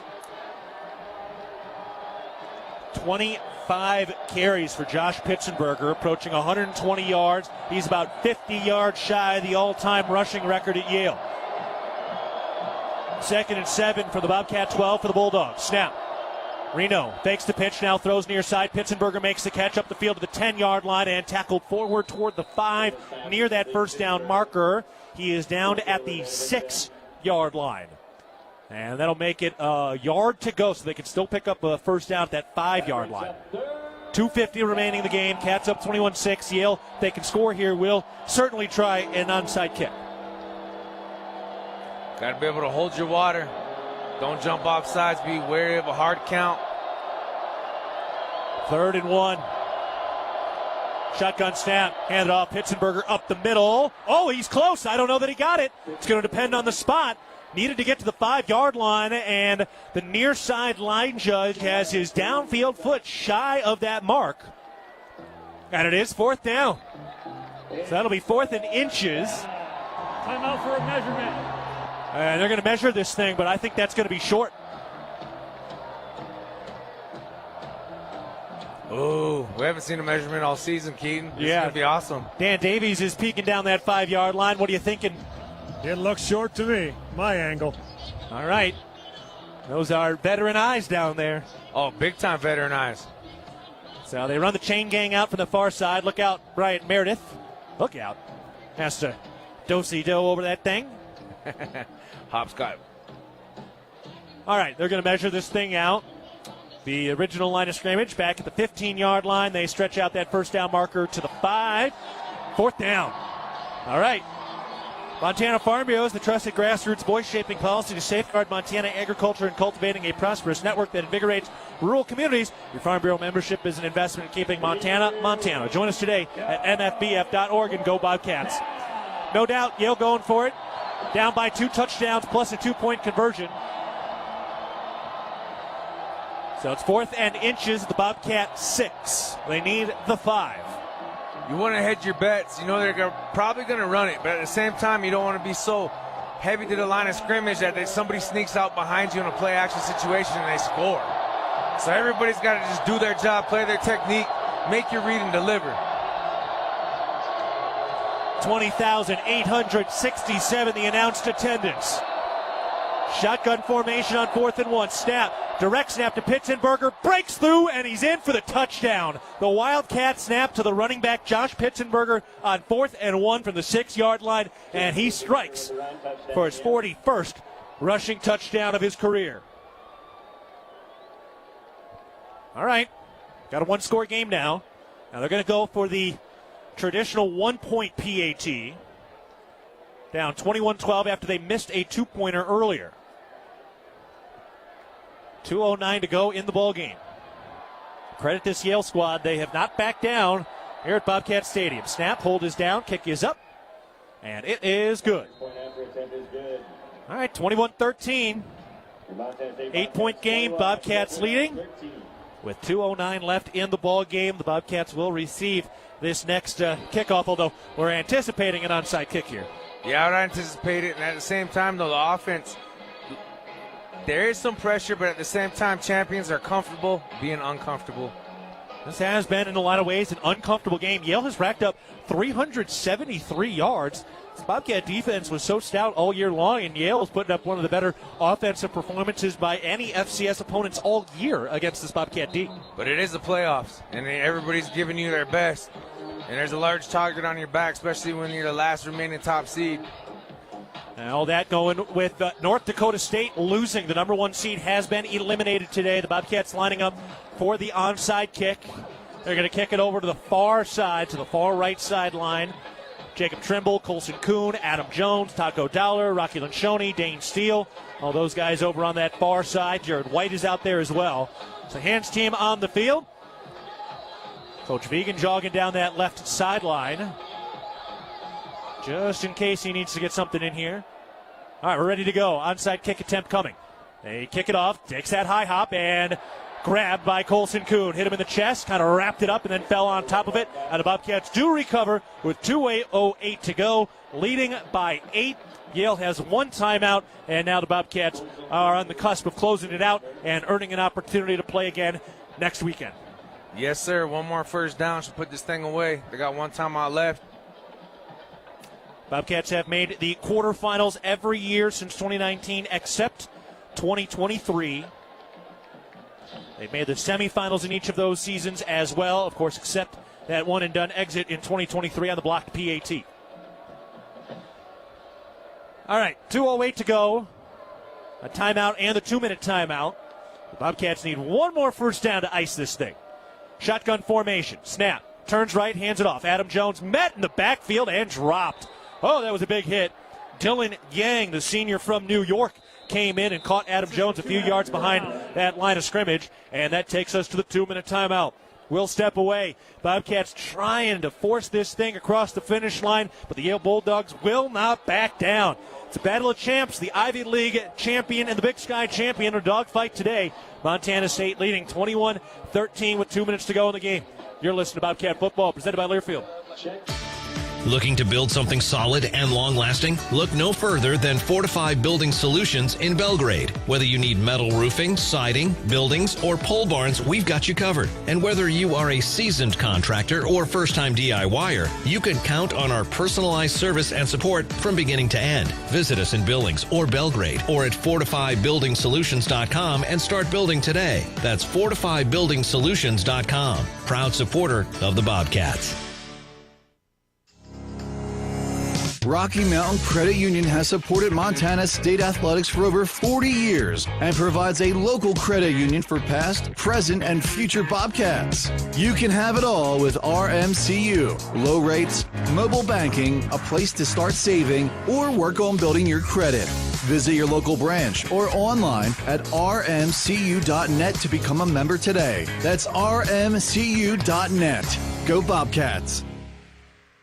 Montana Farm Bureau. We are the farmers and ranchers who raise the juicy beef on your tailgate grill, who grow the wheat for your fresh burger bun, and who harvest the barley for the cold beer in your Bobcat koozie. We are the grassroots voice of agriculture, advocating for farmers and ranchers across our state. Farm Bureau is leading Montana toward a future with a prosperous agriculture economy and thriving rural communities. Join Montana Farm Bureau at mfbf.org and go Bobcats. Cats trying to put this thing away. 2 minutes to go in the ball game, leading 21-13. They'll face 2nd and 13 from the 50-yard line. An update, there was a stat error. I said Lamson had 100 yards. He does not. He has 9 carries for 56 yards. Adam Jones leads the way with 16 carries for 107 yards. Lamson 10 of 16 through the air for 92 yards, 0 touchdowns. If he has not thrown a touchdown, has not rushed for a touchdown, that will snap a streak of 7 straight games in which he recorded a passing and rushing touchdown. Cats trying to get 1 more first down at least. 1 timeout for Yale. 2 minutes to go in the game. Cats at the 50-yard line, leading 21-13. Dane Steele, Taco Dowler out to the left side. 2 tight ends to the right. Adam Jones, the running back. Now they shift the 2 tight ends to the left side of the line and move Adam Jones into a pistol formation. Snap, handed off right. Adam Jones spins off the man in the backfield and bottled up. Okay, Yale will use their final timeout. That play only took 5 seconds. 3rd and 13. Bobcats up 21-13. Dan Davies is our man down the field. And, Dan, I'll tell you what, a lot of credit goes to this Yale defense today.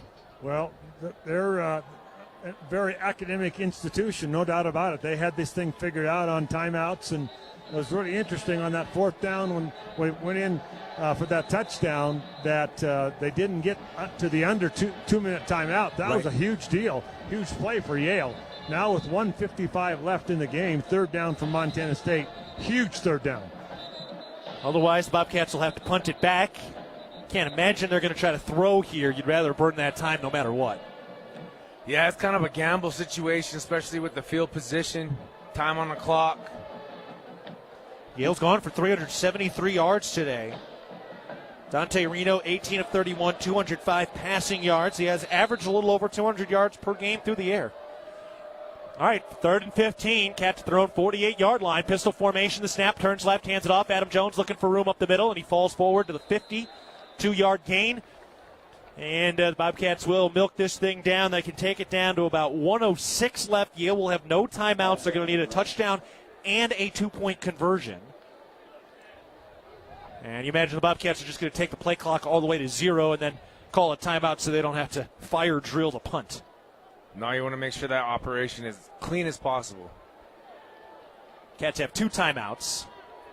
They do take the kicking unit out onto the field now. Brody Johnson is the long snapper. Colby Froker is the punter. Froker named Big Sky Special Teams Player of the Week once throughout the regular season. Clock continuing to wind. Vegan is standing next to the line judge over on that far left sideline. And now the play clock hits 0. And they're just going to throw the flag. So delay a game, take the extra 5 yards. Froker still is delayed. Offense, 5-yard penalty, 4th down. Please reset the game clock to 1 minute and 6 seconds. So Froker can still put this thing inside the 10 or 5-yard line from his own 45. Thank you. That's what you want. You do not want to allow a touchback right here. You want to pin him as deep as possible, make him cover as much ground with no timeouts. And hang time. Yes, sir. Every second matters. The Bobcats clinging to this game today, leading 21-13. 3 interceptions have been the difference for the Montana State side. 2 of those 3 interceptions led to touchdowns. All right, here we go. Bobcats ready to punt from left to right. Johnson. Oh, he false started. He flinched on the snap. And another mistake by the Bobcats. Their 6th penalty today for 40 yards. Zach Cruz getting snap infraction, offense. Some direction from special teams coordinator Marcus Monaco out of Anaconda. And Zach Cruz comes in to make the play call now. 1:06 left of the game. Cats will back it up to their own 40-yard line. And nobody is back to receive the punt now. And now, late, Lucius Anderson goes back and backpedals. He is standing at about his own 25. And make it the 23-yard line between the hash marks. All right, here's the snap. Froker steps into it, gets the punt away, and over end, a little bit short this time. Anderson makes the catch, and he's popped. Did not call the fair catch, and it was Zach Cruz who came in and blew him up. Wow. That was a big stick, man. Yeah. Lucky he held on. Took 6 seconds off the game clock. 1 minute to go. Yale has 75 yards to travel with no timeouts. They need a touchdown and a 2-point conversion to keep their season alive. 20,000 plus back to their feet once again. Another sellout at Bobcat Stadium, and Montana State needs every single one of them. Right in the middle of the field, their own 25-yard line. Reno takes the shotgun snap. He will throw. Fires over the middle, caught by Pitzenberger between the hash mark, angling to the near side, 30, 45, or 40, and then tackled ahead near the 45-yard line. That's a big gashing play. Game clock will stop momentarily as they reset the chains. 52 seconds left. Now they restart. They're set. 1st and 10. The snap. Reno looking to throw. Fires over the middle, and incomplete. Intended for Nico Brown. And once again, that was the linebacker Bryce Grebe on the top receiver for Yale. They found a way to get that matchup a couple times today. Yes, sir, and they watched film a few different times throughout the last few games where that situation did happen, like we saw at University of Montana where Keaton was able to get that pick 6 to seal the deal. But it's a situation where you just got to put your best athlete on top of their best athlete. Can't really play conservative. Still got to pin your ears back, fly around with your hair on fire, go make plays. 43 seconds left in the game. Snap. Reno looking to throw. Looks right. Throws on the out route. Incomplete. Intended for the running back. Outside the numbers on the right side. Dole could not make the catch. A little bit off the mark. 3rd and 10. 40 seconds left. And the Bobcats trying to push this thing across the finish line, leading by 8. Got to make them earn it. No penalties. Extra DB in. Bryce Creeby out. Good call, Dan. Taden Gray, Bryant Meredith, Taki Luila-Kepa, and Caden Dowler. Cole Taylor, the lone linebacker. 3rd and 10. Snap. Reno will throw. Under pressure, Zach Cruz got him. Then he lost the football. Recovered by Yale, and Iden with the tackle against one of the linemen. 30 seconds left. They can't stop the clock, and it's 4th and 10. Zach Cruz, Ken Iden came in. Cruz protecting that right arm for one of the biggest plays of the game. And with it being 4th down, they cannot stop the clock with a spike. Potentially the last play of the game. 13 seconds left. Backed up all the way to their own 28-yard line. 4th and a mile. 6 seconds and then 5. Going to be the final snap of the day. Reno takes it, throws near side. Brown makes the catch at the 30, angles inside. He makes a pass over to the far side. It's off the mark. That ball is loose and live. Picked up by Anderson. He slings it backwards. Still live, picked up by Cruz, and he is tackled inside the 5, and the ball game is over. Montana State wins it 21-13. They end Yale's season, and the Bobcats will advance to the quarterfinals. The game is over. What a ball game today. Montana State clinging to life, and they win it. Lamson throws for just 92 yards. Adam Jones goes 18 carries for 107 yards, but 2 key interceptions, 3 total. It was Caden Dowler and Cole Taylor with a pair of interceptions that set up 2 touchdowns in a 1-score win. Montana State 21, Yale 13. Bobcats win it. Heck of a fight. Congratulations to the Ivy League and Yale. What a year the Bulldogs had. What a fight that Yale put up today. They stood tall, and they were up to the task against the Cats today. Oh, yes, they did. They're a good program. You're going to see them back again. Things getting a little chippy over there. Coach Vegan sending his guys away. He is getting into the ears of his players. Vegan got upset with his guys talking a little bit right now. He grabs Julius Davis around the shoulders and is literally pulling Julius Davis away. Oh, he just kind of threw Vegan's arms off of him. Can't do that to your head coach. And Davis now walking away from his head coach, and that is not going to go well. Just because you're a 7th-year senior doesn't mean you get to talk to your head coach like that. And things bubbling over for one of the great Bobcat players. Oh, and he just threw Takari Carr off him. He's just walking away from his team now. And wouldn't be surprised if there's some discipline there in the future. Vegan and Davis having it out at the 50-yard line right now between the hash mark and the numbers. Can't talk back to your head coach like that. No. You got to have respect. It was a highly emotional game. It was tightly contested. But you cannot do that as a leader, as a senior, especially going in the quarterfinals. Man, oh man, what a ball game today.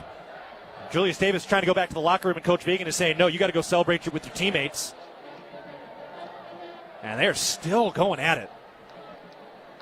Boy, that's the kind of thing, if Davis goes off the field, he may get suspended by his coaching staff. You just can't walk away from your head coach like that, and they are still barking at each other. We'll take a break, and maybe we'll hear what that all is in the postgame show and postgame availability. Paul Brott coming over trying to splash some water on it. Well, no question about Vegan's fire in an argument like that. Man, oh man. Fiery game today, still a little barking going. Yale and Montana State maybe just started a brand new rivalry. What a first performance between these two teams. Coaching staff doing a nice job trying to break this thing up. All right, we'll take a break. Bobcats win it. They're on to the quarterfinals, winning 21-13 against Yale. You're listening to Bobcat Football, presented by Learfield. Local is more than where you do business. It's how you serve your customers and communities. And for us, it's why we do what we do. At Stockman Bank, we offer convenient, innovative financial solutions backed by the power of quick, informed, local decisions. So you receive the services you need when you need them. We don't just believe in local, we are local. We are Stockman Bank, Montana's brand of banking. Member FDIC. The values that built this state are the same that forged Montana State University in 1893 and molded our agricultural landscape. At Montana Farm Bureau, we stand for those same ideals of grit, hard work, determination, and individual freedom. Montana Farm Bureau is the trusted grassroots voice, shaping policy to safeguard Montana agriculture and cultivating a prosperous network that invigorates rural communities. Your Farm Bureau membership is an investment in keeping Montana, Montana. Join us today at mfbf.org and go Bobcats! Bobcat fans, support both your favorite team and Montana State students. When you shop at MSU bookstores, you help lower the price of course materials for Montana State students. MSU Bookstore is owned by MSU students and faculty and serves as the only not-for-profit campus bookstore in Montana. Shop online at msubookstore.org, at Bobcat Stadium on game days, or on campus in the Strand Union building. Remember, Bobcat fans, when you shop at MSU Bookstore, all proceeds from your purchase go directly to lowering the cost of course materials for Montana State students. Universal Athletic has been a proud supporter of Bobcat Athletics for over 50 years. Check out their great selection of Bobcat apparel and accessories for all your game day needs. Shop in store at their North 7th Avenue location or online at shop.msubobcats.com for everything you need to cheer on your Bobcats. Universal Athletic, a proud supporter of Bobcat Athletics for over 50 years. Go Cats! Looking to build something solid and long-lasting? Look no further than Fortify Building Solutions in Belgrade. Whether you need metal roofing, siding, buildings, or pole barns, we've got you covered. And whether you are a seasoned contractor or first-time DIYer, you can count on our personalized service and support from beginning to end. Visit us in Billings or Belgrade or at FortifyBuildingSolutions.com and start building today. That's FortifyBuildingSolutions.com. Proud supporter of the Bobcats. Hey Bobcat fans, if you're planning a building project, Builders First Source can help. If you're building a garage, a shed, a pole, a barn, or even an entire home, Builders First Source can assist with the design materials, delivery, and so much more. No project is too big or too small. Builders First Source expertise can transform your vision into a dream come true. Builders First Source is a leading supplier of professional grade building materials and a proud supporter of Bobcat Athletics. Find one of 10 Montana locations at buildersfirstsource.com. And go Bobcats! At Manhattan Plumbing and Heating, we are committed to being your trusted source for all your plumbing, heating, and cooling needs in Gallatin County. Proudly locally owned and operated, our skilled team has been providing exceptional service and expertise for over 2 decades. Whether service or new construction, we provide quality solutions for your home or business. If you need urgent plumbing repairs, efficient heating or cooling solutions, Manhattan Plumbing and Heating is here to help. Call us today at 406-284-4133 to learn why we are the area's most trusted and reliable choice. And go Cats! Bobcat football has been brought to you by Montana State University, Mountains and Mines, Ag West Farm Credit, grounded by tradition, inspired by possibility, and by First Interstate Bank, built for you. This is Bobcat Postgame. Fiery finish this afternoon. Boy, tempers were really boiling over at the end of this game, but the Bobcats got it done. They win it 21-13. Julius Davis and Brent Vegan in a very vivid and widely seen kind of shouting match there in the middle of the field after this game. And then Vegan really kind of addressed the entire team that was all kneeled down in a circle ready to pray around the Cathead logo. That was surprising to see some of that emotion boiling over between player and coach and really for everybody as well. That was pretty hot down the stretch there, Leo. It was. It made me nervous just witnessing that in the middle of the Bobcat Stadium. It's unfortunate to be able to see that. 2 competitors, raw, real emotions of the game, and I guarantee you, there's gonna be some corrections made, and you know, there's a time and a place for that, but it's not in the public eye. All right, we're going to take a break. Plenty to get to. We'll hear from Coach Vegan in a little bit. Bobcats win it 21-13. They're on to the quarterfinals. We'll also get you up to date on a bunch of the other FCS scores and let you know who the Bobcats will be playing next weekend. And we've got a lot to get to. Also, don't forget, women's basketball starts at 6 p.m. against North Dakota over at the Brick if you want some more Bobcat athletics. We're taking a break. Bobcats win it 21-13 over the Yale Bulldogs. You're listening to Bobcat Football, presented by Learfield. Welcome to the bundle event. Entering now our undisputed tag team champions, the mid-size SUV and the mid-century modern. Together with a State Farm agent, this auto and home duo are a powerful force of savings, service, and customizable coverage. Now, let's get ready to bundle. Contact Bozeman State Farm agent Dan Rust today. Availability and amount of discounts and savings vary by state. The Gallatin Valley is thriving, and Bozeman is not only a destination for families to live, work, and play, it's also a destination for businesses. The Bozeman Area Chamber of Commerce is a great way to get involved in Bozeman's thriving business community. The Bozeman Chamber Economic Partnership assists existing businesses through expansion, grows new companies in our community, and attracts fresh opportunities for Gallatin County. Bozeman, our community, a jewel among the Northern Rockies. For more information, go to BozemanChamber.com. It's the season of home improvement, and Williams Plumbing will help you tackle the big stuff. Are old roots clogging your sewer line? Williams has the tools to fix it. Have you checked your septic system lately? We have the knowledge and experience to maintain or repair it. Looking to install a yard hydrant? We'll do it promptly and professionally. Don't sweat the big stuff. Call Williams Plumbing today.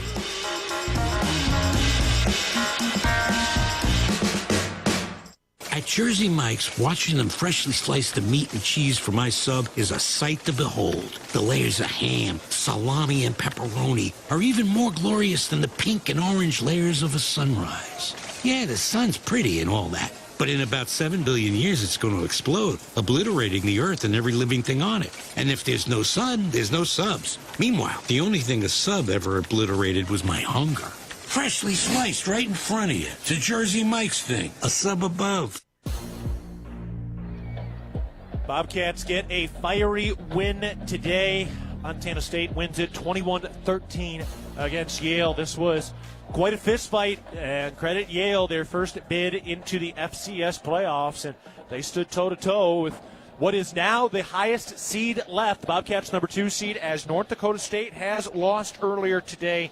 And Bobcats are awaiting the winner of Stephen F. Austin and Abilene Christian. Stephen F. Austin just scored to take a 38-34 lead with 7:45 to go in that ball game. And Montana putting on South Dakota State right now, leading 43-28 at home with about 2:45 to go in that ball game.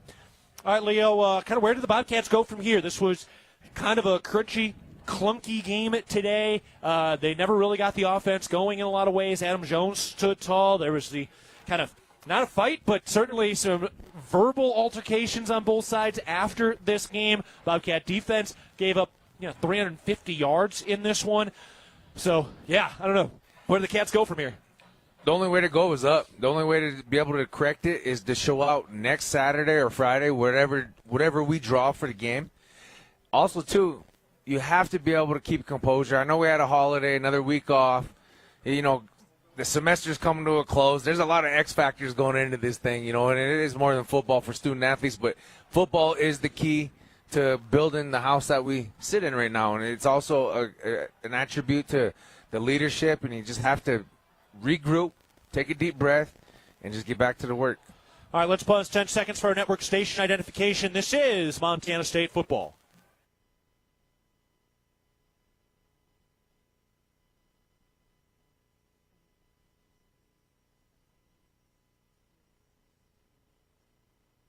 Keaton Gillogly alongside Leo Davis. We're going to get some post-game sound from head coach Brent Vegan in a little bit as Montana State wins it 21-13 against Yale. 9th win for Coach Vegan in the postseason and his 58th overall as the head coach at Montana State. All right, some of the numbers today. Bobcats 341 yards of total offense, 92 passing yards, 249 rushing yards. Yale 351 total, 198 through the air, 153 on the ground. Yale had 24 first downs. They go 6 of 13 on third down conversions, and the Bobcats go 4 of 11. So the Bobcats were lost the time of possession 34-26. So Yale really did a nice job controlling the football. Lamson 10 of 16 through the air, 92 yards, no touchdowns, no interceptions, did lose one fumble. Adam Jones, 18 carries for 107 yards, 1 touchdown. Julius Davis, 12 carries, 63 yards, and a touchdown. And Chris Long had a touchdown as well on a fumble recovery that officially goes in the books as a rushing touchdown. So 249 rushing yards, 3 rushing touchdowns. Adam Jones, 2 catches for 34. Dane Steele, 2 for 18. Woods, 2 for 17. Dowler, 2 for 6. Long, 1 for 10. And Lencioni, 1 for 7. On the other side, Pitzenberger, 26 carries for 124 yards. Leo, he's going to end up about 50 yards shy of the program record for career rushing yards. So close. So close. You know, and he had my vote to be able to get it because he worked for it. I mean, he did a great job, but at the same time, they went against a great defensive line that we have. One of the bigger ground games the Bobcats have given up in a lot of ways. 153 yards, so not that much, but it felt like more in this game at times. Pitzenberger, man, he's a heck of a runner. No, he really is. I wonder if we might see him get a shot playing on a team on Sundays. Could be. He's got the size to do it. He is 6 foot 220, and he has his career ended today. Dante Reno, 20 of 35, 198 yards and a touchdown, but he did throw 2 interceptions. Mentioned the Pitzenberger ground games, 26 carries, 124 yards. Dahl, 8 carries for 43 yards. Nico Brown, 11 carries for 107 yards and a touchdown in this ball game. Montana State wins it 21-13. They give up 13 fourth-quarter points, but they get this thing done. On defense, Cole Taylor led the way with 11 tackles and an interception. Brian Meredith had 7 tackles in this game as well. Caden Dowler and Taden Gray each with interceptions today as well. Zach Cruz had a late fumble recovery at the end of this game. The Bobcats get the victory. So wild game today. They get it done, but a chance to kind of regroup and go to work against a purple Texas team at some point. We'll find out which one here shortly. Right, and that's another thing, too. It's kind of in that little gray area. Don't know who you're battling yet, but I guarantee if they get the Friday draw, they'll get back to work immediately tomorrow. I mean, you have to, right? Yeah. Just prep. Yeah. We'll get on film and just put this one water under the bridge, learn from some of the mistakes, and just keep pressing forward and fine-tuning what works and just keep pressing the issue. Find out what time the Bobcats are playing this weekend. I do see head coach Tony Reno walking out of the locker room right now with 2 players, so presumably they're with the SID Colleen. Presumably they're walking up to go join the press conference here shortly. Of course, we are in the postseason, so the NCAA runs a lot of this stuff. And we've got Dan Davies with Adam Jones. Go ahead, Dan. First of all, Adam, congratulations on a great win. That second half was something that just seemed like once those couple momentums or a couple drives you had going there, you just kept feeling it. You just wanted to keep getting the ball to you. Yeah, I think we started to wear them out in that second half, and we knew that we could impose our will on them. And it was ugly at times, and I think we're not super happy with how that win went. But a win is a win, and excited to get back to work. And you got to give Yale credit. You knew they weren't going to quit after last week for sure. You watched probably the end of that one, but got to give them some credit. But you guys just got stronger and stronger. Your defense got a couple turnovers there. You had to feel good about that. Yeah, I think credit goes to Yale. They played us tough. You were right. They didn't quit, and we knew that going in based off their game last week. And hats off to our defense for getting those 2 turnovers. Those were huge. As an offense, we can't put the ball on the ground. I think I'm just excited just to get back to work. You're good.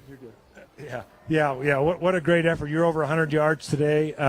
That's got to feel good. Your offensive line got some things going in that second half. I love Adam Jones. I think I think the credit goes to the entire offense. And I had a couple good looks. I think I was running hard, but I think our O-line's continuing to grow. We're starting to see it well as backs, and we're trusting our O-line. So I'm excited for these playoffs because we got to impose our will. All right, congratulations. I'll let you go. Get in the training room, get you healed up, go see your folks, everything. Thank you. Appreciate it. All right, guys, back up to you.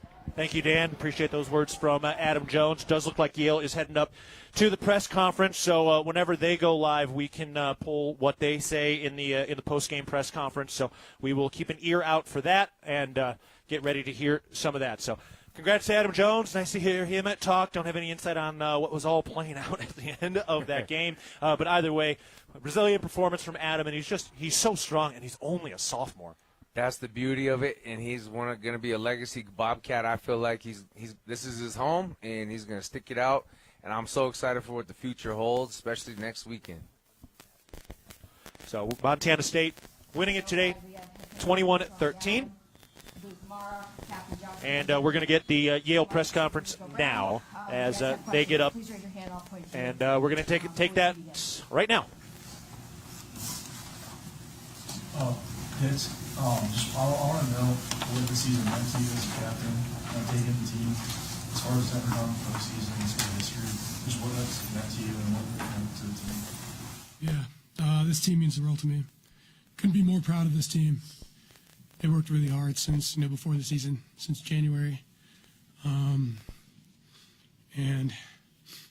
what we were able to accomplish during the season was just amazing. I couldn't be more proud of this team and how we were able to finish the season off. Coach, not often do teams come in here and outgain Montana State. Even in the South Dakota State loss, Montana State outgained them. How were you able to do that today? I think the offense staff put together a great plan. Obviously, in our opinion, we have the best player in the country in Josh Pittsburgh at running back. The offensive line's been down in all year, so for us, I don't know that we were uncomfortable in this situation. And I think our kids played exceptionally hard and fought to the end. I do just want to make a statement. Our kids just played 12 weeks in a row. And I think there's a little bit of a misnomer about the Ivy League in itself. I don't think there was a lot of respect for the league at all. And I think our kids did a great job, the first time into the playoffs of making sure people are aware in the competitive level that we can compete and play at. I think it should be noticed. Just can you speak about your fumbles and anything you're maybe seeing that allowed you to force those two fumbles? We just talk about attacking the ball on defense. So all day, guys talked about attacking the ball, and I just represented that for the defense. Just to follow up, how would you kind of react, I guess, on the first one when they're able to still scoop and score, and then on the second one when it gives you guys some life there at the end as well? The first one was kind of a bummer. I was out of position and still able to punch the ball. We obviously didn't get it, but continuing to attack the ball, and then late in the game, just knowing if I strip the ball, I'd give my team a chance. So, yeah. Oh, and I was just going to ask about the pressure you guys got all day on Lamson today. I think there were 3 or 4 pass breakups on him. Just kind of the pressure you were able to get in the backfield. That's our identity as a defense. We will get after you. Coach, what primarily did you see up front that you were able to take advantage, open up some of those inside zone runs? Well, I think for us, we got some guys back healthy up front, but between Coach Wheeler, Coach Brzeski, Coach Rice, and obviously Coach O overseeing the whole thing, they do a really good job of coming up week by week of how they want to go ahead and attack each opponent, and did a great job all season. That was represented today as well. And it led into the play action passing and some openings up down. And then down we can take advantage of Nico down the field for sure. Any other questions for the group? Yeah, Coach, I just was thinking about the fact that you guys were, so far behind last week, and how much that carried over into this game, and what the difference was between the first half of that game and then coming into this game against the number 2 team in the nation, being able to, play as well as you did. I think it starts in our off-season training, and then as this team forms its identity, that Coach Reno's morphed over time. It's a very resilient group. Each team has a life of its own, and it takes time for it to kind of galvanize. And I think we really hit our stride coming after the Dartmouth loss, and then we were challenged in the Princeton game. and then obviously playing our rival in Harvard. I think our kids had some confidence, and I do think, not to make excuses, the newness of these kids go to school. I mean, they go to real school. They're challenged academically. They're probably sitting here worried about exams right now that they got to get situated and all that stuff. And it's a credit to them that they can balance all of that and be as competitive as we are. And I think that's in the product that we put out. We put out a number of NFL players along the way here too. So, Nico and Josh, just what was toughest about going up against Montana State's defense, and how were you guys able to get a couple scores there late? Yeah, sure. I mean, I think they got some good players on that side, but I think it's really about us. I think we trust our guys more than their guys, and we believe that our best 11 are going to beat their best 11. Yeah. I mean, for us, we're not really too worried about them. They are a tough team. They're a tough opponent. We're going to focus on us, focus on our game plan, and execute it. That's what we did. Any other questions? Thanks very much, guys. Thank you, guys.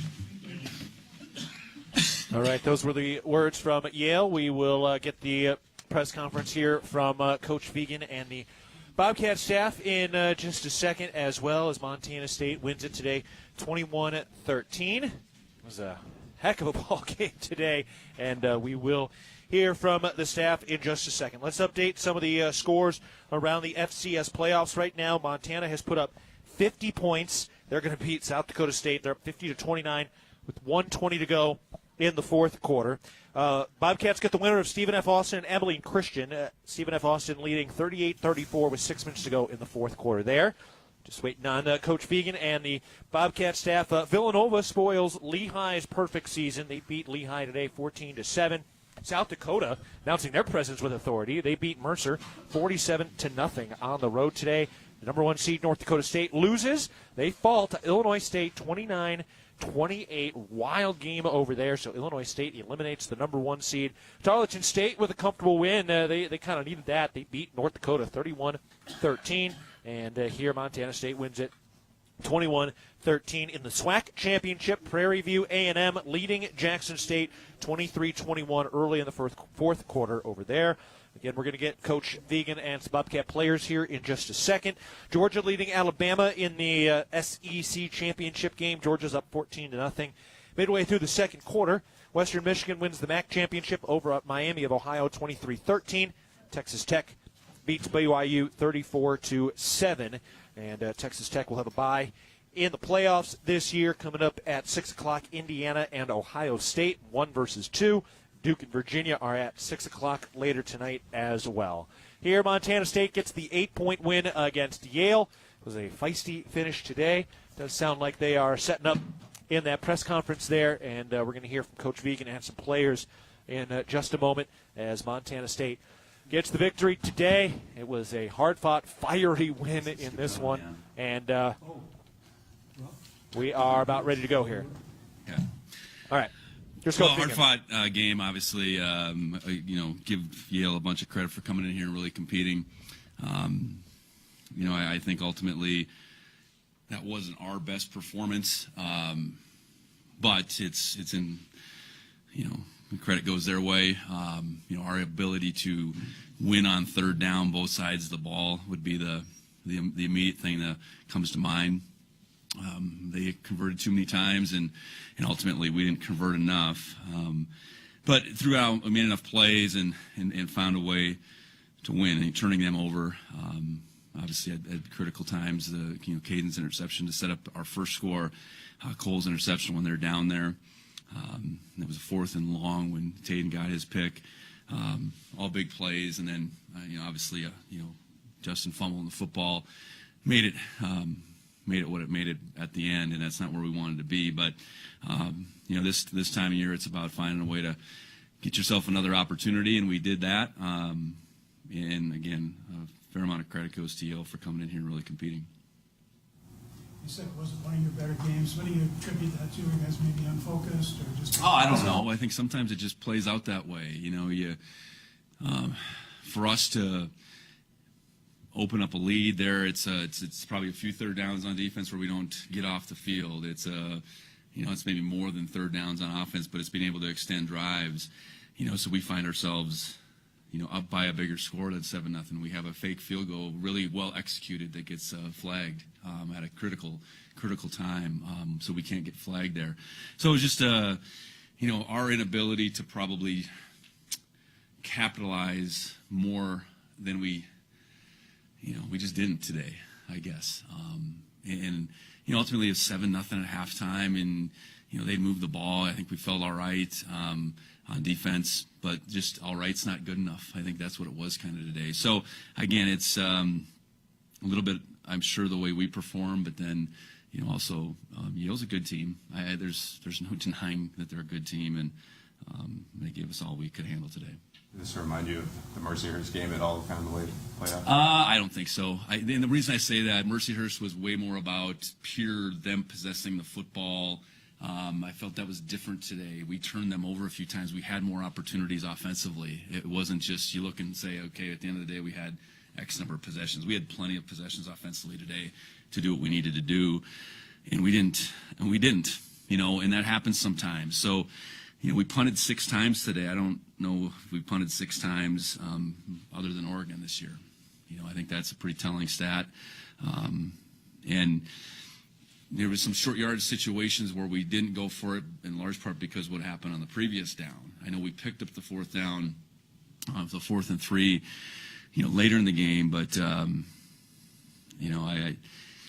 I'd say it's one of those games a little bit that just, we had to do what we had to do to win, and that's the bottom line at this point in time.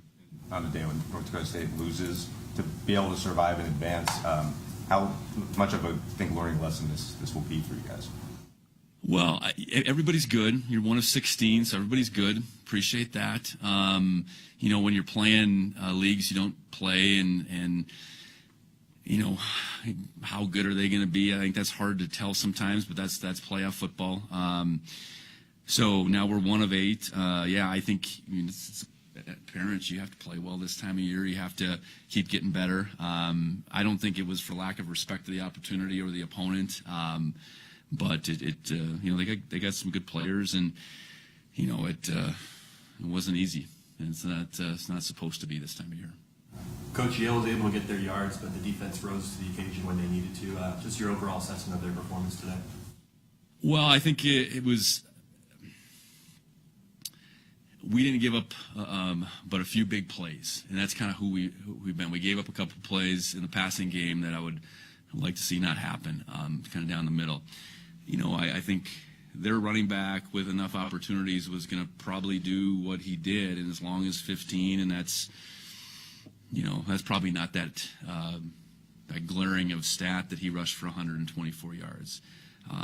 But third down wise, we had opportunities to make more plays than we did. They ended up 6 of 13, and there was a time they had an edge on third down, and that in itself is something we really pride ourselves in. So enough to get the job done, and that's the bottom line this time of year. And we played without Neil Daly. I'm certain that hurt us. Neil was ill the last couple days. Xavier Aarons goes down. So we were thinner than we'd like to be at linebacker, but ultimately, again, we found a way. Coach Cole Taylor, a guy that kind of got thrown into the fire at the beginning of this year, 11 tackles today.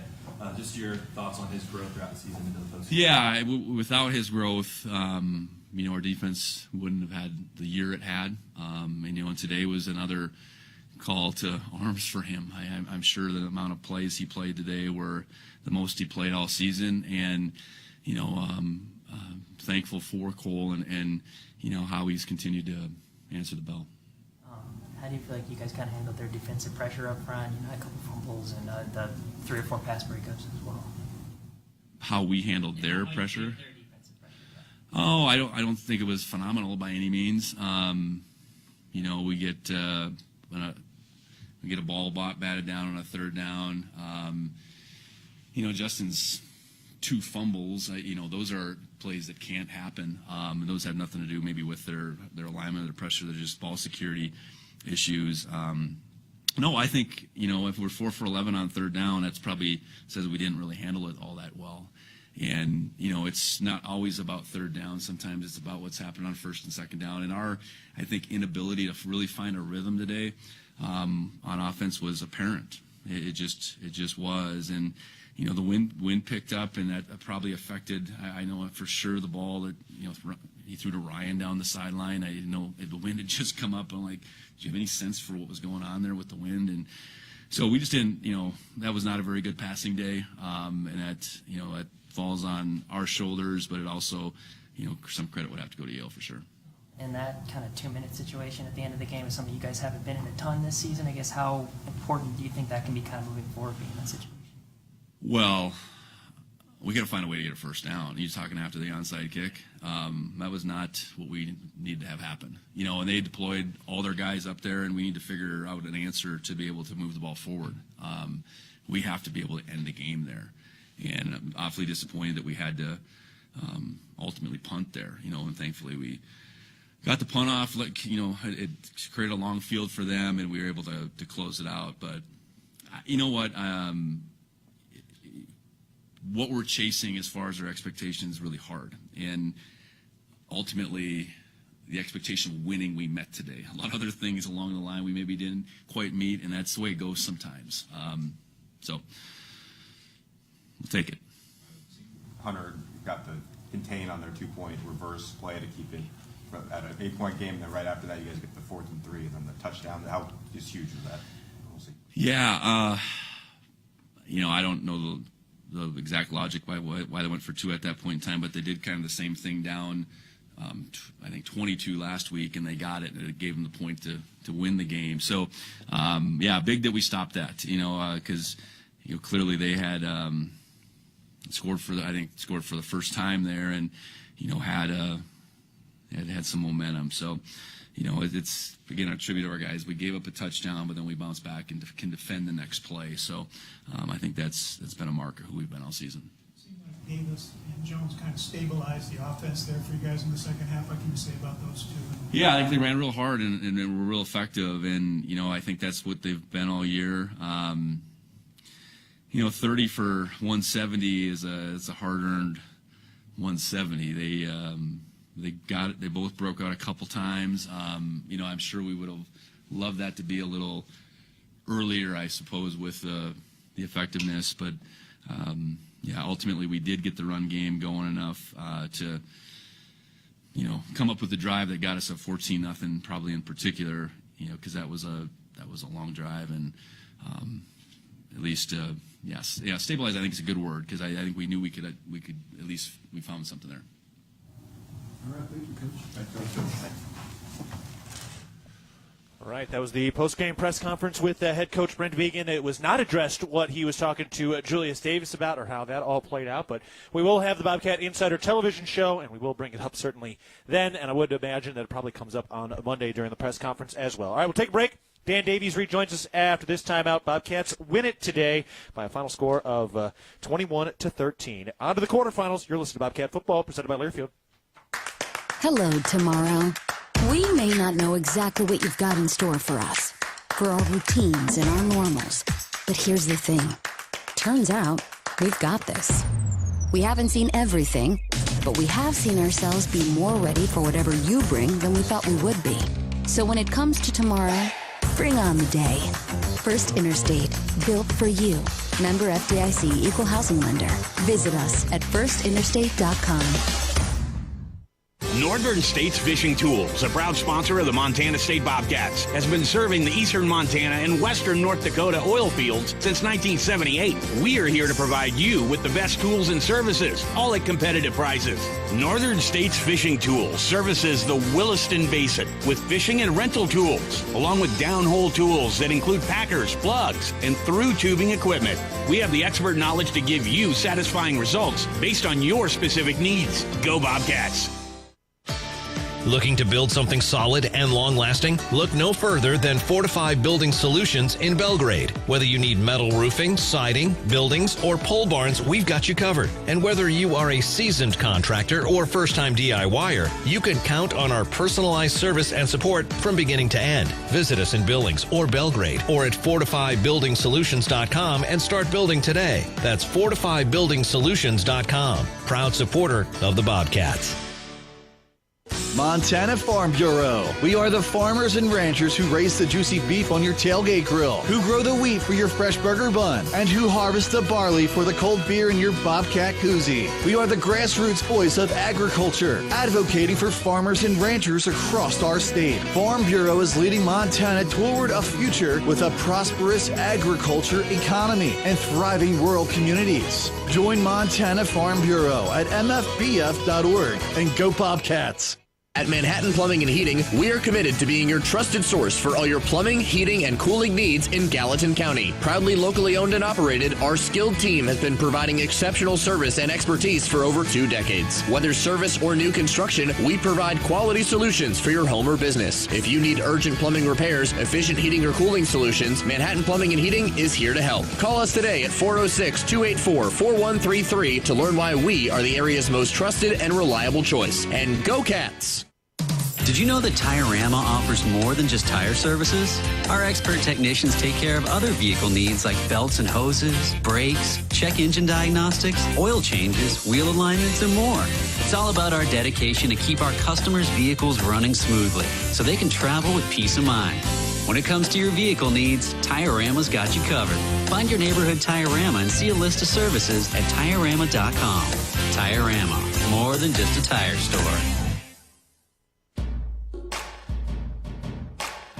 We're back at Bobcat Stadium following the victory for Montana State. They are on to the quarterfinals following a 21-13 win against the Yale Bulldogs. We're ready now for our postgame roundtable. Keaton Gillogly alongside Leo Davis and Dan Davies. Long day. I know, Leo, you've had a lot going on with your school and your kids going on. And, Dan, that was a heck of a ball game today. We got to start with all that postgame stuff. We haven't really talked about it. Leo and I were. What did you see kind of in the postgame? Looked like there was still a lot of jawing going. Obviously, Vegan and Julius Davis were in an argument and shouting match. Then Vegan addressed the team vehemently after the game. Just in general, what were you seeing there? Well, it all started way before the ball was kicked off. Yeah. There was jawing going with the Yale players and the Bobcat players an hour before the game. They were just going back and forth and had to get in between them. Then at that point.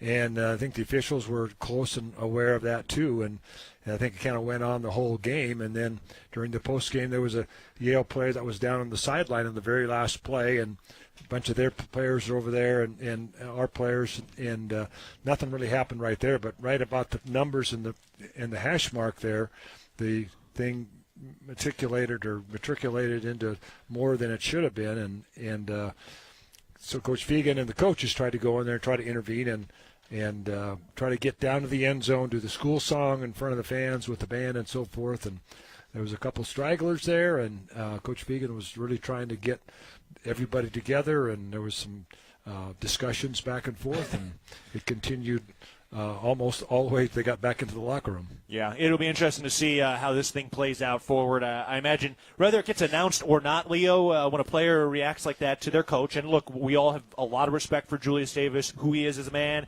how he plays the game. We got a lot of respect.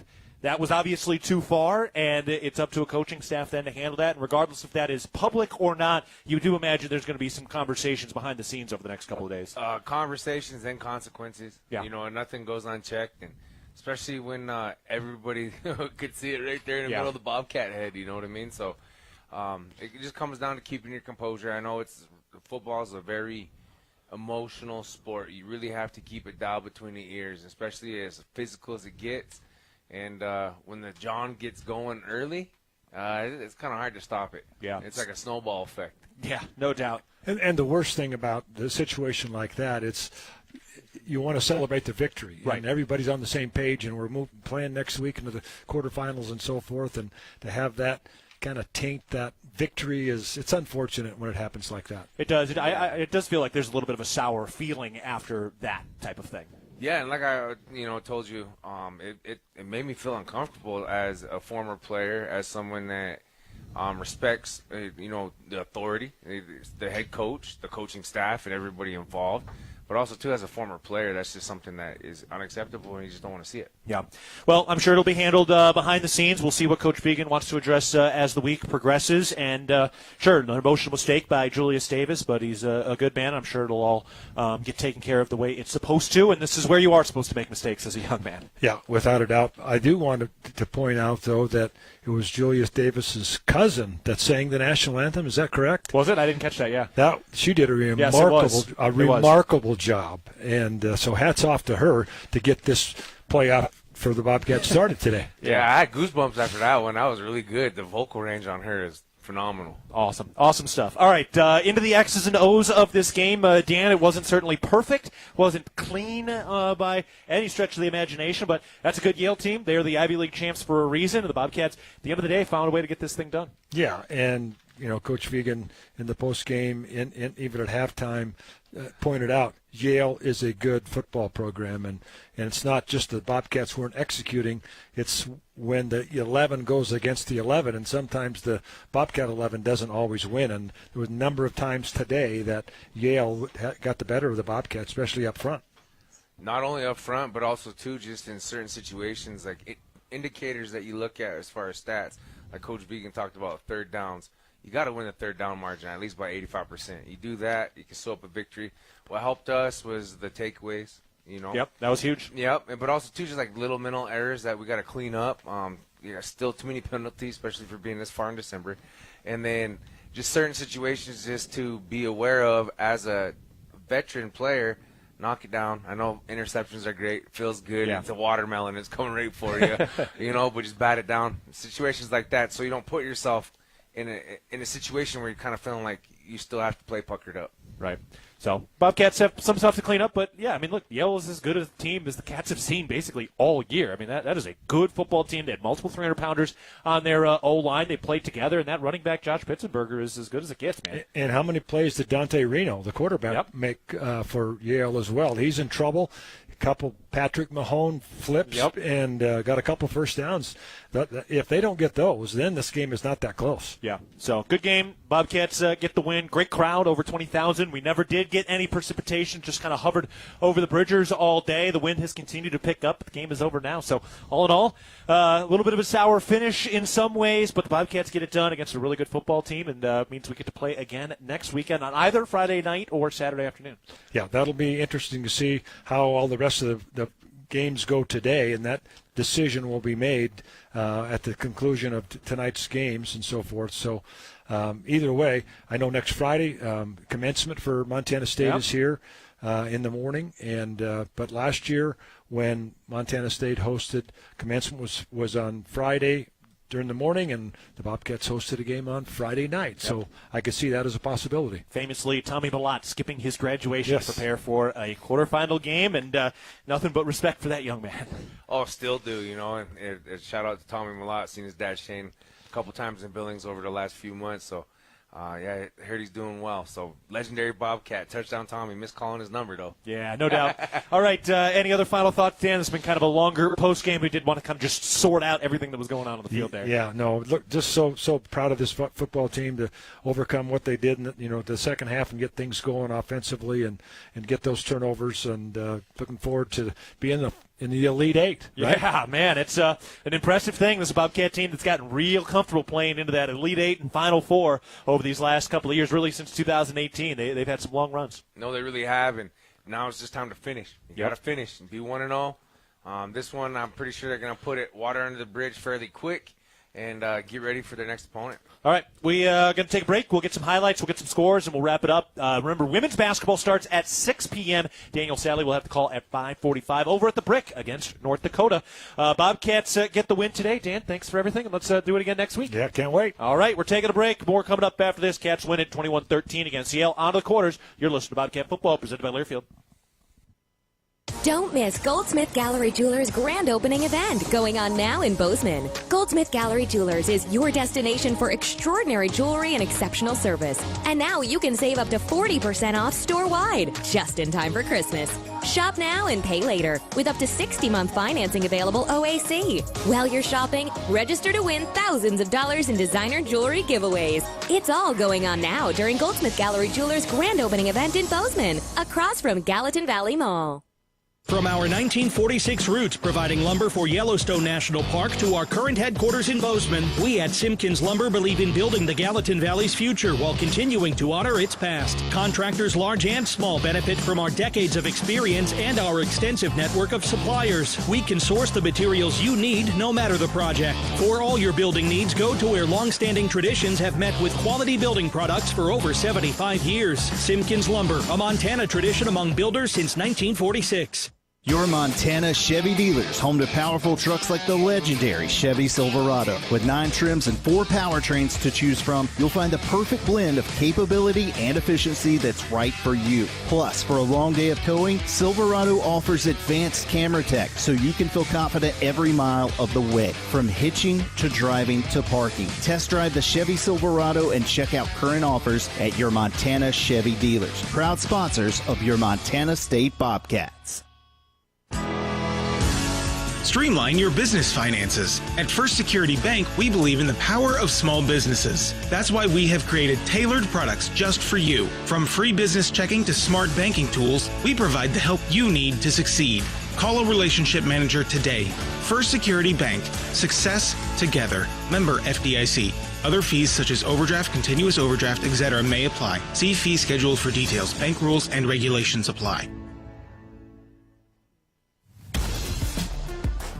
Bobcats get a fiery victory today, 21-13 over Yale. The Bobcats are on to the quarterfinals of the FCS Playoffs once again. They have gotten quite comfortable in those extra rounds throughout the playoffs over the last couple of years. 2018, they made the second round of the playoffs. After that, they made the semifinals in 19. They made the championship in 2021, semifinals in 22, one and done in 23, and then the championship game last year, still looking to win that final game of the postseason. All right, up next, let's go to our postgame highlights today, and we can take a listen to those right now.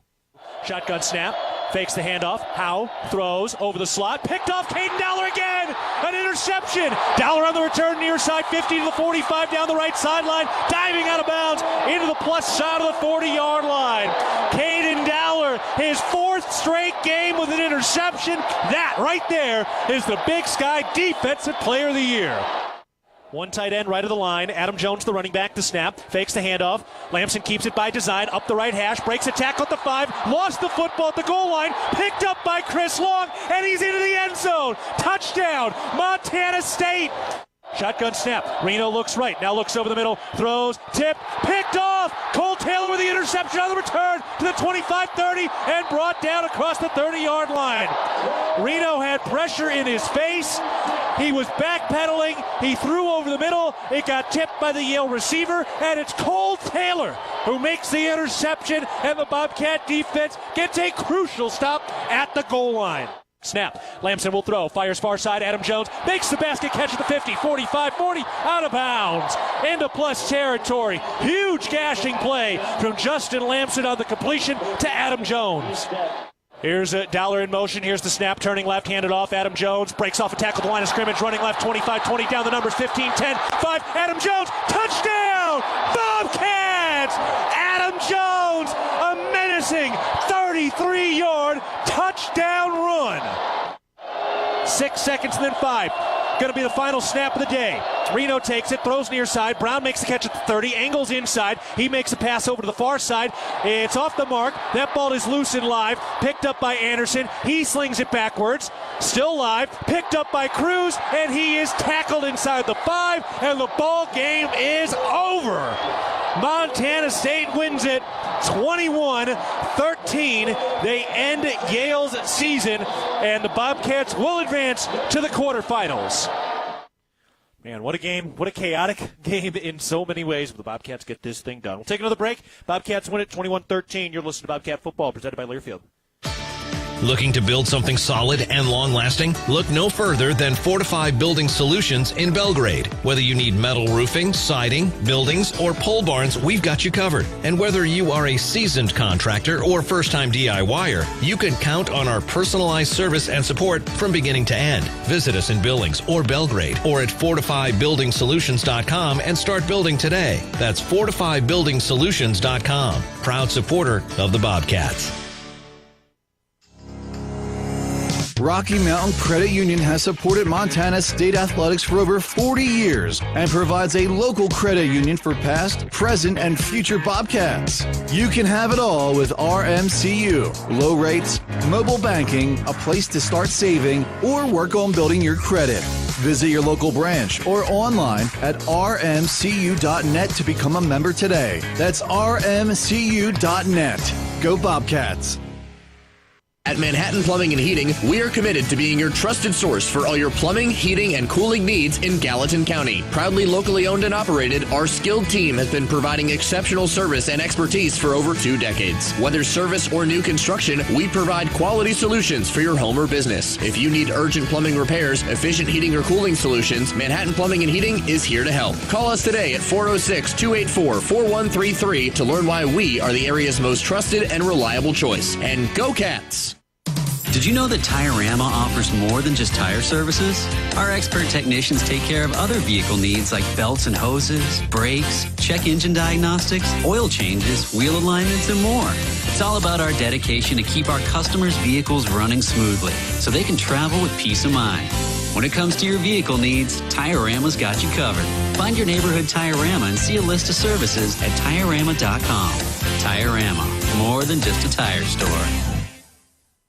Universal Athletic has been a proud supporter of Bobcat Athletics for over 50 years. Check out their great selection of Bobcat apparel and accessories for all your game day needs. Shop in store at their North 7th Avenue location or online at shop.msubobcats.com for everything you need to cheer on your Bobcats. Universal Athletic, a proud supporter of Bobcat Athletics for over 50 years. Go Cats!